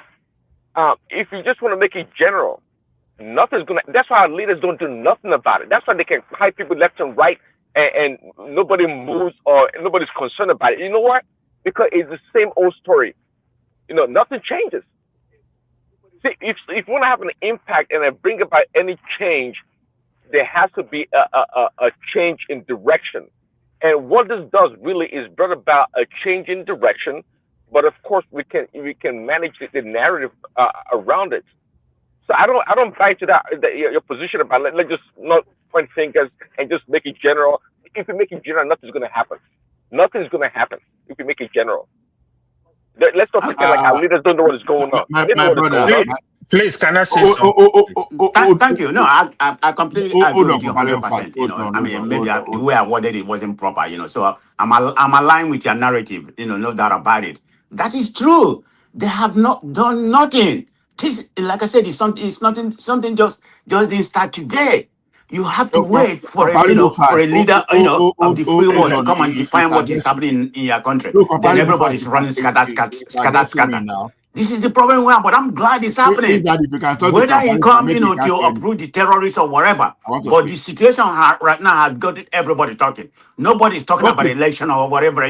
We are talking about our country, how to stabilize our country, that we have an species danger, in our country. Something has to be done. So people come in here and say there's nothing like Christian genocide. You can have your opinion. That's your opinion. I respect it. But in my own opinion, I'm only speaking from what I believe. And I can give you the genesis where I think there's a Christian genocide. If you look at the Boko Haram, remember, if you really study, remember Boko Haram split into two. When Mohammed Yusuf died, which is the head of that Boko Let Haram, other people you speak. have Abu Bakr, then there's Abu Bakr Sheke. Then he wanted to comparable fact. I don't think you can hear me. Can you? If you can hear me, can I say something, please? No, sorry, just give me 30 seconds to respond to Prince Daddy. You see, Prince Daddy, you want to solve a problem, you don't escalate the problem. What Trump has just done is escalated the problem now. We that we are supposed to come together and solve the insecurity among ourselves, we started suspecting ourselves now, which is dangerous. That is not a solution. You understand? When I told you, I challenge everybody here to go and look at the country where America intervened. I just give 30 sample and come and give me 25. Just come and give me 10 that survive after. Now, you went to Afghanistan to fight Taliban. Who are those people ruling in Afghanistan today? When America arrive in Nigeria, you'll be surprised that these terrorists they want to fight may be the one that will take control of that territory and they'll be dealing with America. Be very careful. That's why I'm suggesting that if we carry the same energy and say, oh, you are our senator, you are our governor, don't come to our state until you get local security. We want to secure our territory today. We see, we've had ample of examples. Fayose did an open grazing law, anti-open grazing law. You understand? And carry cutlasses and shakabula. Hunters go after them. You understand? What happened? They disappeared. We've seen this thing. So it has shown you. But when Fayemi came, he started playing politics around it. What happened? They returned. You understand? At least you don't need to tell me that, oh, when your executive governors and your leaders want to do something, that something will be done. I don't know why everybody is afraid of Fulani, because they are just the most, they are the one behind, they are the one being spoken about when talking about this. Even Hausas, you understand, they are helpless, even though they tend to say Hausa Fulani. Let's just be very careful. That's not help. AY, please go Yeah, ahead. okay, thank you very much. Good morning. I was busy with work, man. I was listening a little bit. I want to quickly address the first of all, I think a lot of us, we are very insensitive to our neighbors in Nigeria. I think a lot of Nigerians lack what we call emotional intelligence. I listened to Aizo. I really enjoyed his point, as always. But comparable fast said one, he said, no, you can't remove it. They are Muslim. You got to put them together. Body. Who is serving your country? Listen. Let me talk, please. That is so insensitive. You are talking of religion of over 2 billion people. In Nigeria, let's say 100 million people average. That's what you are referring to, because you are so insensitive. It's just like how somebody will come when they tell you, oh, 1967 coup was an Igbo coup. You're going to argue, no, it's not an Igbo coup. Listen. Oh, let me talk. This is your problem. You're going to argue, it's not an Igbo coup. Even me, I argue, it's not an Igbo coup. Because you can't say because of the sin of few people, you are pointing hand to millions of people. But I'm sure if anybody come here and accuse you, the 1967 coup was an Igbo coup, you will swear for the person, you will swear. I'm not in that position, it was an Igbo coup. That is what is going on. The truth is, we have, even calling it Fulani is a problem. Designate these people as terrorists, as criminals, as whatever, wherever you are. This is the failure of the government over the years. That's why we are at the point where we want to fight ourselves. We don't know what you are inviting for ourselves. I don't know, is it for fun? I don't know your other name, sorry. He made mention of something. Now, when America went to Afghanistan to fight Taliban after 20 years, they had over the state of Taliban. They went to Syria. Oh, Syria are killing non-Muslim in Syria. They are going to fight ISIS. They handed over Syria to ISIS. Yesterday, the Syrian president, they put bounty on his head, millions of dollars. Was in White House, dancing Buga with the president. We don't really understand. The issues going on in the North, I kept explaining to some people, but what you want to believe is what you want to believe. There is mass killing of people in the North, both Muslim and Christian. This is a fact. If you have specific cases where you say this is religious crisis in this region, you can bring it up. But what I know in the North, there is mass killing of Nigerians. The people killing these people, we don't need to have mercy on them. It's the failure of the government. That is why we're having this discussion. Go to where they are, bomb the shit out of them. Clear this criminal out, because Nigeria are suffering. We have, if you want to target Fulani, we have a lot of Fulani that are selling in the country, that are doing well, that are peaceful. They are there. Whatever you want to call them, you know, these terrorists, this criminal, clear them. But I'm not gonna stand.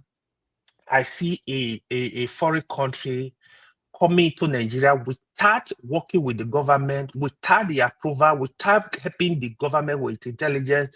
You want to come and be throwing bomb. Nigeria is not a banana island. We have a government. Hold on. Let me finish, please.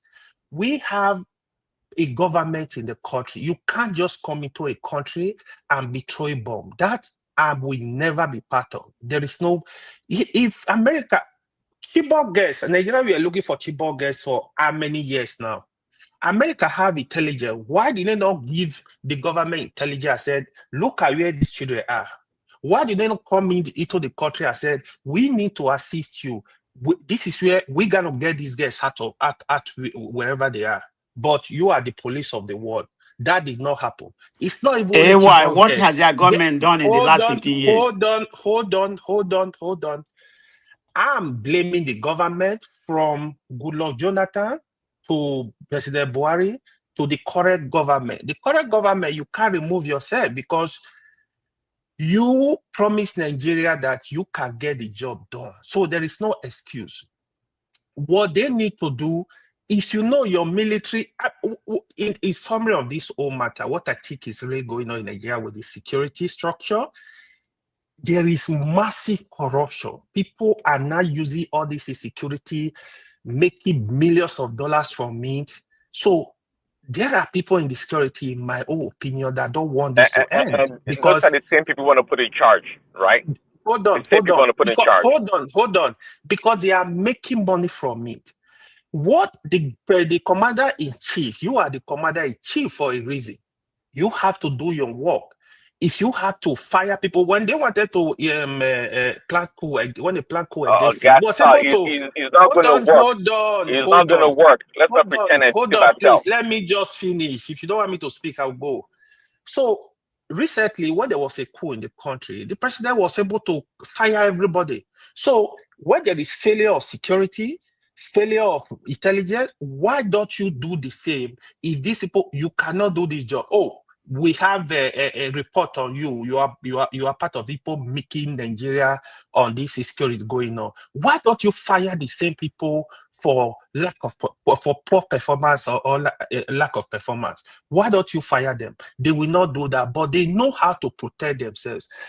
It's sad that the state we have, the rhetoric going around, it's like we're pushing ourselves to civil war. I pray we don't get there, but I'm scared that it's religious war, not civil war. It's religious war. That's why it's dangerous. No matter, yeah, it's very dangerous. Why hold on, let me speak. Why this is dangerous, right?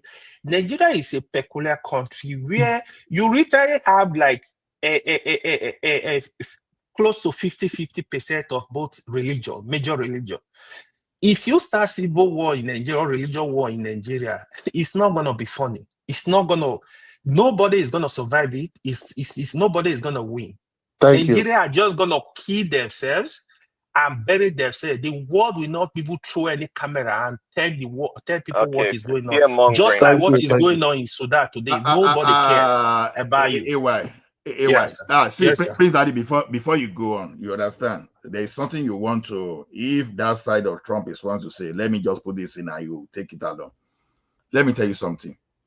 We are that's Fulani, that people are not comfortable labeling Fulani. You know, I keep saying something there. When I talk of Fulani, I just talk of the Emirates, their leadership. I don't talk of the common people because those people, they are just tools.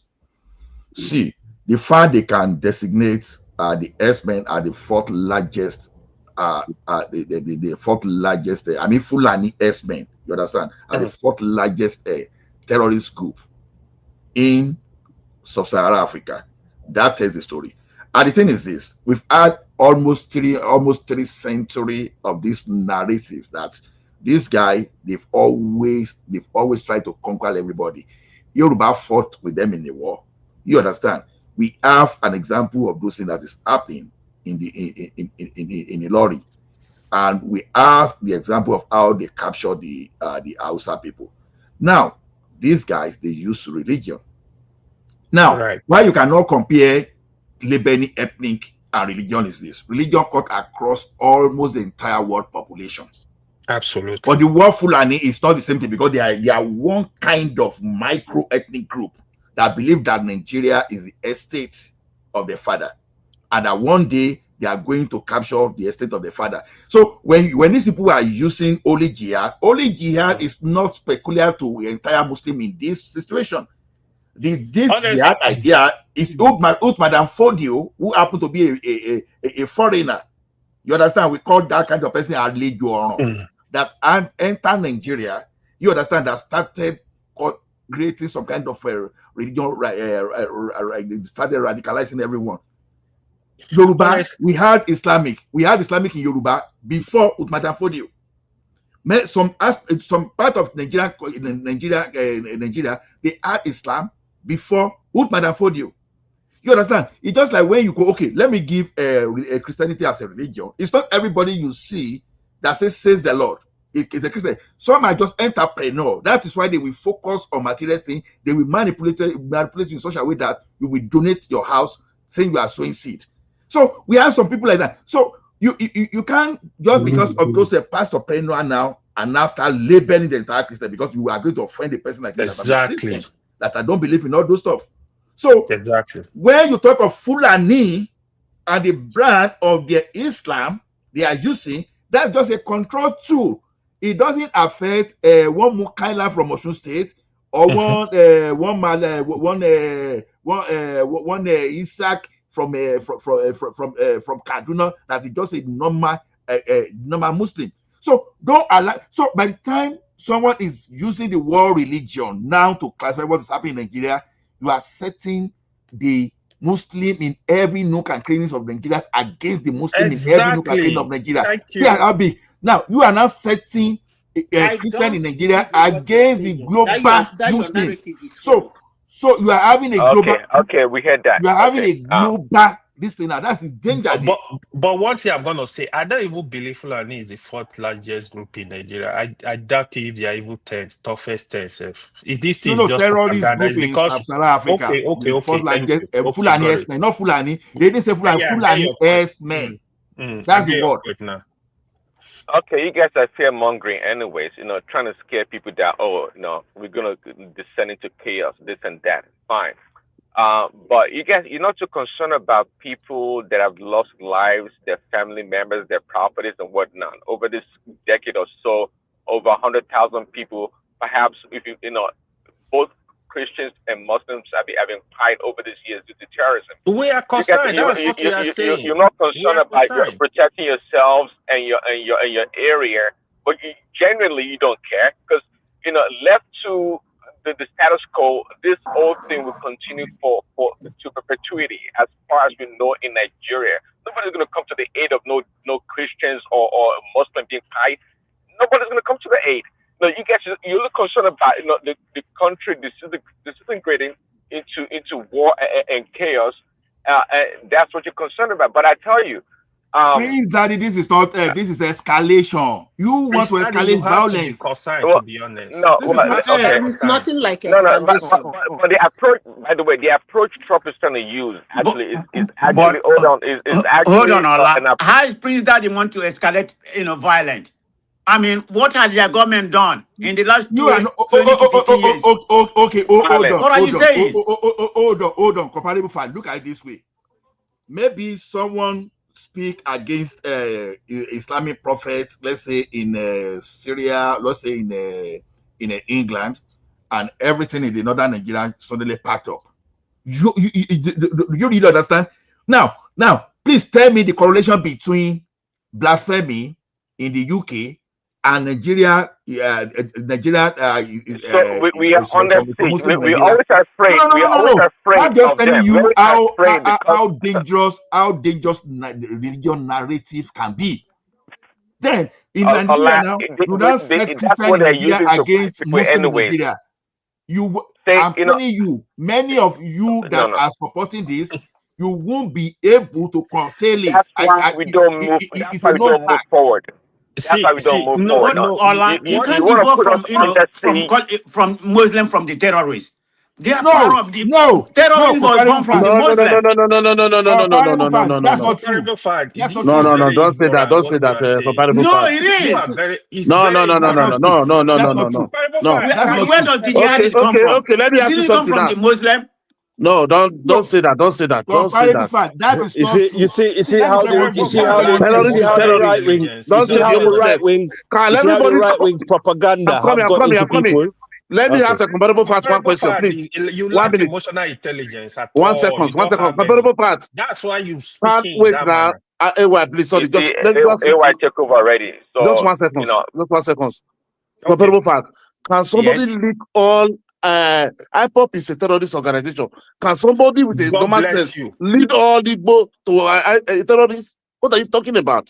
He would I defend didn't say IPOB. that. All I said that Boko What did you not Haram say? emancipated from came out of Muslim. They are the No, jihadist part of the you Muslims. understand what So these are that's the point I'm trying to make. So you No. can't you. devote from That is not the way you calling put it. Muslim You say and Muslim. jihadists. You have to. No, you say Haram you is can't separate the Nigeria. Muslim from the Nigeria, jihadists Boko from the Haram. terrorists. That's what you said. Boko Haram is Okay, guys, Nigeria. hold on. It's your fault. I will ask It's something your now. fault, See, man. this is what It's your Larry. This is what fault. Larry was saying earlier.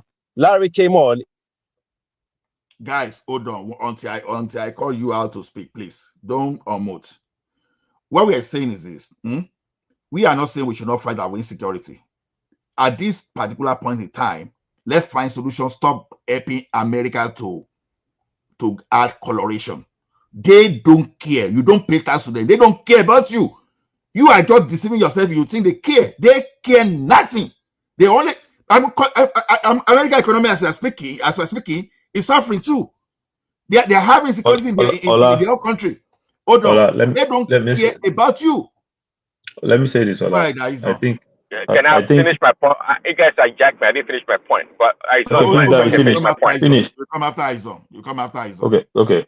No, I was going to say this. Yeah, you're right. American politicians don't care about us, but American politicians care about their constituencies. And in America, the evangelical base is a big, big constituency. These people are not running for office. They're not trying to do anything in power.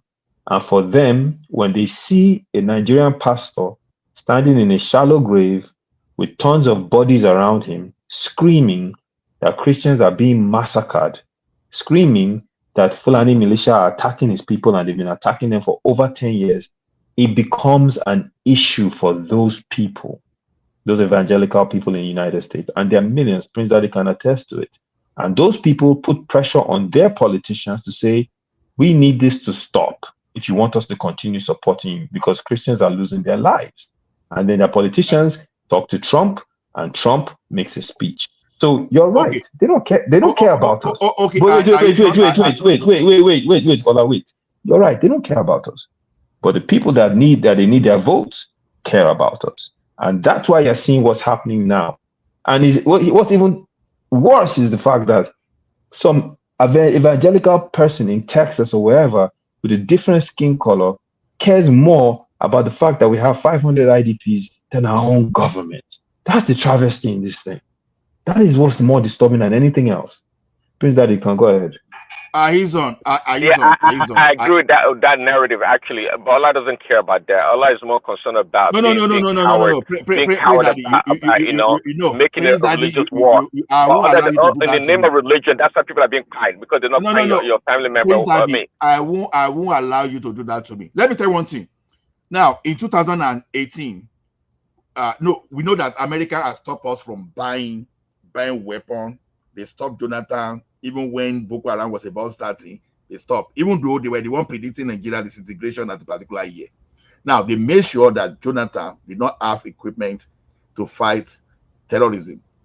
Anytime he was winning that war against terrorism, all of a sudden, Transparency International as some kind of good-for-nothing NGO, they start giving some kind of this thing. All those things that will be threatening. They start telling me the story of how he's going to go to ICC, all those stuff. Fear, all those stuff. They started controlling his mind. Amnesty International. You understand? Amnesty International. You understand? Okay, hold on. Prince Daddy, hold on. We understand all those narratives. Now, what we are saying is this.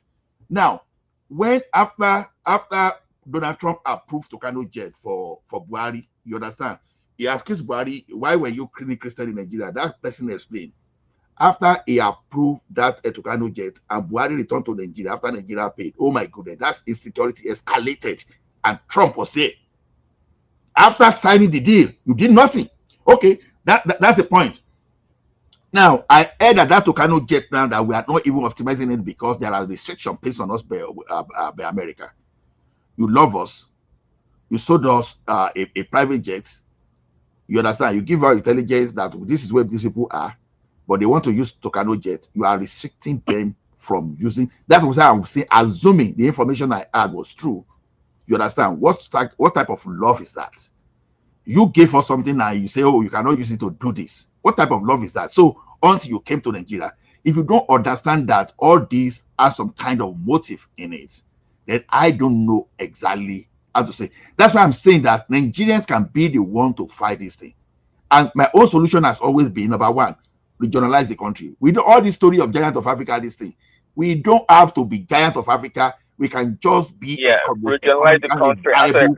2 million people. Then you talk about Hold on now. Okay, Hold on. let me make hold a on. point. Hold I on. want to go. Let him talk now. When you give every region the weapon to defend themselves, I'm okay. You don't need to tell us, so that when you give people their weapon, they will know those people that are creating problem for them and they will deal with them. Okay. How would you have given a Christian governor of Benue State? But they have been given the weapon. Wait, madam. I didn't interrupt you. If you are giving the people of Benue their weapon, their police to fight, you understand? Internally, so they have nobody to complain to that is attacking them. How will you have a local police and you won't be able to fend for yourself?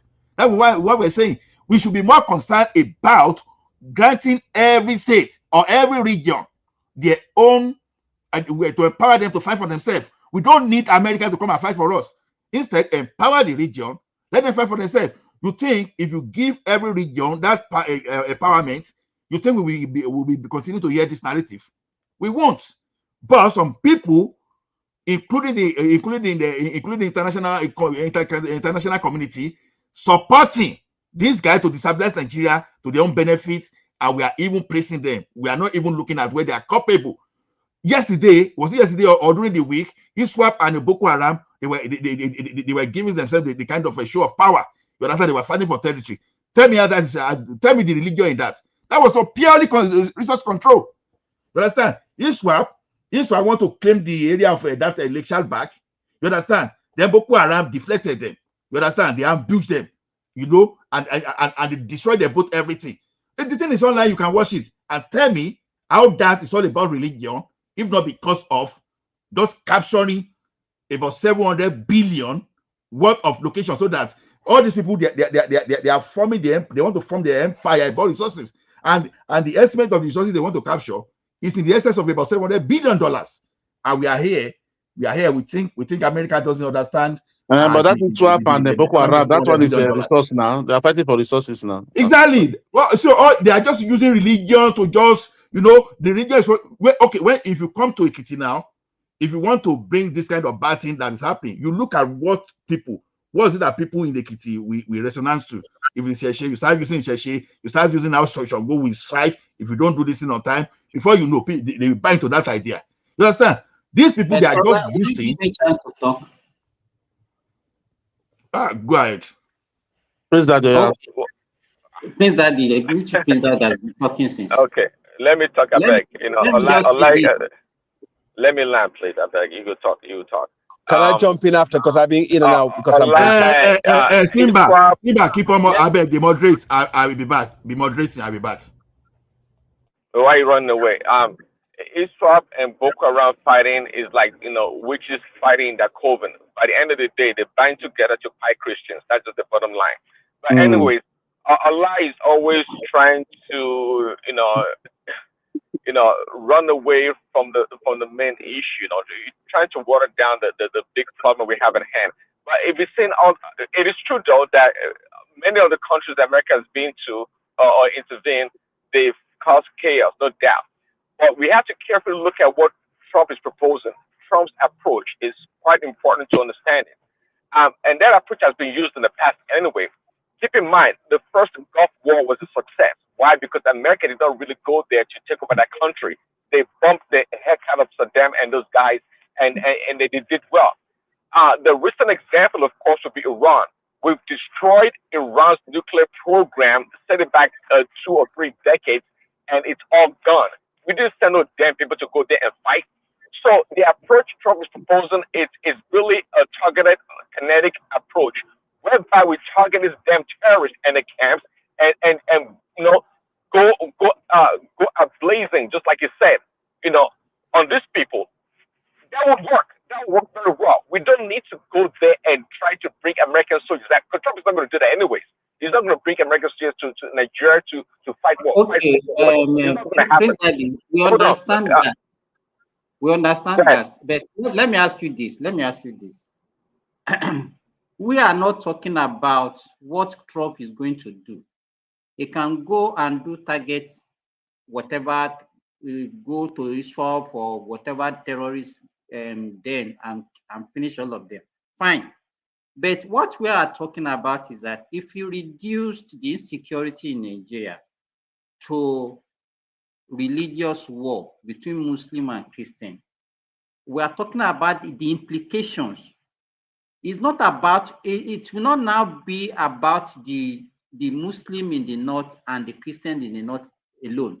It will now be Muslim versus Christian in Nigeria. Well, Simba, you are the guy saying that they are kind more Muslim than Christian. Is it not the time for us to join together? What's your argument? If they are kind more Muslim than Christian, why are you so concerned about making a religious argument? You are looking, that is the way you are looking at it. But the millions of Muslims and Christians in Nigeria, they are not looking at it. Okay, the same thing goes to... Can I answer Simba? Simba. I don't know what we are sugarcoating here. The Muslims that they are killing in Nigeria are it's not Fulani. The problem we have is Fulani jihadists. Wait, guys. Let me say this. I have not finished my eyes on. Okay. Let me come in, please. Let me come in. I need to respond to Simba. Comparable. I don't even know whether you don't hear every other person. You just talk on people every time. What I'm saying, I'm not. Let me give you, for example. Ola was talking earlier on. Let me respond to Simba. I 100% agree with you, Simba. 100%. But oh God, comparable. Why are you behaving like this? He said he made an example of what is happening between ISWAP and Boko Haram. If it is about religion, the two of them belong to the same religion. Why are they fighting themselves? That is one. So if some people, group of terrorists are hiding under religion to form. Allah stop muting me now. Nobody is meeting you. I'm the only one here. Allah is not here. So if they are hiding under religion and we are classifying them as okay, maybe because they are Muslim, then we say okay, there is the Muslim that are actually killing Christian. Then can we also look at it this way? The people, because we all know that the problem in Nigeria is actually about land grabbing, resource control, and every other thing. Now, the people that are the minorities that are Christian in the Middle Belt and some part of the Northwest that are being killed, and we are saying that they are being killed because of religion. We are not saying that they are being killed because of their land. We are not, because they are actually because they are minority. They can only hide under religion for people to hear their voice, and that is why they are making it to look. I'm just throwing it open. You can say what I'm saying is wrong, but they are hiding under religion because Christianity will give them a larger platform for them to get whatever is happening to them, and they will get more sympathy. As a minority, if they are talking, people might not even listen to them because they are just minority people. So people are not looking at that way. So okay. Simba, let me ask you a question. Wait, let me ask you a question on that. I hear one thing, Simba. Simba said we should be afraid of the people. Can I respond to Simba, please? Hold on. Simba, I want to ask you a question. Simba, you said we should be afraid of Muslims in that country because you're going to upset them. I'm not saying we should be afraid. That's what you're saying. Wait now, is that's not? Oh, so are you reading my mind? Do you know what I want to say? Are you want to tell me what I want to say? He said we should make it a religious war because the other the other Muslims or the Muslims across the country, they're going to get upset, and what they're going to do, take over the country. It's not only Muslim. Let me tell you, the what we are talking about now is not only even about Muslim alone. It's about Christian and the Muslim. So why are you looking at it from the Muslim perspective alone? Simba, let me ask you a question. People see what is going on in Gaza as a religious war. That is why most of you support what is Israel doing to Gaza. And most people in the world, that's the way they see it. Most of us don't support that. I don't support that. I don't support that. So most people don't understand that. What I want to say to you, Simba, is this: you are making a conclusion of the reason why these people are getting attacked, right? That conclusion, you said that is not because of the fact that they're Christians, that's because of their land. Wait. I just okay. Continue what you are saying. Continue. Okay. Am I correct in that interpretation, or am I wrong? If I'm wrong, tell me I'm wrong, and I'll say okay. I say why we don't look at it from that angle of land grabbing. Okay, he just said why we not look. Okay, let me explain. Wait. Multiple times. You are correct. Go ahead. Okay, let me explain why we're not looking at it from that angle. Okay, when you look at where the Plateau and Benue area, where they are located, and you look at the areas around them, right? You look at Nasarawa, you look at Gombe, you look at Bauchi, you look at all these other places, larger land masses, right? With green areas as well. Adamawa. Adamawa. The only difference between all those areas that surround these places and those places that Plateau and Benue are two places that are almost 100% Christian, right? When you look at Nasarawa has an emir.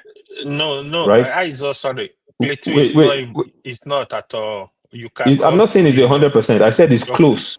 It's not close. It's not. Plateau is 50-50. No, Plateau is not 50-50. Plateau is not 50-50. No, wait. Plateau is not 50-50. Plateau has a significant majority Christian population. I would say 60-40. It's not that big. Okay, but Plateau is major. I know a lot of Plateau is majority Christian. That's true. Yes, I know a lot of Birom people. So what I'm saying is these people skipped over a lot of states that fall under the caliphate, and they go to places that are predominantly Christian. They attack them. They are screaming out religious words when they are attacking them. And this is by the narrative of the victims. They burn their places of worship. They annex them from their homes, and then they decide to change the names of where they live. So when you combine the evidence that we have in front of us, right, it becomes clear that what they are doing is not about land. Yes, they want to take over their lands and they want to repopulate the place with a different population that happens to have a different ethnicity and different religion. So what we're seeing outside that Kaduna, 1 minute, please. 1 minute. Please. So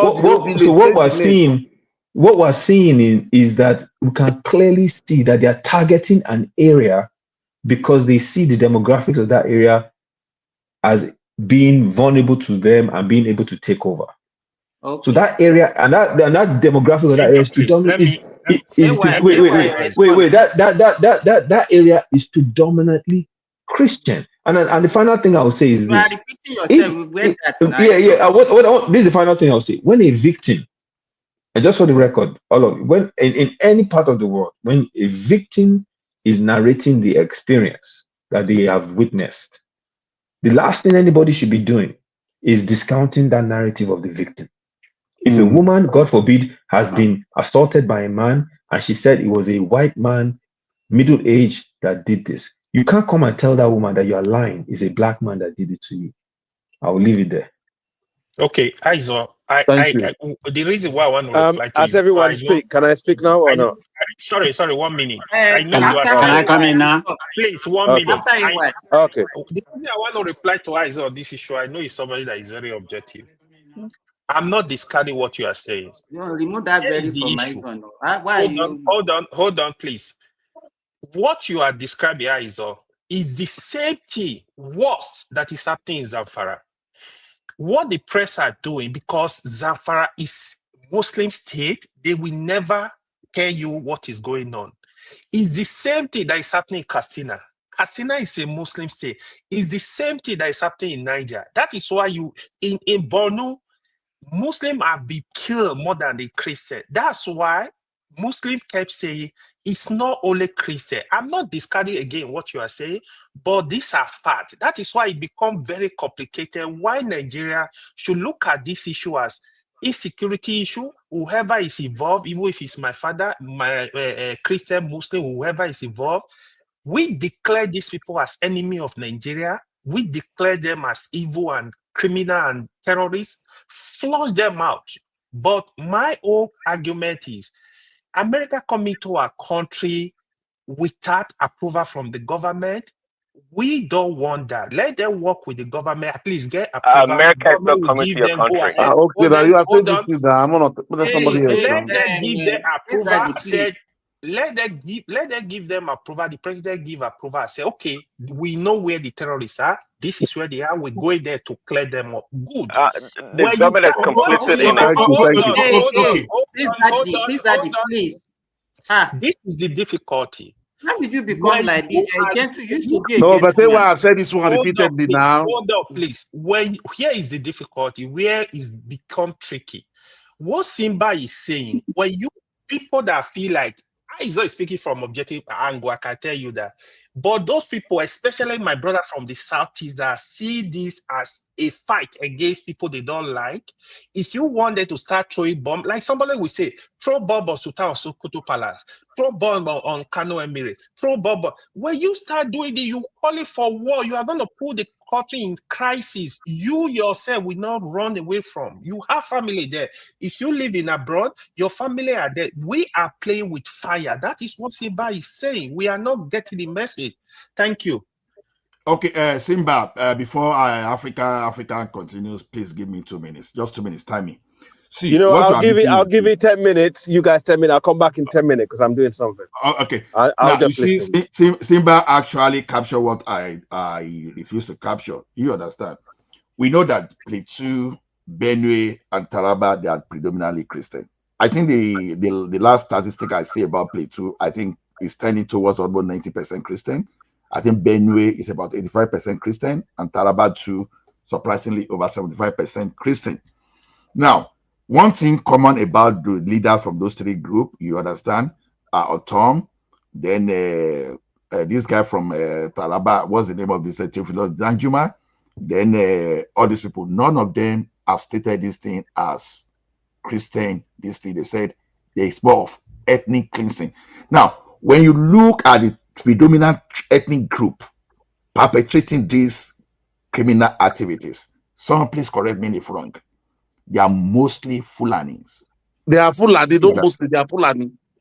No, I know. At least I just want to get out there. They are mostly Fulanis, not Hausas. Oh yeah, Fulani Christians, right? Oh, no, now. Don't forget that Hausas too. They are Christians. They are Muslims. Fulani militia. Say Fulani militia. Okay, let's use the Fulani militia. It's not Hausa militia. It's not a Jukun militia. Fulani militia Christian. You understand? Hold on. They are mostly Fulani militia. So it's part of expansionist. Even look at what the Grand Patron wanted to do in Nigeria that time, that he was introducing Ruga across the country. That should tell you that this thing has nothing to do with religion. It's all about expansionist program, grab for resources, and now using religion now as a means of acceptance. They're not using religion for them to be accepted. See, guys, what is happening in Nigeria is not, it may have that coloration. Oh, it look like, okay, Christian. Allah, you are gaslighting us. You can continue, but you are gaslighting us. Nobody, we all know, we don't believe everything you say. I have no reason to gaslight you. I love my country just like any other Nigerians love the country. I love my country as well. I don't want anybody to come back the way they use mirror and sugarcane and all those things just to colonize us, to carry on slave trade. Now you are now coming in a modern and a very complex way now to come and colonize us but you are now pretending as the angels of light that you want to save us. You are not saving us. I've just suggested what you should do. Have everybody at the state level and let them fight for themselves. Don't tell me the narration. Allow Nigeria to use the Tucano jet to the full capacity. Please, don't tell us what to do. But do you agree that Trump's narrative has made our government sit up can I come in and focus to take care of the issue? Do you agree with that? I disagree. Allah will not accept that. Allah says it's all about terrorism. Allah will not accept that. Hold on. I say you are sitting up, but they are coming up. I'm telling you, they know where Rufai is. You want to help us. That is kind of help I see. If you carry Abubakar Atiku, if you carry Rufai, if you carry Malami, and if you carry Alimodu Sharif, if they are on their way to ICC now, I will say, oh, the kingdom come America. You are really helping us. Don't tell me. Carry Gumi. Okay, carry Gumi. These people are taking our money and keeping their country, and someone says they want to help you, and you are believing. They can. If they want to take those people off today, they will take these people. They arrive Nigeria to rescue the citizen now. So if they could arrive Nigeria to rescue the citizen from kidnappers, you understand? Then they can do more. Ola, I wanted to ask some questions. Can I come in now? Let me just ask this question. You come in. Aizo, are you there? Yeah. Earlier on, you were talking about Plateau and Benue being predominantly Christian. Okay, let me ask you this: which one is easier to grab? In states where they have minority Christian like Adamawa, Borno, or a state where they are predominantly Christian, which one would be easy to grab if it is a religious word for Muslim to grab and teach completely? Oh, they are attacking them in Adamawa and Borno too. I listened to Babachi Lawal yesterday. Wait. Let me answer your question. Let me answer your question. I listened to Babachi Lawal yesterday. Babachi Lawal is a Christian. Forget about politics. Wait. He's from there. He's an indigene. Okay, so I will listen to people's experiences from those places, and he has said that this thing has been going on in most of these Christian communities. They have been under attack.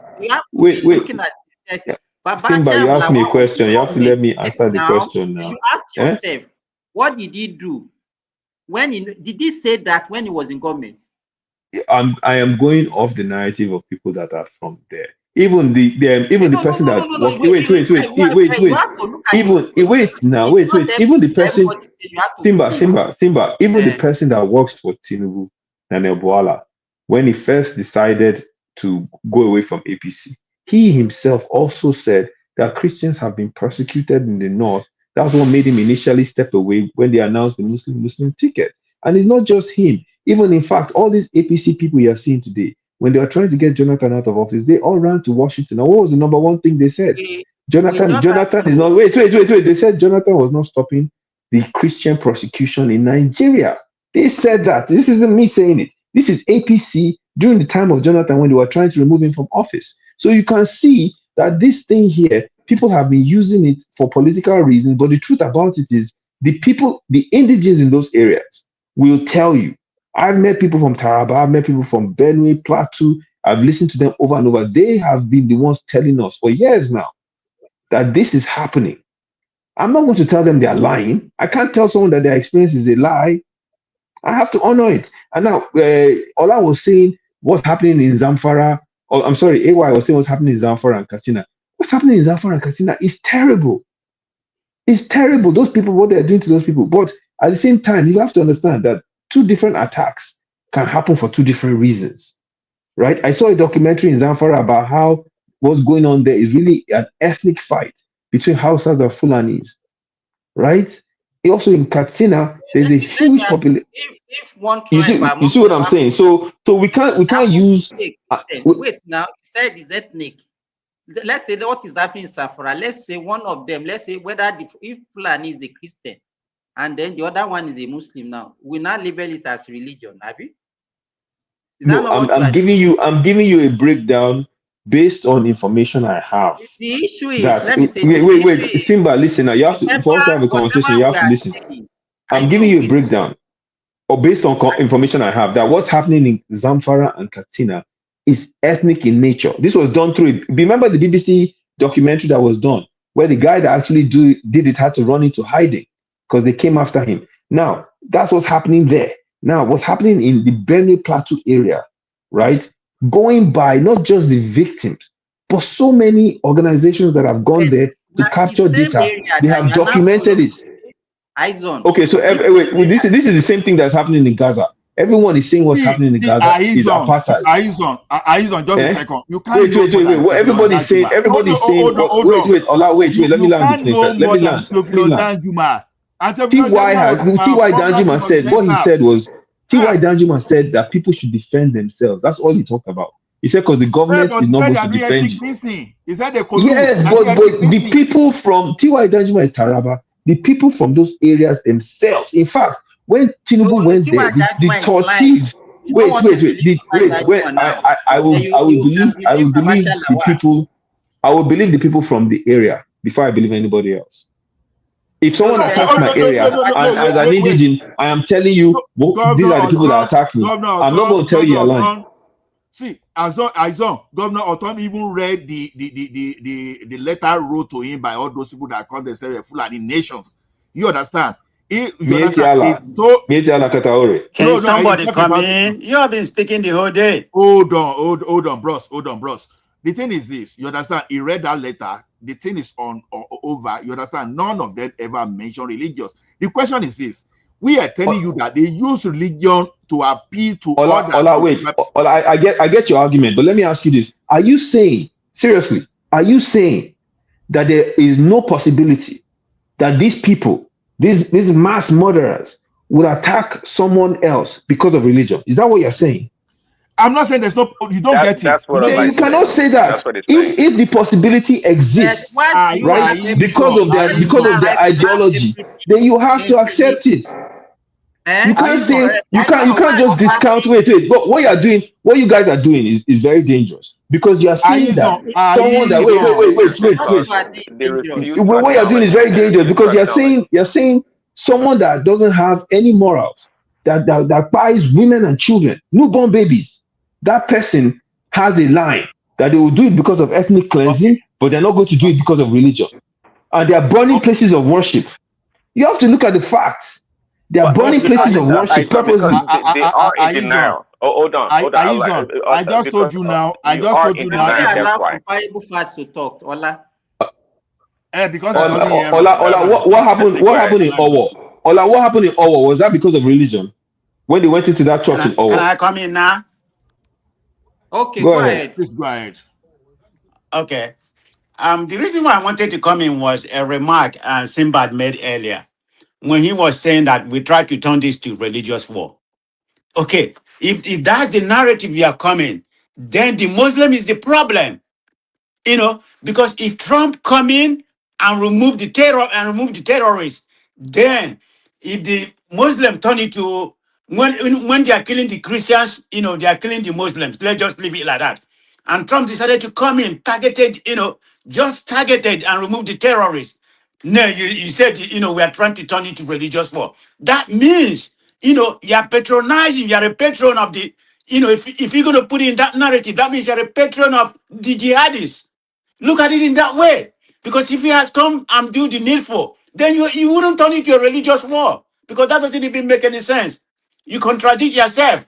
Because he's coming to, to approve the terrorists. And you say, he has turned it to a religious war. That means you're a sympathizer to what's actually going on, or you're perpetuating the whole thing. It doesn't make any sense. So I don't know why we're beating the bush. I think Ayenzo has made a very good point. Until things happen to you, you don't know. All these people crying from Benue, Benue Plateau area and other places, they are the one that's seeing it. They are the one that, the atrocity is being made to. If they are saying it, who are we, to say they are not, that what they're saying is not true. They are the one amplifying the whole thing. Look at the man, Ezekiel, or whatever, the pastor that, and you had another guy that spoke, a pastor, telling you exactly what they're experiencing. And we hear this Putin say there's no targeting. I'm not saying Nigerians are not doing it. They are not claiming both Muslim and Christians. They are, but I will look at it from a different angle. Two things can be true at the same time. Yes, They are killing both, but they are targeting, there's a target of Christians. And I gave you an instance when the Boko Haram break into two. The east one part of it, their main ideology is to exterminate the Christians. And that's exactly what happened. I mean, in the empirical, data is there to tell you that the jihadists, they want to exterminate the Christians. Well, So I don't know why we kind of it equivocate and is try them, to you are cover just up for repeating them. It doesn't yourself. even make any sense. You can say they are killing, both Muslim and Muslim, but there's a target of Christian. That's not in dispute. So let's call a spade a spade. Okay, can I engage you comparable facts? The thing Yes. is, now people are saying targeted Christian. We just give you statistics of what is happening in Kano, in Benue, Taraba, and Plateau. You understand? Hold on. Yeah. That's in that area, right? So let me Hold talk. on. Hold In on. You that are area, cutting me now. it's both Don't tell Muslim me and to hold Christians, on right? when I want to speak. No, don't cut me. You asked me to speak. Don't cut me, please.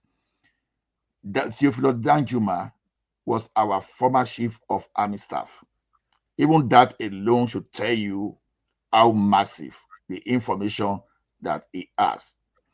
Then when Otom never talk of this, you understand, of this religious you are putting into it. Now, because we know that where they are attacking there, you understand, they are predominantly Christians. But if this is happening in Kano, if this is happening in Sokoto, if this thing is happening in area whereby we have at least 80% Muslim, if they are eliminating the Christians, oh my goodness, I will accept this one wholeheartedly. Now, in the north, we are even talking in the Muslim, in the Islamic north, we are talking about. You understand? I told you there are Hausas. When all these Fulani jihadists wanted to capture them, it was this religion they used to appeal to them. Anybody that would see that jihad war against the traditional Hausas, that many of them were just traditional worshippers. Some of them were Muslim. They appealed to the Muslim among them. They used that religions to brainwash them and capture them. And they eliminated all the traditional rulers and they installed the emirates. Now, when you look at the pattern of what is happening now, you now go back to what Uthman Dan Fodio did. And you see what they are trying to do in Ilorin. When you look at all those stuff, you will see that it is the same playbook. You understand? It is the same playbook they are trying to apply. Okay, they went to Georgia, they went to Plateau. Of course, it's predominantly Christian. But how do they appeal to others to support them? How do they gain support of others? They want to gain supporters of the Fulani leaders that have already captured the other part, the Northwest and Northeast territory. So for them to sustain whatever they are doing, they have to introduce some coloration of religion.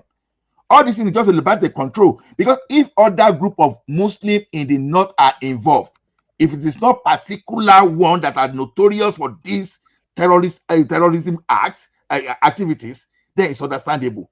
You understand? How come that it's only one ethnic group that is leading this? How come we don't fight? Because at least we will find more than probably more. At least let me just be very, very conservative. At least more than 20 type of ethnic group in the north. Let me just say that. I know there are more than that. You understand? How come that is only one single one that have already had issue of capturing others that are going to this particular area that are still playing this Uthman Dan Fodio idea of jihad? You understand? And they are targeting the ethnic group. And you want us to buy what America is selling to us. You understand? It looks like Christian genocide. Or if you want to say, you can even say Christian genocide. You understand? You can even say that. But when you now see Americans now coming with that narrative, that is where I draw the line. You understand? Even you can play it locally as Christian genocide. Okay, if that won't suit your purpose, go ahead and play whatever you want to play. But guys, when you're ready for me, I'm talking back, of yeah? the solution. Okay. I'm talking of the solution we need to have. I don't want such of external solution of coming gun blazing. I want external solution that will force Nigeria government to harm all the states. I want acceleration of state police, state forest rangers that I will be equipped. That's what I want. Okay. If they equip your states and you have everything and you don't buy all these stupid people, because You can't have Christian leaders in P2. You can't have Christian leaders in Taraba, and all those that will be complaining like this. You say what? The question is, what is your short-term solution to the Can problem? I respond to you now? Hold on. No, the question, he didn't ask you any question now. He didn't ask you any question. How are you responding? Yeah. What is your short-term solution to the problem? Because all the things can I respond? State police and all these things, I think these are long-term solutions. What do you think should be the solution to the short-term solution to the problem? Okay, Fayose armed the vigilante and hunters in after passing the anti-open grazing law. He armed them with cutlasses and gun, and these people they disappear immediately. Now, what I'm saying is this: now you can have program with all these governors for accelerated one. You know, the Nigerian security they already compromised. Nigerian army, where the like of a Gumi will be having 2 sons, assuming what I heard was correct. In a country whereby all those emirs that are sympathizers to all these all these terrorists have the children in the army. I don't want to trust the Nigerian army on that thing. Sorry, if you're in the Nigerian army, I'm sorry to say I don't want to trust you. Now, go carry guns, give to the local people that are the recipient of this terrorism, that this thing is imparting directly. Organize the local farmer. After all, whether they sit down in their house, then go buy them. Harm them. Since you said this thing, okay, you don't find someone to control them. Maybe you find a military person of their own of their own ethnic group, and you give them the rules of engagement. Now, we want to get rid of all these bastards out of our country within the next 6 months. You understand?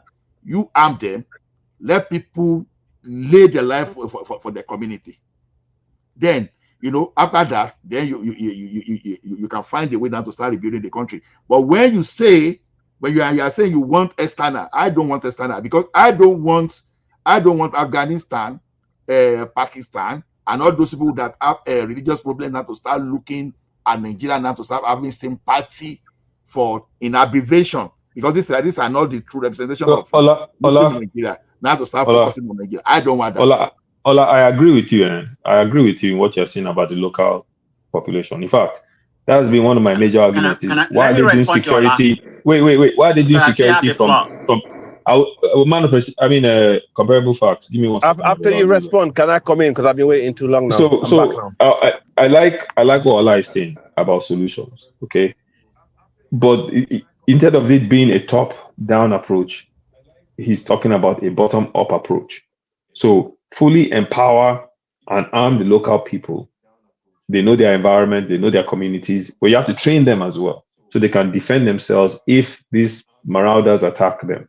But the problem is, why haven't we done that? If you can say it, and I can know it, and we are not even security experts. Thank right? you for that question. Why hasn't our government done that all these years? Why does it take, okay, Tinubu recently met with all the security chiefs. Tinubu met with the Sultan of Sokoto. Tinubu gave a speech about security. What took him so long? How come he did all these things after Trump decided to say he might have precision strikes in our country? Why didn't he do that when he first came into office? And by the way, if he does that, and it's because of Trump that he did it, then Trump just did us a big favor in Nigeria. That is the point I'm making. Nobody wants America to bomb any part of our country. But if, because of what Trump has said, the people that are responsible for protecting us are finally going to do their jobs, then you and I should celebrate that. That's the point that I'm making, in that the Christian-Muslim thing, a life is a life. And there are people that are taking a lot of our citizens' lives. But there's no sense of urgency to fixing the problem. You see what I'm saying? That's the major issue. Go ahead, comparable fact. You know, I've said this thing in the past, that anybody that calls himself leader that cannot lay his life down for his people is not worthy of becoming our leader. 100%. Now, I heard good Jonathan what he said the other time. My blood is, you understand. You knew all those foreign ministers were there, and you still add all those foreign mercenaries. You should have sent those people after this guy to eliminate them from that bush and let them come out crying. You understand? But instead, he looked for the easiest way out and see the escalation today. Now, see, what I want is the people. That's what I'm saying, that instead of we people concentrating our energy, let's start dragging our governors now. You can't stay there and be enjoying the money, enjoying all the entourage, and you just pretend as if you are helpless.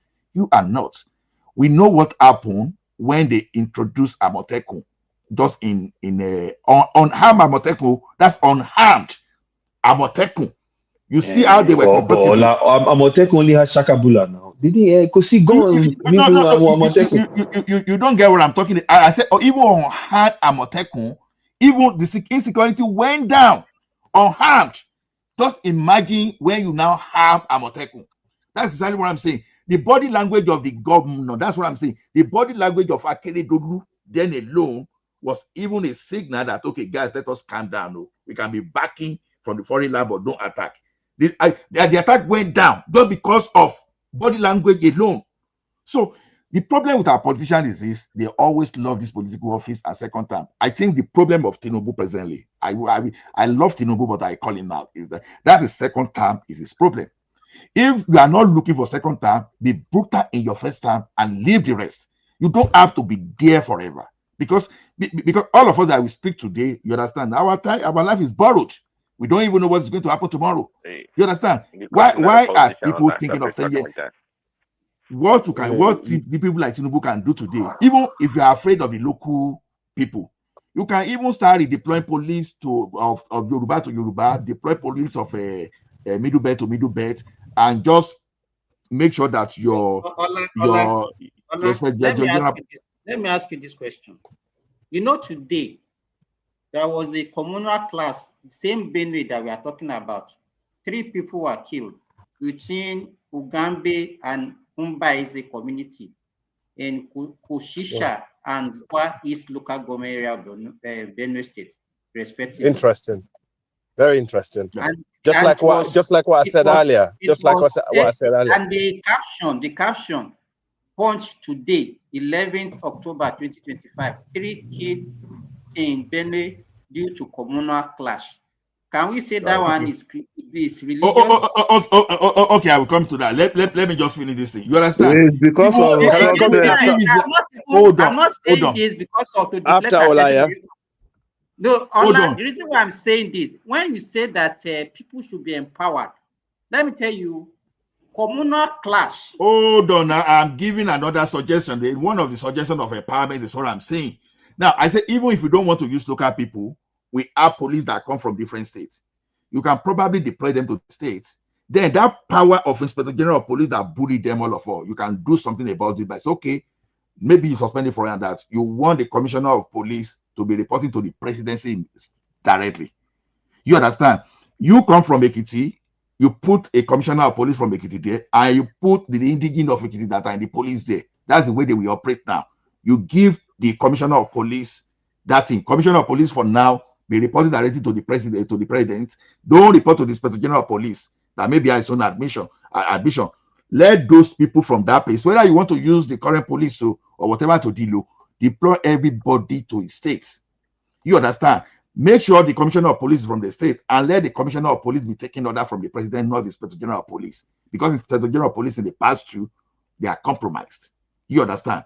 So those are the things. So there are so many solutions that we can give. We can't pretend not to. We can't pretend not to have this solution. The only reason that we are not moving forward is just because of political ambition. Thank you.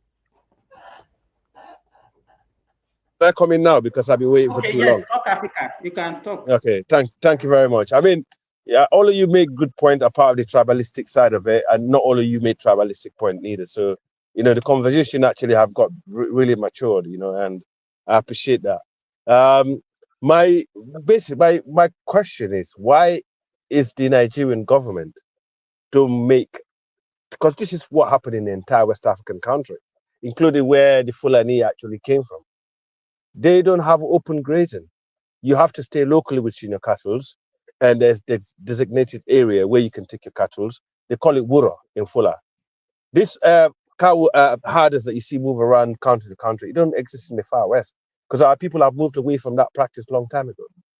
this is one thing the Nigerian government need to do, and ban it totally, and also provide local area and give them a map, like limited amount of area and rivers where they can go. This Fulani problem in Nigeria with the hardest, if it is hardest, or to me, I think these are terrorists being trained, armed, brainwashed, or being paid. This is what I'm thinking. I don't know, because I don't know Nigeria. It's not my country. I don't know. If I met a Fulani from Nigeria today, I probably wouldn't have anything in common with him, apart of being the same tribe, right? But one thing we have in common is touch one, touch all policy. But the thing is, if this Fulani that they call cattle herders, or they actually, if they're really proper cattle herders, they shouldn't be carrying guns. They shouldn't be trampling on other people's farm without a system. Some of you guys mentioned Ghana. Ghana, the Fulani had problem with the farmers in Ghana. But I saw how they did it, because the government wanted to solve the problem. They got all the herders and all the farmers together, and all the religious leaders and the chiefs together, and they sit down and they made the Fulani hear their voice. They made the farmers hear their voice, and they found a solution. Have you heard anything about it since then? No. So there is a solution to this problem, But what I think, I might be wrong. There might be some terrorist group who have actually, maybe a branch of Boko Haram or ISIS or whatever, who have actually seen using the cattle herder as the best way to actually move around and do their killings. Because imagine you have, 100 cattle and about 15, 16, militants with those cattle. You invaded the village. You got body shields. Not only that, but you can actually go under a cattle herder, because then you're not going to be seen as some kind of Islamist or terrorist group. So it's all dependent on the Nigerian government to actually look at all this, the intelligence, look at all these things, and let you guys know what is actually causing the majority of the problem. And where I did disagree with my brother from Maiduguri earlier, is where he actually trying to paint it as is a only tribal issue. I don't think it is. We do have extremists in all religion, not only in Islam, and also we know for a fact that ISWAP, they're quite extreme. These are the people that are doing most of the killings in West Africa, not only just Nigeria. Boko Haram, they're quite extreme, but that does not represent Islam. One Muslim killing one person is like killing the whole universe. And the type of Islam that they're following in Nigeria is probably different to the other Islam that's followed, because in general, the majority of the Fulani population, I said it the other day, we follow what they call Maliki and Tijaniya religion. We don't follow this Salafism or this new extreme version of Islam. We adopted that from the days of the Mali Empire. We basically wrote the Quran in our own languages, so we know what was written. This is the same thing, the same books that ISIS, when they seized Timbuktu, they rushed to actually burn down and set fire on it, and actually trying to wipe out the original, copy of the Islam that we wrote for ourselves, because we want to brainwash us to believe that probably the violent part of Islam is the reason. And I'll give you a good example. I said this before. I don't know if you guys heard about the Almoravid dynasty. The Almoravid dynasty is the dynasty that came with the Takrur and the Ghana Empire, back in the days. The Almoravid dynasty is what you call the Moors, the Moor Empire. The Fulani, the Mandinka, the Soninke, the Bambara, and some of the Hausa were part of this invasion in Spain. Talk Africa. Hold on. Let the problem that I think we have. Wait. Let me just finish quick, Simba. Then you can come. Is that right? You are taking us to. No, Simba. Let him finish. I like what he's saying. He's talking about Almoravids. It's interesting. Let him finish now, because everything, Simba, the historical context is tied to what is going on today. Right. So Almoravid dynasty, it was the black and the Berber Tuareg, the Tuaregs that you see, the ragtags in the man. In fact, the man that built Bath. I don't know if you live in England. The Roman emperor that invaded the United Kingdom and built here. It was a Tuareg. It was those guys that are fighting us now. The people that conquered Spain and Portugal, what you used to call Al-Andalusia, they were West African and Berber Tuaregs, the same people. So when the West African and the Berber Tuareg conquered Spain and ruled Spain for 800 years, and actually introduced science that we know today to the Europeans, this was done by some West African and the Berber Tuaregs. When they did that and they settled in Spain, there's a guy called Abdul bin something, his name. He was an Arab. He was an Arab Tuareg. He was more mixed with the Arabs. He was a warlord who came to the Sahel around Mali area. He brought back this stricter version of Islam that was beating black people, and not only black people, was beating up Muslims and targeting them and treating them like savages because they're not strict enough Muslims. And then our ancestors in the Sahel said to him, "Hey, this is not what we know as we're not going to tolerate this." So they drove him away because he went to Mecca. He came with this harder version of Islam, and our ancestors drove him away from that region where you have Mauritania and Mali today back. So when we drove him, because he had so many cavalry, he had so many fighters with him, he didn't have space. So he went to Spain because the black and the Tuaregs in Spain were struggling against a guy called Alfonso the Great, right? Because he wanted to capture Spain back from the from the Africans and from the Muslims, and also the black people were struggling in the middle belt of Spain from the northern Spanish. So when he went to Spain with his troops, he managed to help the black and the Tuareg retrieve and push back the invasion of the Christians to the north. And he came to Spain, to the capital, to the seat of the black and the Arab, the Berbers, pardon me, the black and the Tuareg parliament, and said to them, "Look, you cannot be leader of Islam if you're not Arab and related to the Prophet Muhammad sallallahu alaihi wasallam, Taslimu Azima." He said, "You have to be from this place, black Tuaregs, black people, Afro-Arab. Thank you very much for fighting for Islam, for conquering this land that we, even us, the Arabs, we tried different dynasties, we couldn't do it, but you managed to do it. Thank you very much, but you cannot be a leader of the religion." One second, let me finish. Let's ask you a question now. So you cannot rule us, and also, so they hand over the religion. Brother, how does that tie into all of they this? hand over. I'll get there. They hand over. When I was trying to stop him, he said, "No, I'm done. I was giving it Timber. More full time now. I was giving him some time to see. But so you didn't tie that to the current thing that we're discussing. No, because the West African Muslims decided to reject the bad side, that type of Islam that he brought over, which people are doing at the moment in West Africa. They go to the Middle East, they bring in a bad version of Islam that does not represent us, the black West African, the type of Islam that we follow. Okay, so who brought this version that we're experiencing? Because right now, our reality it was a Berber Tuareg. It was a Berber Tuareg. Yeah, he was a Berber Tuareg that mixed mainly with the Arabs, because he's basically trying to use race and religion against the black, darker skin who conquered Spain. Let me ask you, you are a Muslim, yes. I'm a Muslim. Let me ask you this. Yes. I'm living in the Gulf states, yes. right? Yes. And they are now trying to liberalize religion. They are even more accommodating to people, try to open their community, even extremism. They don't allow extremism. Why are we? Wait. Now we are black. Both Christianity and the so-called and Islam are foreign to us, and we are now divided, fighting ourselves over things that we don't even know. We don't even have an inkling about how it originated. And you can see the way we are fighting ourselves.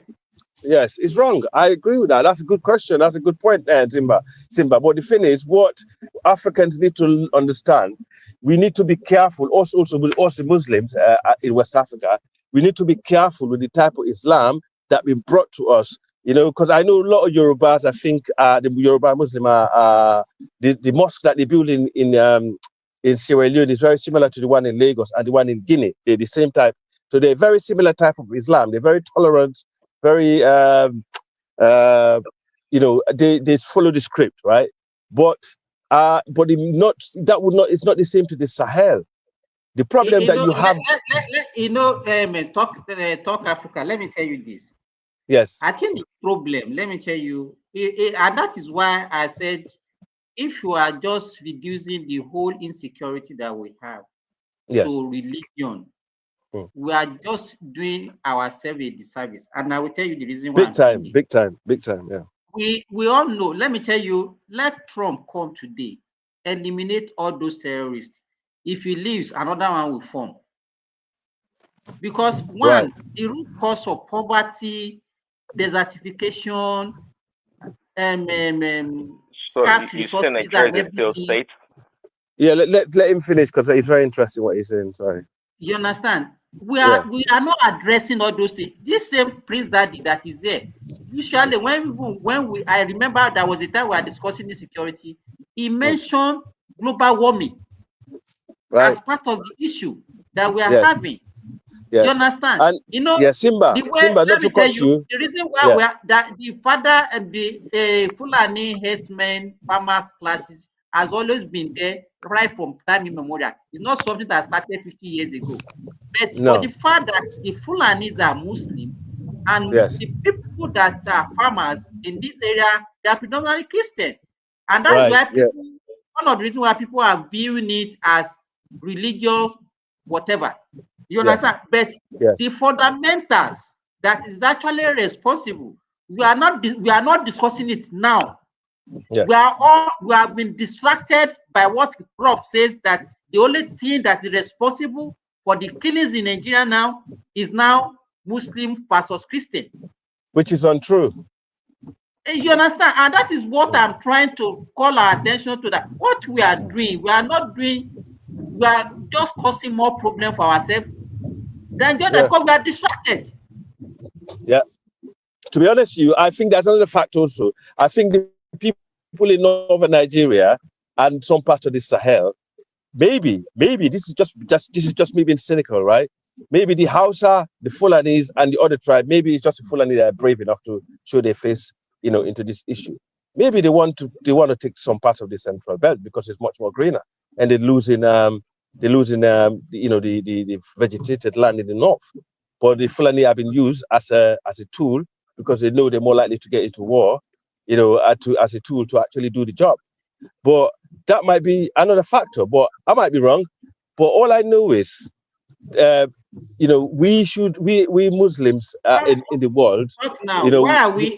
Let me give you this example. I've been castigated about looking at employment of technology in the fight of this security. Not killing you. I'm not talking about carrying gun, because how many people you want to kill with gun or with bomb if you are not addressing the fundamentals. Let me give you, for example, here in Saudi Arabia, they rear cows, they rear sheep, goat, and everything. But they grow grasses, even in the severe weather that we have here, where there is no river, no stream in Saudi Arabia. Wow. You understand? But people still grow crop, they grow grasses for their animals. You understand? Yes. If we can do all these things, the pressure, the way people are migrating, and then we're having all these clashes. Exactly. I totally agree. The only thing that we focus on is Simba, yes. sorry. But do you know the only country in the world? Can I put something across there so that it look like we are not talking to the issue? No, but Simba is speaking solutions. He's speaking solutions. Yeah. Sorry, let me bring in the solution. Because we are not addressing the history properly. You see, this Fulani farmer header had been there for long, and it wasn't a big issue, just like Simba said. It wasn't a big issue. When they have problems, they go to the traditional ruler or the police. The police finds the farmer and the header. Your cattle went into so and so person's farm, pay so and so, and they said to. Buhari was saying the same thing, that before headers go to cutlass, when they enter somebody fine, they get to police, they settle. But let me tell you where the problem, and that time it wasn't seen as Christian killing Muslims. Everybody knew that problem. But you know when the problem starts?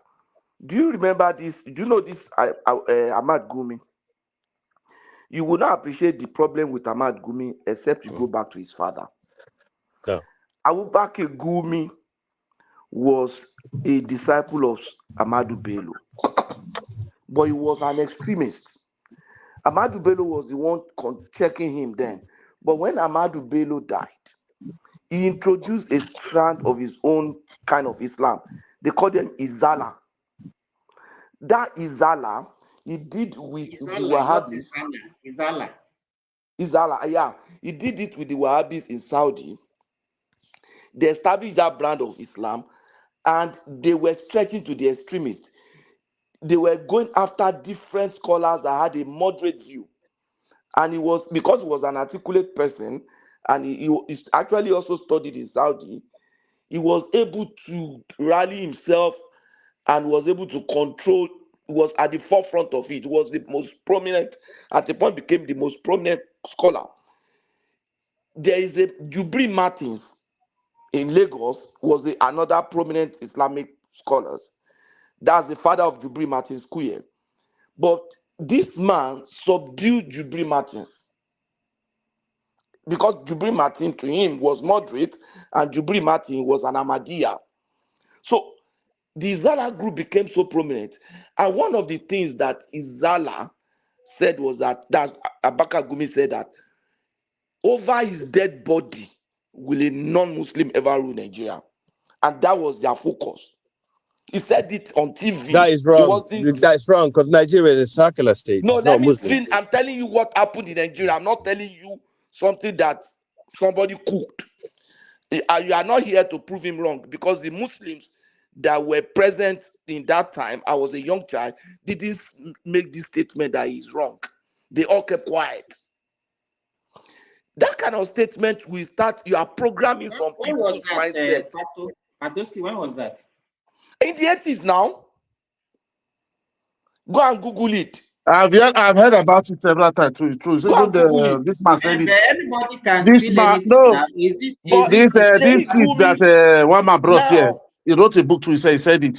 It's true. Abubakar Gumi now has a son. This Ahmad Gumi left the army, started and following his father. In his own case, he has not made those kind of very volatile statements. But you could see his relationship with the terrorists, the way he's negotiating. Nigerian Christians and Muslims have never been fighting before, until that man started that problem. And that is why, if you look at the brand of Islam in North now, it's different from everywhere else. It's not the same kind of brand of Islam that developed. Patoski, are you not looking at maybe because of lack of education? No. Why did they refuse to go to school? Now, as the main reason why they were able to be recruiting all these people, it's because of this guy that some people are not going to school. They would rather stay with people like Gumi and be learning Arabic. But we all know why we have a lot of them out of school. It's not because of this guy now. It's because of their Islamic kind of brand. That's what I'm saying. It's not for Do you guys know? I'm sorry. Sorry to are there. Interrupt. Sorry to interrupt you guys. Right? Sorry to interrupt you guys.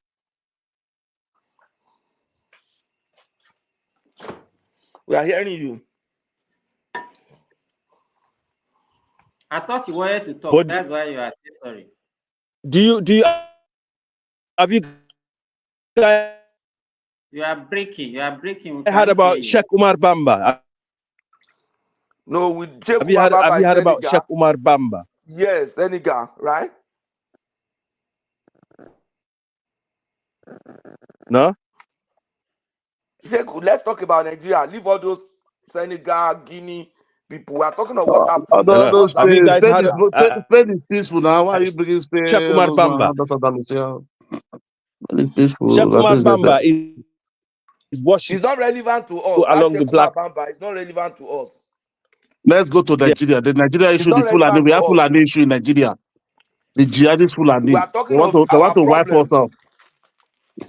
We have Fulani. If you got those babies you are talking about, you are talking about we don't have Wolof here. We have Fulani. Potoski, we didn't know that history. Can you keep going? Because I didn't know that history. Go and read it. Go and read it. Tell us about Nigeria. We are talking about Nigeria. We are talking about the contemporary issues that is happening. We are talking about contemporary issues. We are not in the religious class. We are not in religious class. Let's talk about contemporary issues. This guy, it was his Izala guy. After Sheikh Gumi created all this problem, that's when we started having issue in Nigeria. I told you now, Simba, my first time I went to the north, The first time I went to the north, I was going to start secondary school in Enugu. So my brother said, let us take train. So the way the Nigerian rail track is designed, we're living in Ibadan. The train will first of all go to north and connect. So I took a rail line, a track from, it was Lagos to Jos. So Lagos to Jos, we missed our train. We will now take a connecting train in Kaduna, somewhere around Kaduna, Kafancha area, and then take another one from Sokoto to Port Harcourt. So we'll now drop in Enugu. So when we got to Enugu and when we got to Kaduna side, we had missed our train, and it's going to take another 2 days. 3 brothers, Christians, we were housed by an Hausa man we had never seen before. We just met in the train station. He took us to his house. We slept there 2 nights, fed us, we had fun. We have never seen him before. And then got back to train station 3 days after and took our train. Can anybody take that risk today? That was before people like Gumi created their problems. When I went to South, in Delta State, I slept in the seminary now. That's it. And you're a Muslim. You know, I think the major issue that we have, and I'll still repeat it, if you get distracted by this religious, Christian, genocide, Muslim, whatever, we will not conquer security problem. We will not. Yes, we will not conquer it. We will not conquer it. We will not conquer it. You see, one of the things. But everything before we can find solution. All of us. Simba, sorry to cut you. All of the player involved must accept their fault. That's one of the ways to go forward. One, the government must accept its fault for tolerating change. Then the Supreme Council for Islamic Affairs must accept their fault, not this kind of nonsense statement they are making. Yeah, right. And telling us that Christians are not being targeted. It's a lie. Simba. Well, Pato, let me ask you. Pato, let me ask you a question. And somebody was killed in guys, Kano. 1 second. You know, we can reminisce about the good old days, sleeping in the mosque and the seminary. Of course, those were good times. But over the years, a lot of things have changed in that country. You know, from lack of education in one part of the country, and some people trying to hijack the religion. We get so many things going on right now in that country. So it's not about, you know, trying to paint to one religion as bad or one group of people as bad. We just have to address the situation that we find ourselves. That's what we need to do. And try to deny or sweep things under the carpet and not call help things. Exactly. Correct. I agree with you. Well said. So nobody's just trying to attack no Muslim. I just said it. Maybe you guys don't understand that I have Muslims in my family, just like most people in the southern part of the country. It can never be an issue between Christians and Muslims in the South. It's not possible. Maybe I'm wrong. I see my fellow Yoruba person, just another Yoruba person. We don't talk about Muslim and Christian issue. It doesn't occur like that. But we have a problem that our leaders are failed one way or the other, from the north and the south. Okay, let's address the issue. Let's not be apprehensive. Hold on. We can't be hold on. Sit back. We cannot be apprehensive and not say. Add this thing to your discussion, because I think the advent of democracy actually worsened our situation in that point. If I'm not a supporter of military regime, do you think that if we are in a military regime, what is happening now can happen? At all. Simba, it's happening. It happened. No, Pato, they crushed it. They crushed it. Because the military, it was happening every time. It was happening. Even during Abacha. I told you it the military. Listen, the military actually. If we have, allow me a few seconds. If we have gone through our, let's just say, a natural progress in our democracy, we probably would have ironed a lot of things out along the way and be a much better democratic country by now. But this damn military that we'd like to give credit to, because they put fear in people, they put fear in us, okay? And we think when they come and when they rule us, things are going good. No, things are not going no damn good because we're all why acting in I fear. raise this? Is that the reason why I mention it? Let me tell you the reason why I mention it. Let me tell you, it's not as if our political elite doesn't know the problem. But because of their political ambition. Let me give you, for example, in the north, you understand? They cannot, because the so-called religious leader in the north, they have more followers than the politicians. So they cannot say anything that will actually aggravate these the religious leaders for their own selfish political ambition. And that's why they are looking at all this issue and they are not addressing it.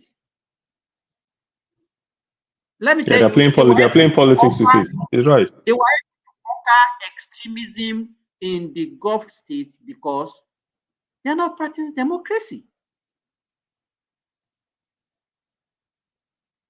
They can take decisions because they don't need to come back to them and ask them for their votes. No, but Simba, the issue is we're dealing with individuals who are putting politics before national security. In any normal environment where people, if you have a real leader, the minute the national security issue comes up, forget re-election at that point. Your citizens' lives, Christian or Muslim or traditional worshiper, yeah. So and you said it. You said something earlier, which I agree with, which is the root cause, right? Is poverty. When you have more poverty, you have more people that are easily radicalized. When you have higher numbers of out of school children, you have more people that are easily radicalized. When you have the climate change thing that your government is not tackling, you have more people that become more desperate because they don't have access to food. Yes, that is there. They should tackle all those things.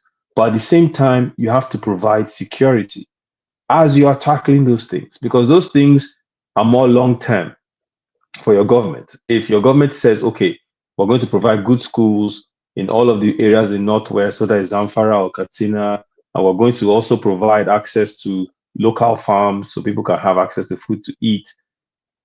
Even with that, you're still going to have those that will still carry gun and still want to terrorize and kidnap because they make more money. What about the Alibagiri school, the Jonathan B? Where is all of that today? No one is functioning anymore. Forget about those things. Where are they? Forget about those things are politics, Joe. No, Simba, he has a point because there are people. Look, if it's just human nature. What are you saying? It's human nature because if even every wait, Pato, just a second. If you find 100 people, right, and you give them opportunity, all the 100 opportunity to say, listen, if you do these 3 steps, you're going to be set up for life. Within that 100, you're still going to find a good amount, right? Maybe it's 10%, maybe it's 15%, that will still find a way not to do it, and they will still mess up. So yes, Jonathan tried to provide Almajiri schools, and they fought him, and some of the students didn't go. But I can tell you, even with the way they fought him, there are some people that still benefited from those Almajiri schools. We might not hear about them today, but they went to those schools and maybe they got off the street because of that. So there was some success, but in our government normal way of working, we don't know because they're not going to document the success rate. So we don't know how well it did. But they were fighting because of politics. You understand what I'm saying? Let me put something out there before we go far. The problem in the north is not lack of school. Simba, I served in the north. There are schools in the north. In short, the kind of schools you don't even find in the south, like School of Hygiene, School of Legal Study, there are many schools apart from universities. Tell me which northern state does not have at least 2 universities, federal and state university. Then you have secondary schools. You have a lot of Catholic schools in the north, though. A lot. Go and check. Then you have government school. Then people are building private schools now. So the point is say school. It's not as if they lack school. All of you that went to the north to serve, where did you serve? Is it not school? Most of us that went to the north, I was sent to Air Force school to go and teach. before they eventually deploy me to the south.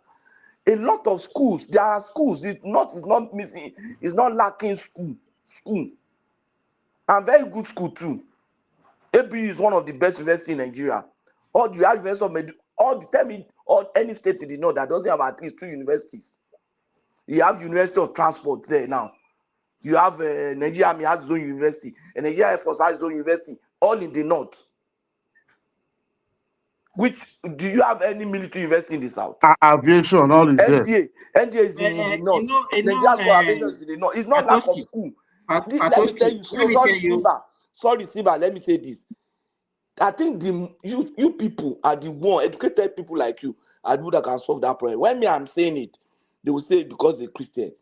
You, especially the people Muslim from Middle Belt that are a bit enlightened, are the ones that can say, look here, let's look ourselves in the eye. This thing we are doing, support somebody like Sanusi and say this Alumanjeri system must go. This our brand of Islam is wrong. But if I say it, I get colored. That thing is what is affecting them. We have poor people in the south now. Why are they not taking gun? Why are area boys not blowing up themselves? Area boys just like Alumanjeri now. Once you go and do is go and do conductor in Lagos.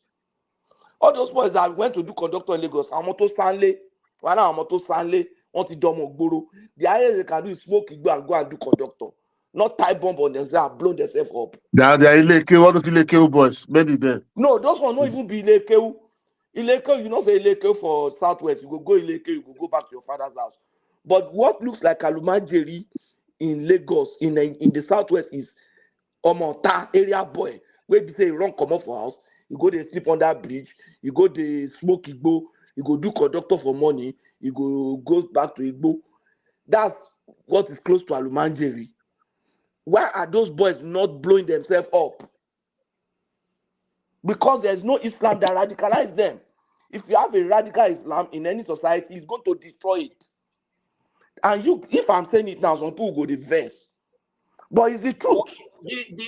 Why do you think? And you are the guys that can speak it to them, no, not wait, us, because they will misunderstand it. Why do you think radicalized Islam will not thrive in the Southwest? In the Southwest, I think, let me give you an example. You see, Southwest, the culture of Southwest has a lot of things that controls them. I'll give you a good example. You see, Omota, all of us where we do here, we can become Omota, but the way our parents, if you come out, Simba, when you dey small, if you come out 5 o'clock, 2 hours, 3 hours, your man never see you, waiting for the happen. He go, they call you all over the street. That's up to now, that's why I know Sabi play ball. If I go field and say, make I play ball, within 1 hour, my father they shout my name for the entire street.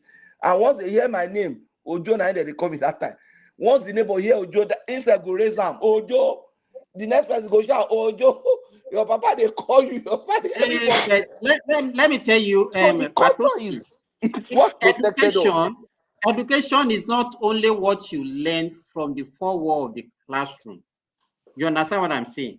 If you see an average, even Southwesterner that you don't go to school, is enlightened to some extent because of the environment. So what to create that environment? It's education. It's culture. Culture and education. It's both. The culture of your parents, the thinking. And one of the things that affect the culture, religion is a major part of culture. How did they achieve that thinking? How did they? Your thinking is influenced by what you know. No, religion is also part of that culture now. When you have religious knowledge that tells you that you can blow up yourself, and when you die as a matter, you go and get 15 virgin or 20 virgin, and you go and drink wine. The wine where Quran say you no go drink for earth. You think it's true that you now go and drink it in heaven. You must be joking. But when somebody tells them that, they won't reason that Quran say why no go, we no go drink out here. Why go come give us for heaven? This hadith must be wrong. I will not follow it. No, they will not think because they don't read. They will take it.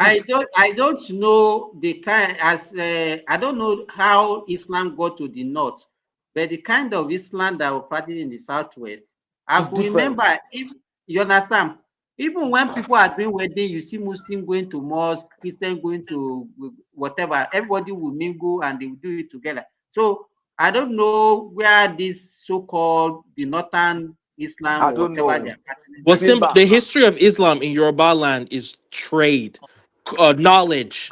The history of Islam in the north is more like jihad. You know, maybe that's why. Yeah. But meanwhile, they tell you so. I went to the mosque. Mokiasamu with my friends. Patoski, should I tell you my name? As I'm talking to you, Patoski, I have a Christian name. My Christian name is Joseph. Autant. I used when I was young, I have a cousin who is a Christian because my father's younger sister married a Christian. Okay. So I have a Christian cousin. I used to this woman senior me, you know. In fact, as at maybe in the 80s, she was already married. And so as a young guy, whenever she's going to church, my mom would dress for me. I say, okay, follow your sister, go to Can you imagine that? Yes, now I would dress and follow her. We used to go for singing practice. You know, singing practice now, this fire, this thing. Every evening, that's I follow her, go there. So people, we don't see anything, you understand? Even to the traditional worshippers. You understand? If they are doing a Google festival, Ogun, where they will cut the head of the dog like this, everybody will go there and watch what they are doing. And everybody will just be happy, everybody will leave their own and go. You understand? And whenever, even when you see Christians, whatever, if they are doing anything, when they get to, when they are approaching a mosque, they will stop everything. You understand? They will stop that noise. And immediately they leave the place, they will continue whatever they are saying. The same thing. Exactly. It's just mutual respect. I think the South is a lot different. You know, we are politicized religion. We are politicized religion. But take it to talk of they are also extremists too. Not all this. Southwest is different.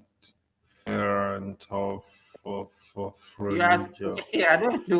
Who can Dracula voice with this one again? South, they also. Hey, why you sound like say you don't drink? My Dracula voice. You see, they are the worst when it comes. Your speaker don't blow, guy. Your speaker don't blow. Hey, why call back in? Oh, really? Yeah, it's bad.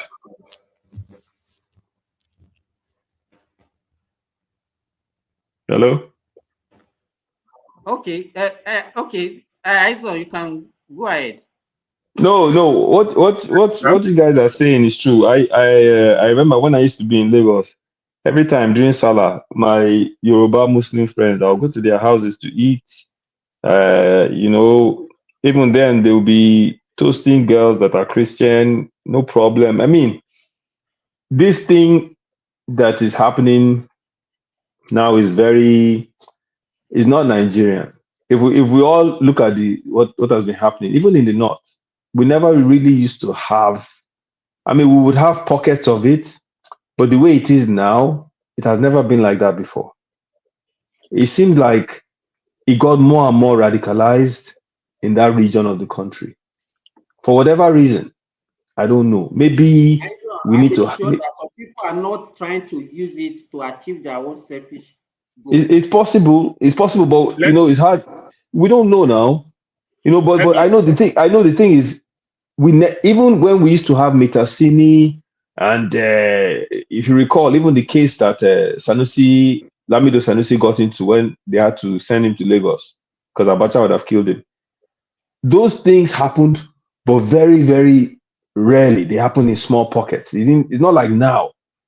You know, now it seems like with these groups coming in, the amount of money they are making through kidnapping and all these things, the amount of weapons they have, and I think they are recruiting more and more of those young people in the north that are in poverty. And that there may be the most dangerous threat that we're facing. Because if if it continues like this, we'll get to a point where they will have whole armies of people, and we don't know how to differentiate them. We don't know who's who. So we'll be fighting an invisible war.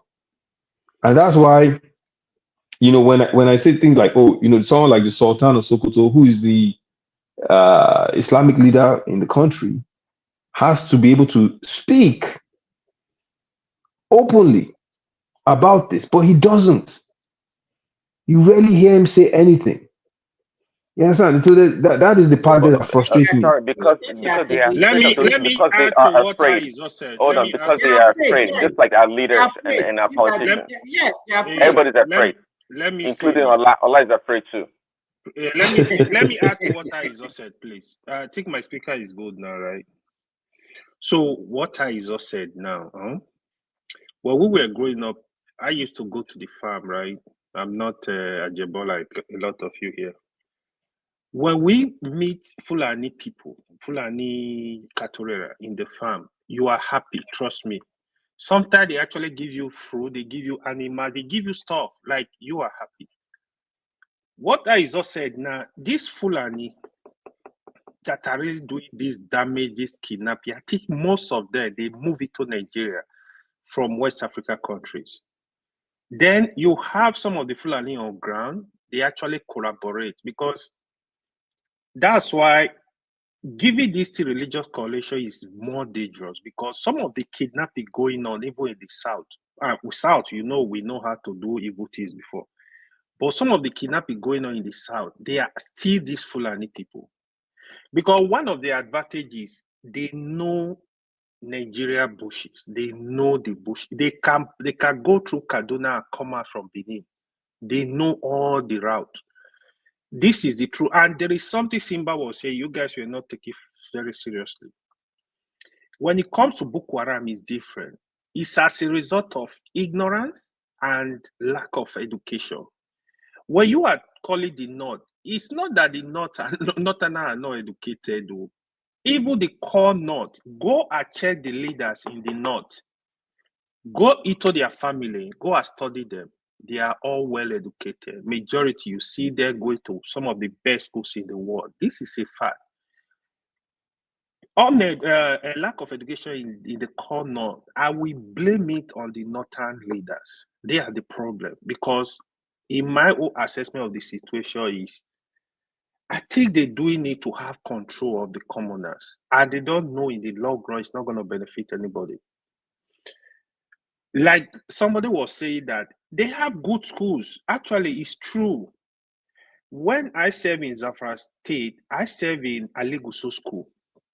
Aliguso School, I can tell you this for free. In Goso, anybody that knows Goso, it will compete. In fact, it's only maybe 2% of schools in the South that are better than Aliguso School in Zamfara.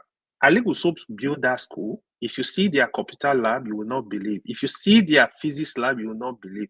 Chemistry lab, I'm telling you, standard lab. In the South, we will have lab apart from some of the private schools. We don't. Standard lab. These schools was free. Aliguso built this school for free. It was not collecting penny from anybody. But most of them, they refuse to go attend schools. But if it's their own children, the leaders, the elite in the North, they will push them to the best school anywhere. Dubai, US, UK, everywhere. If you go study, if you know some Northern politicians, go and confirm where they are students, where they were educated, where they are going to school correctly.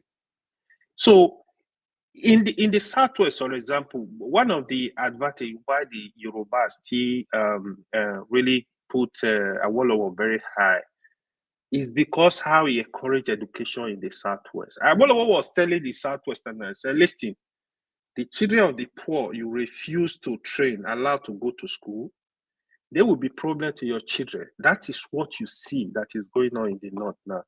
It's not too late. It's not too late.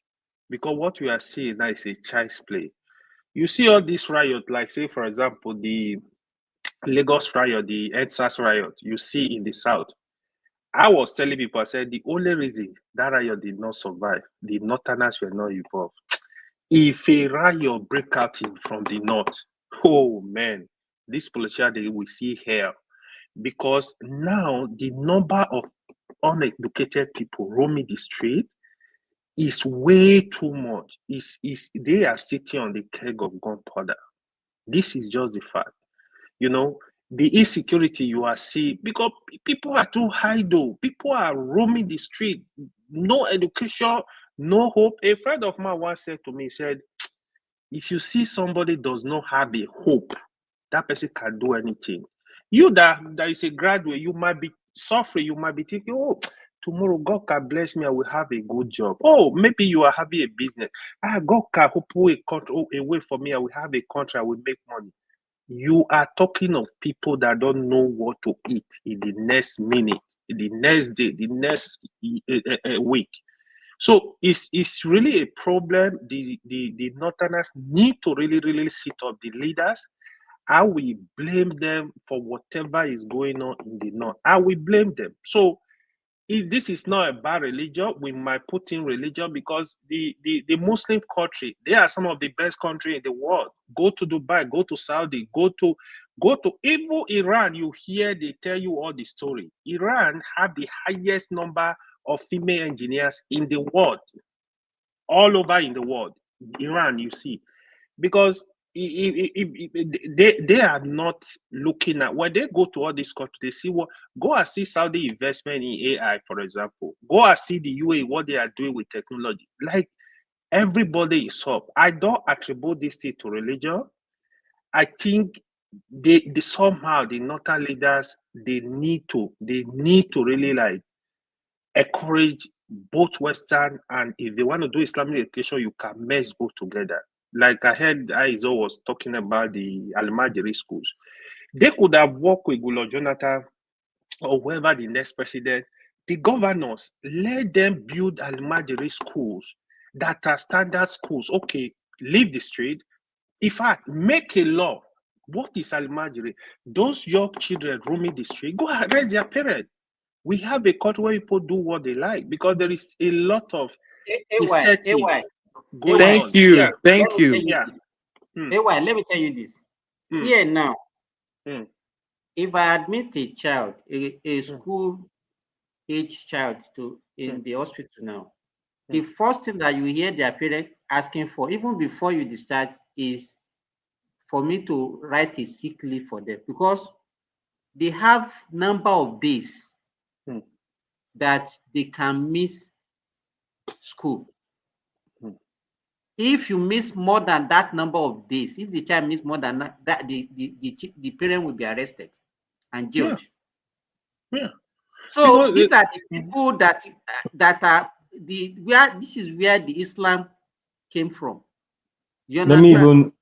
Let me even add to that. AY, are you familiar with what Lula da Silva did in Brazil, his first term, when he first came in office in the favelas in Brazil? When he came in, he had the same problem. Out of school children in Brazil, in favelas, parents, he set up a program where he was paying, he told parents, if you guarantee a certain amount of days consecutively of your children going to schools, they were verifying through the schools, the parents were getting a paycheck every month, once a month. And the school, it went from out of school children, something crazy, to almost 100% attendance in schools. So given that there's poverty level, this thing is Nigerian government, just if they apply that kind of approach, I'm telling you, you see all these people going to school. They don't need to but can I come in? All they need to do in Nigeria, fellow Nigeria, school feeding, you know, school feeding, that school feeding program, if they can start it again, let me tell you, all those kids, if they don't want to go to school, they, because of food, go to school, because they know that at least one meal in a day, good meal, they will get it in school. That's brilliant. And that'll be very effective. You are creating another loophole. Let me tell you, you are creating another loophole. The reason why all these northern leaders refuse to educate their people is just because they want to hold on to power and they want to have ready-made tools to use. So now, what's the essence of ordering that? money, power. So by the time you are introducing all those feeding, you are already creating another loophole. So the thing is this: I wanted to say, I heard you the other time talk of military, and I heard Patosti talk of best school in the north. No, what we are seeing is this: when a child is growing up, that the formative year really matters. What you are able to instill in child between from the day they were born to maybe to their teenage age, those things really matters. Whatever you are doing at the level of a higher institution, all those things are just extra. So because they will have developed their habits even before they become an adult. They become adults. So the thing is this: we are talking of basic education, like primary and secondary education, whereby you teach them the right value to exist as a patriotic citizen of any nation. Amajiri school that Jonathan was building, yeah, he built them. So Simba, please don't discard it. There were evidences that this man built it, but all these criminals, leaders, they suspended it after everything because it was becoming something like a threat to them. Then on your suggestion about the military, you know me. If you want to trigger me today, just mention Buhari. You understand? The entirety of this place will pack up. Because, see, we are countries of multi-ethnic group. So we are not China. That they have a particular tribe that was about 87% or about 90% of the tribe. So the system that work there is going to be different from the system that work here. So we are different from United Arab Emirates, that they are homogeneous, almost homogeneous in their population. The system that work there, we work there. We cannot work in Nigeria. So you have to look at the only thing that works for us is democracy. Now, when we are talking of Abacha, good to talk about Abacha, but we are not looking at a bad egg like Buhari. You understand? That was trying to resettle his Fulani kinsmen in Nigeria. So you gave that guy power, and all of a sudden you woke up in the morning and you start seeing foreign faces around you. That's what a dictatorship or military administration or maybe monarchy system can do to you. So complaining about democracy as a problem, democracy is not our problem. Democracy is not our problem. How we structure our country is the problem. That was why that when I discussed it, I tried to suggest solution. I see like Prince Daddy trying to say I'm afraid. I'm not afraid. What I've been doing since is to just countering American narratives and just give our own solution. I gave two. Okay, you say if they empower the local people, you are talking of communal caches. That's okay, no problem. After all, I suggested two. Then redeploy all the policies, all the police staff to the state of origin. You understand? I even went to the extent that so that there won't be only one inspector general of police that will be ethnically biased that will be controlling them. Make all the commissioner of police for that state, you understand, to be the head of the police and let them be reporting to the presidency. What do we want again? At least for the short term. You understand? At least for the short term. Let's do that. Then, if we are able to limit the insecurity to northeast and north south and northwest, then that's their own problem. Because if we give the north central to fend off all these criminals, and if they want to escape to the south, and the south again sandwich them and pie all of them, they will run out. Then, if northeast want to accommodate them, let them accommodate them. And this idea of sharing money too, we have to look at how we share our money. We start spending money on any terrorist rehabilitation. So everything that provides incentives to all these kind of northern leaders that want to, die in the position of power, we should find a way to disincentivize all those stuff. That's kind of my suggestion I'm bringing. So to me, we should be talking more of our solution rather than worshiping the Trump that Americans cannot even trust. So why should me be a Nigerian trust that? If you so much love those Christians, go to the IDP camp and start loading them to your country as refugee. After all, I'm in Canada. Canada still bringing some refugees. When will the United States or when will Trump go to Nigeria and bring some refugees that are Christian from the North Central because he so much love them and bring them to their country to protect them? So let's see. Let's just find a solution to our problem. That's the only thing I'm after. Thank you. I actually I love that your point of the commissioner of police reporting to the president. You see, this is the way we should be thinking. Our leaders are not thinking. So when you are talking of restructuring, it's not a one-way approach. You look for a way how to solve a problem. Okay, we have a problem. Everybody agree we have a security. Everybody will agree with. They should think. You have to think. Okay, how can we can't be doing the same thing. If you actually demand that sending most of the police going to, for example, Kaduna State, they are from Kaduna, send them down there. Redefine the work of the IG. You know, like we can actually do. If you want to create state police, that is what will be better for the country. Do it. But we are just there, the same thing. We are saying democracy. We have House of Rep. We have Senate. We are wasting money. What are we even doing with all this house? Cancel one house, but they say democracy. No, it's only African man I see. We can't think outside the box. Like you look at what are we doing with Rep? 360 people wasting money, looting money. Just leave the Senate and let's think of how to move the country forward. Look at when you see them discussing. Akpabio don't care about his security. He only care about his budget. So it's really it's sad what is going on. The corruption is massive. We in the security settings. That is, I think that is our major problem. Police are not doing their work. You see now soldiers on the road is now like very common. They collect money like before. Where we soldiers collect money from you. If you even want to give them money, they will come down there. Now soldiers they are collecting money on the road. I just got back from Nigeria last month. You see them, they asking for money. Everybody is money, bully. Honestly, if we don't do something about Nigeria, I fear it's gonna come to an end. We have to do something. There is no, if this president is not ready because of his political convenience, let's vote him out. Look for somebody that we think can do something about Nigeria, that will not look at what, even if he is gonna lose his life, he's ready to take the risk. That is what we need. We have issues, so I'm not gonna sit out here and pretend the insecurity is number one. You have to look for a way to solve it. Very urgent. If what Trump is doing is gonna push them to the wall to wake up from their slumber and get it done, so be it.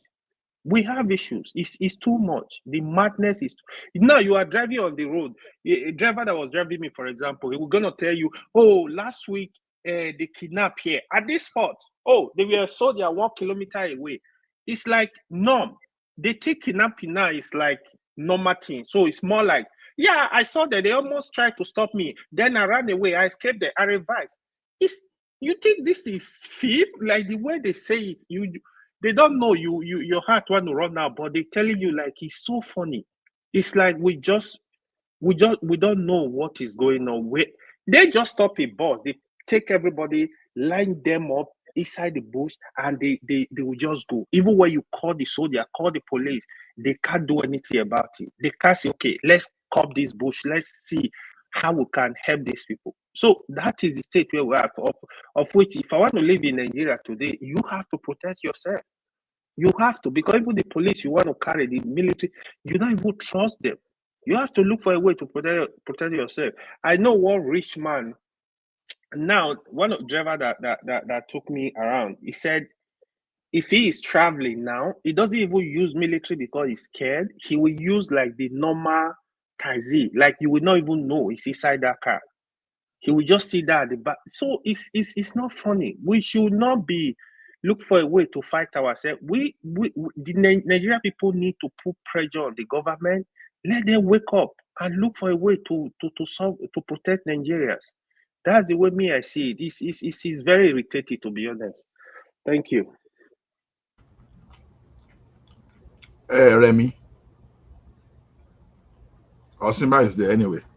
Remy is not ready to talk. He has been coming in and out since. So Simba, which city are you?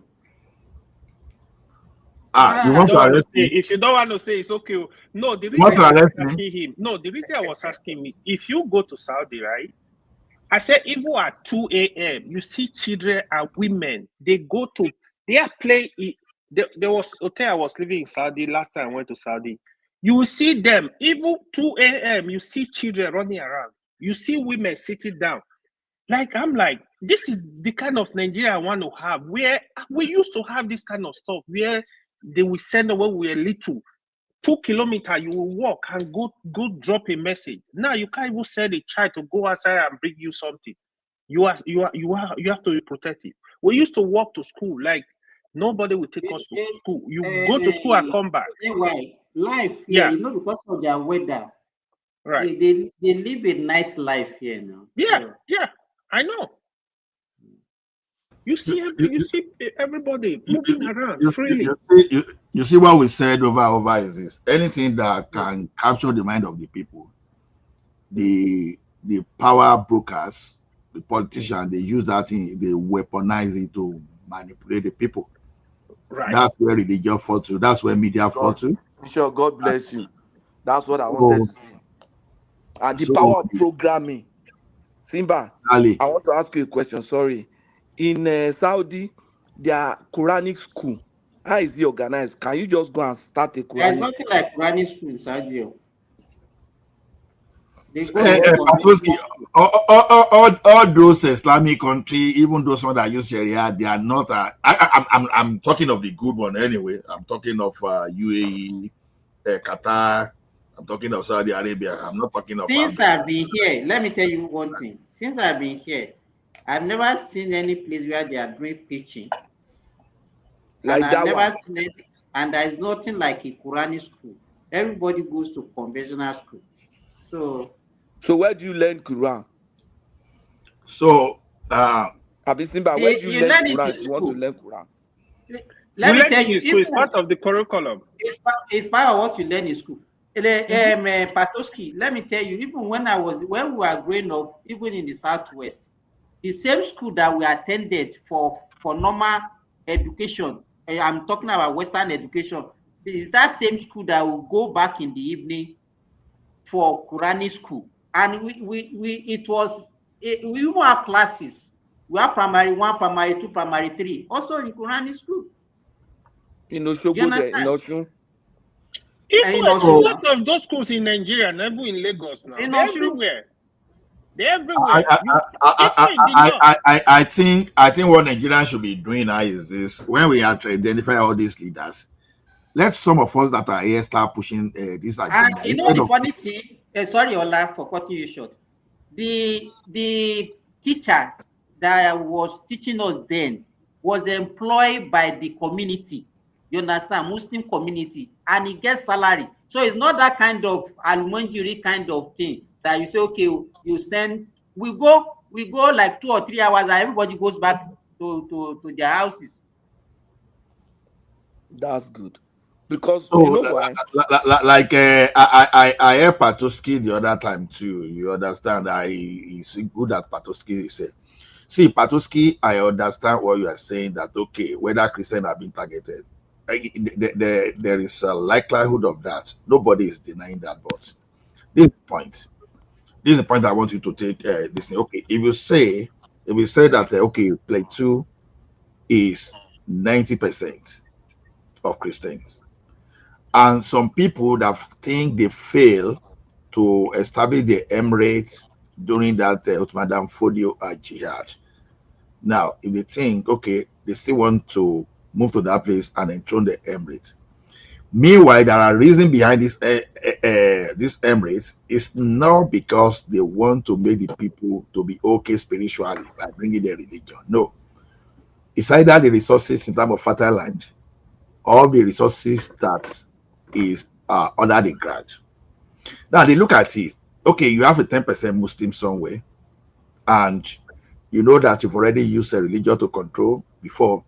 The only thing they can do is to have some kind of conflicts, and they will bring some kind of radicalized preaching, use adding under religion to do their things. You know, that is why you will believe that, okay, these people are intentionally targeting Christian. Of course, because where they are going to is Christian dominated, and they want to expand. They need to win some people to join them along their criminality. That is exactly what that is the way it is. But if you think if you think it's not like that, that was why I was asking the other time is this: how come we don't have others like Hausa and all those other people that are part of the North joining them? Why is the narrative? Why is the configuration limited to the criminal and terrorist that are from Fulani origin? I'm trying to separate the entirety of Fulani Nigeria now. That are just that group of terrorists and group of those criminals are from a particular ethnic group, because Islam is not limited to Fulani. You understand? We should be seeing if someone comes to if someone arrived today and told me that, okay, oh, we just discovered that 60, no, even 30% of these terrorists are Hausas, then I will just give up. You understand? Just say 30% of them are Hausas, then I will just give up. No, you know why it happens like that? The Fulani brand of Islam is a very interesting one. It's just like the brand of Islam that got into Egypt. When a group or a brand of Islam got to Egypt, do you know what they did? And I'll give you instances. They went to Alexandria. The library in Alexandria used to be one of the biggest libraries in the world. They burnt down the entire library. When they got to Mali, when ISWAP got to Mali, you know, the first university in Africa was in Timbuktu, Mali, built by Mansa Musa. They still have their manuscript and their research work. When ISWAP got there, they went for those manuscripts to destroy them. I don't know what education did to them. Oh. They destroyed those manuscripts. People that have been preserving these manuscripts, hiding them, those people started burying manuscripts, hiding them in places. The same way they call to Nigeria, they say Boko Haram. Book is a sin. Western education or whatever. It's not just Western education. They hate knowledge because people that are not knowledgeable are easily to radicalize. That's why that kind of Islam cannot thrive in the West. Atoski, what do we even call Western education? What do you mean by Western education? Don't mind them. Don't mind them. It's education they are going for. Is the library in Timbuktu Western oriented? Is it not Africa? The oldest university in Nigeria is in Egypt, and they are Arab. So, what type of education are they? What are they learning in that university? After education, they want people to be. They don't can want I contribute now? So that they can program them. Uncle Remy, you will come. Jare will be calling you. See, Patoski, no, sorry, I don't know what's wrong with my computer, and I don't know what's wrong, but I'm on with my phone now.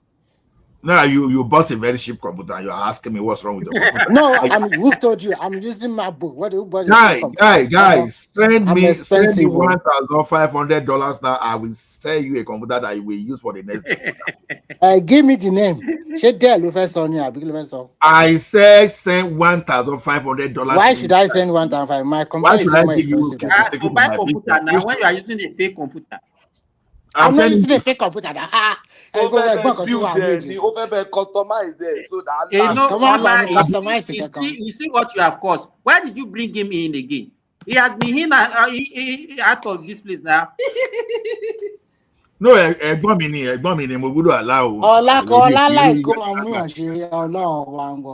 just like to. Okay, let me quickly contribute. So, you guys, you have spoken very well, and I think the problem with our country are numerous, and we cannot solve everything at a go. But I think what is happening in the northern part of the country clearly shows that we have been infiltrated by both Fulani, that their brand of Islam is totally different from what they used to practice among the majority of Hausa people there. So, and I think there's to me, I think there's an external forces also sponsoring these guys. And my mind goes to UAE, okay? They are the one that like to sponsor this kind of awkward Islam that they only believe. We also have our own problem, but I Why have an would they do idea. that? No, why do you think No, I mean, why you are taking this? Why would they like to do that? Because their country is extremely peaceful.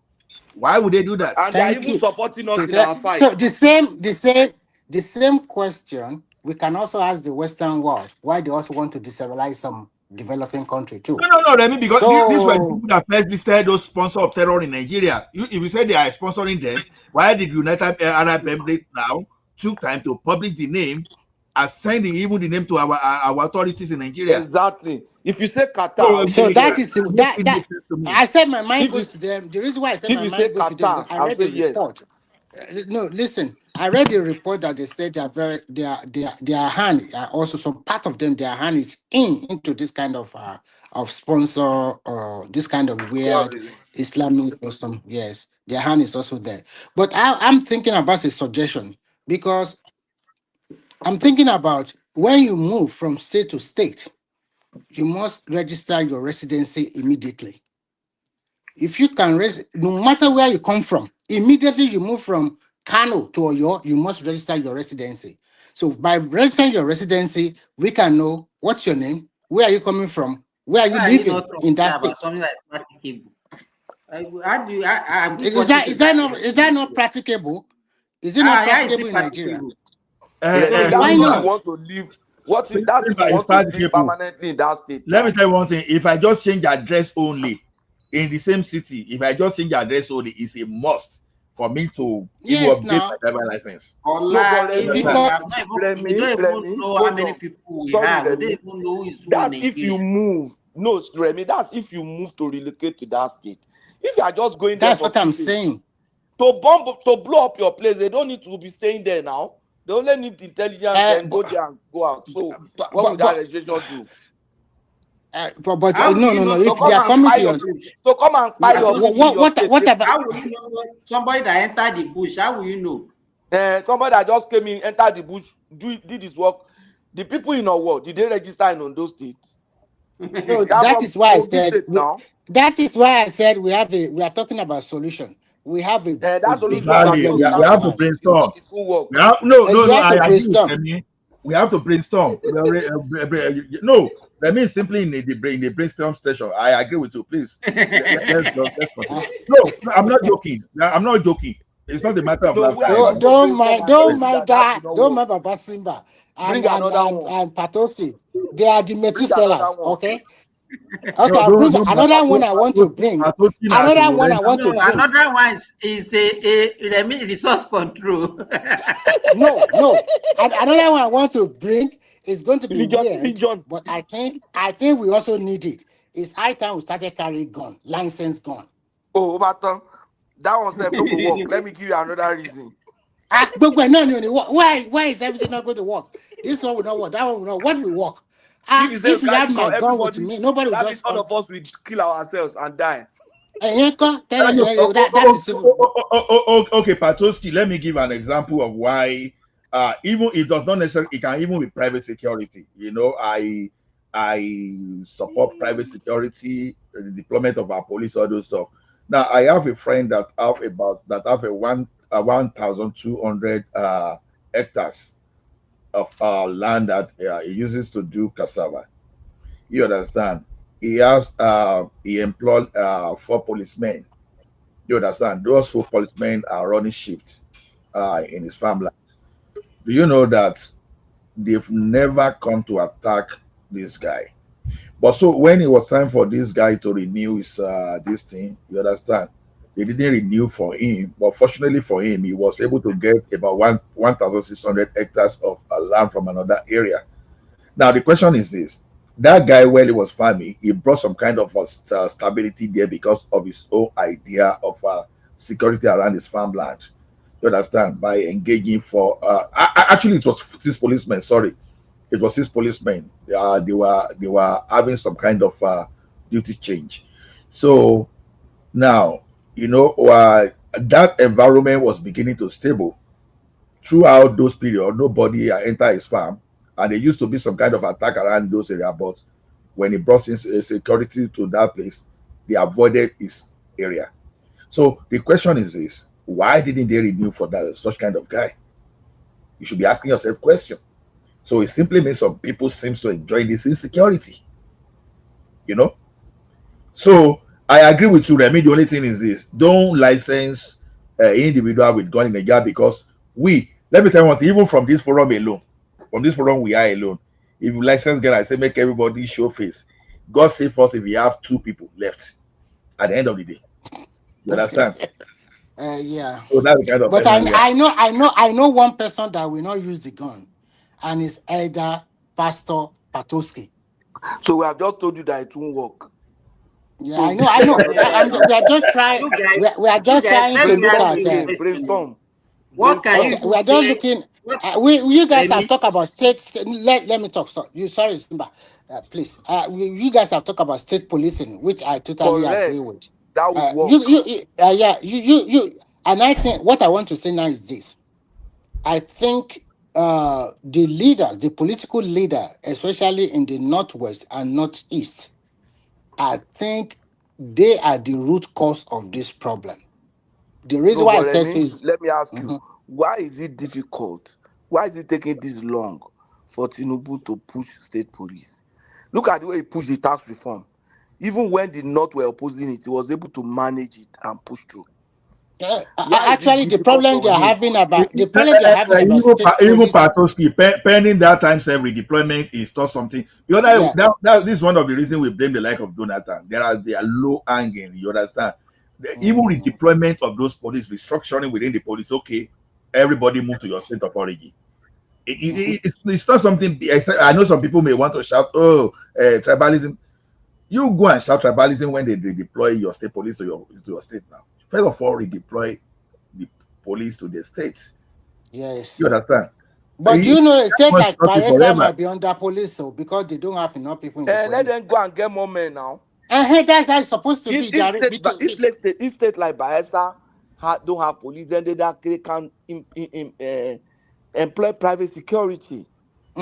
Don't they have private security? Let me give you another thing that if they don't have enough people, they can employ from another state now. Exactly. Do you know that? Let me give you another example. For force resolved. Somebody in the comment section suggesting that. Look at in the West. Do you know that not only farms are registered, even the cattle have plate number like car? Yes, exactly. So you're right. Now, if somebody eats my this thing, all I need is just take a picture of it, take a picture of the cattle, the plate number. I don't need to fight them. I'll just go and report to the police. They will seize all the cattle and use the money to replace the produce of my farm now. That's all. So we don't need. Let them register. If you are not a registered header, you cannot be leading cattle all over the place. When are we going to stop discussing this issue? When our government take it serious? I'm telling you. But Patoski, if I must update you about what is going on, there's a serious fire from the Nigerian Air Force and the Nigerian police in the Northwest, Northeast, and Kwara State. They are taking the fight to them for the last 2 weeks now. So they have been taking the fight to them. They need Trump to make them do it. Or did we just recruit another new set of? I think the problem we are having is that, to tell you the truth, our military are already military politicians. Everybody is just thinking about what kind of money they will get from it. So where did they get these ones?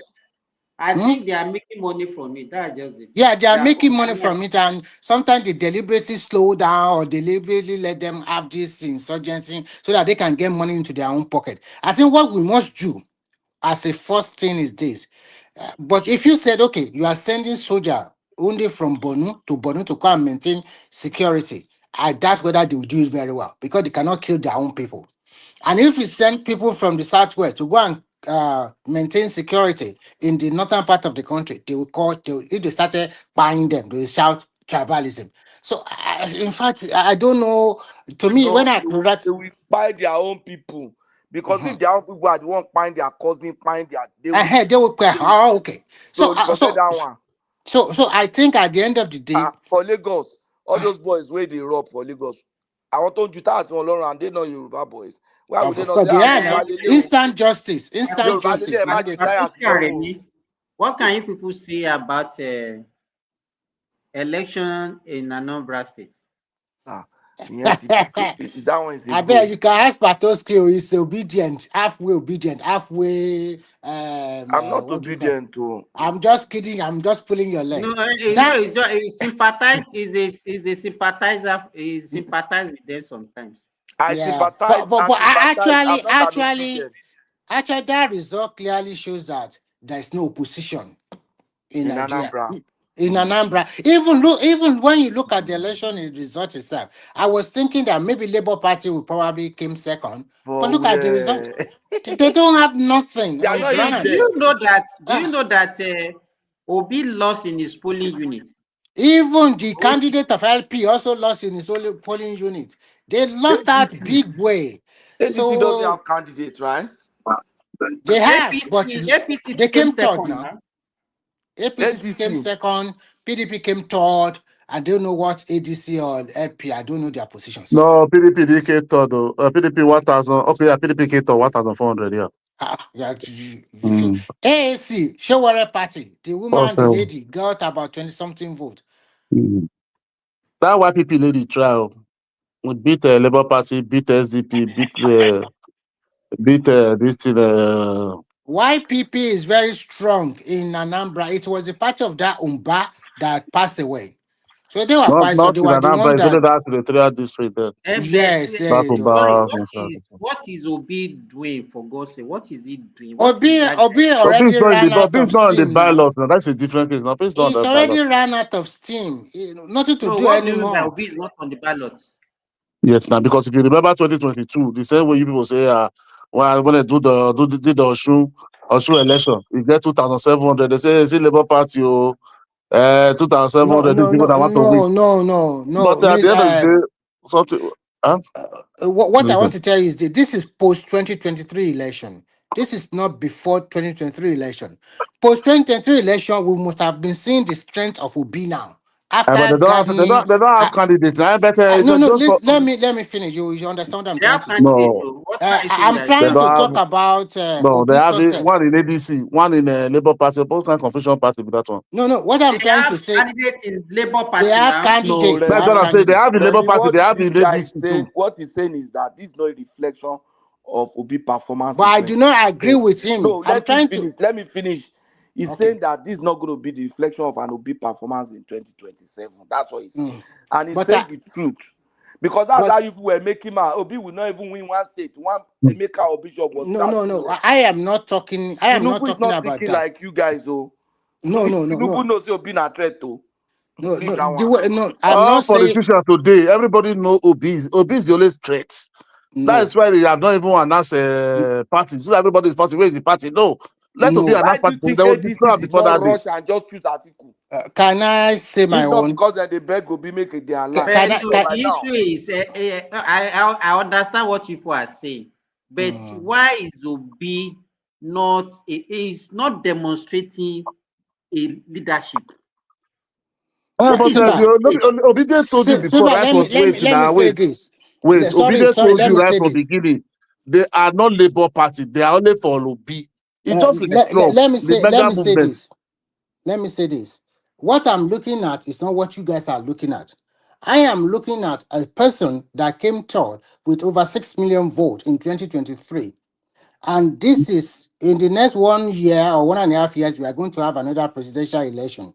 I'm trying to tell you that this guy have lost steam. Even a lot of followers have left him. You're what you want to let me finish. Nothing like that. Let me finish. Nothing like that. Let me finish first. Let me finish. There is no, look at the parameters. There is no element of surprises anymore. Sorry. There is no element of surprises anymore. We are not talking about church, take back your country. We are not talking about tribal politics. You have to look at the states that their governors. What you have done is more than them. Let me finish now. What you have done is more than them. You continue to interject. I don't like it. But you have said this more than 1 million times now. church take back your country, but now it's even genocide. So which one It's even genocide. I just tired. I know they see the other side. Which one's If I stronger? was to be, I would just stay on this thing, sir. If it But is church, it's difficult for him to stay on this. Why The not? reason why Is that not genocide? Remy, if the Christian voted, if they voted on church take back your country and they voted like that, what do you think would be their vote on the ground of genocide? What are you But talking? it's different. It's different. Let me It's tell you why not. it's different. As a Christian, I'm telling you what is Relax. happening now. Let me tell you why it's different. Okay. If As Obi pastor now for Nigeria, they tell you what is happening now. Electoral expert, you want lecture us, lecture it's us. like you don't want me to talk now.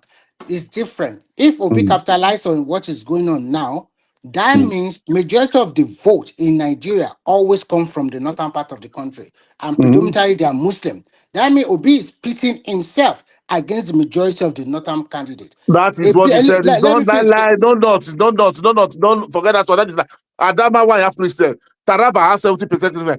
Plateau, what is that called? Nasarawa, Benue. Many places have Christian.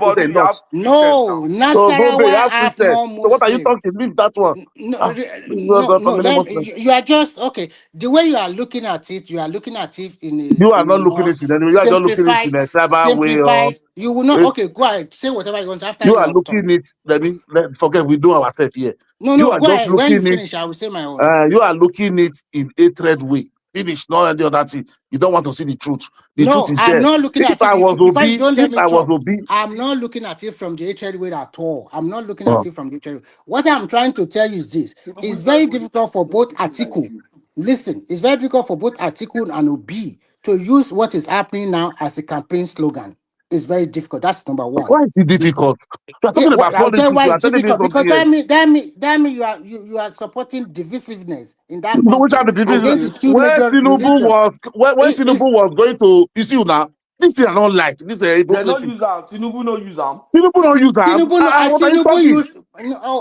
Relax. Tinubu use Muslim ticket, but it did not go to Moses. No, relax. It did not go to Moses. It did not go to Moses and be Let me tell you now. Let me tell you. Okay. You don't know because you want to form. You don't know.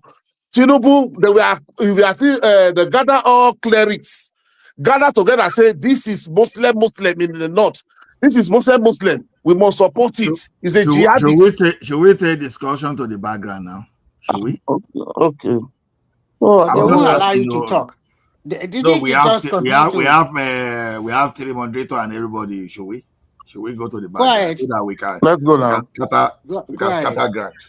Okay. Anybody that want to join, let's post a link so that if anybody want to join can join now. Okay. So that everybody can argue to the full. I don't say I'm not going to argue. I don't have the voice. Money pump, don't let me talk.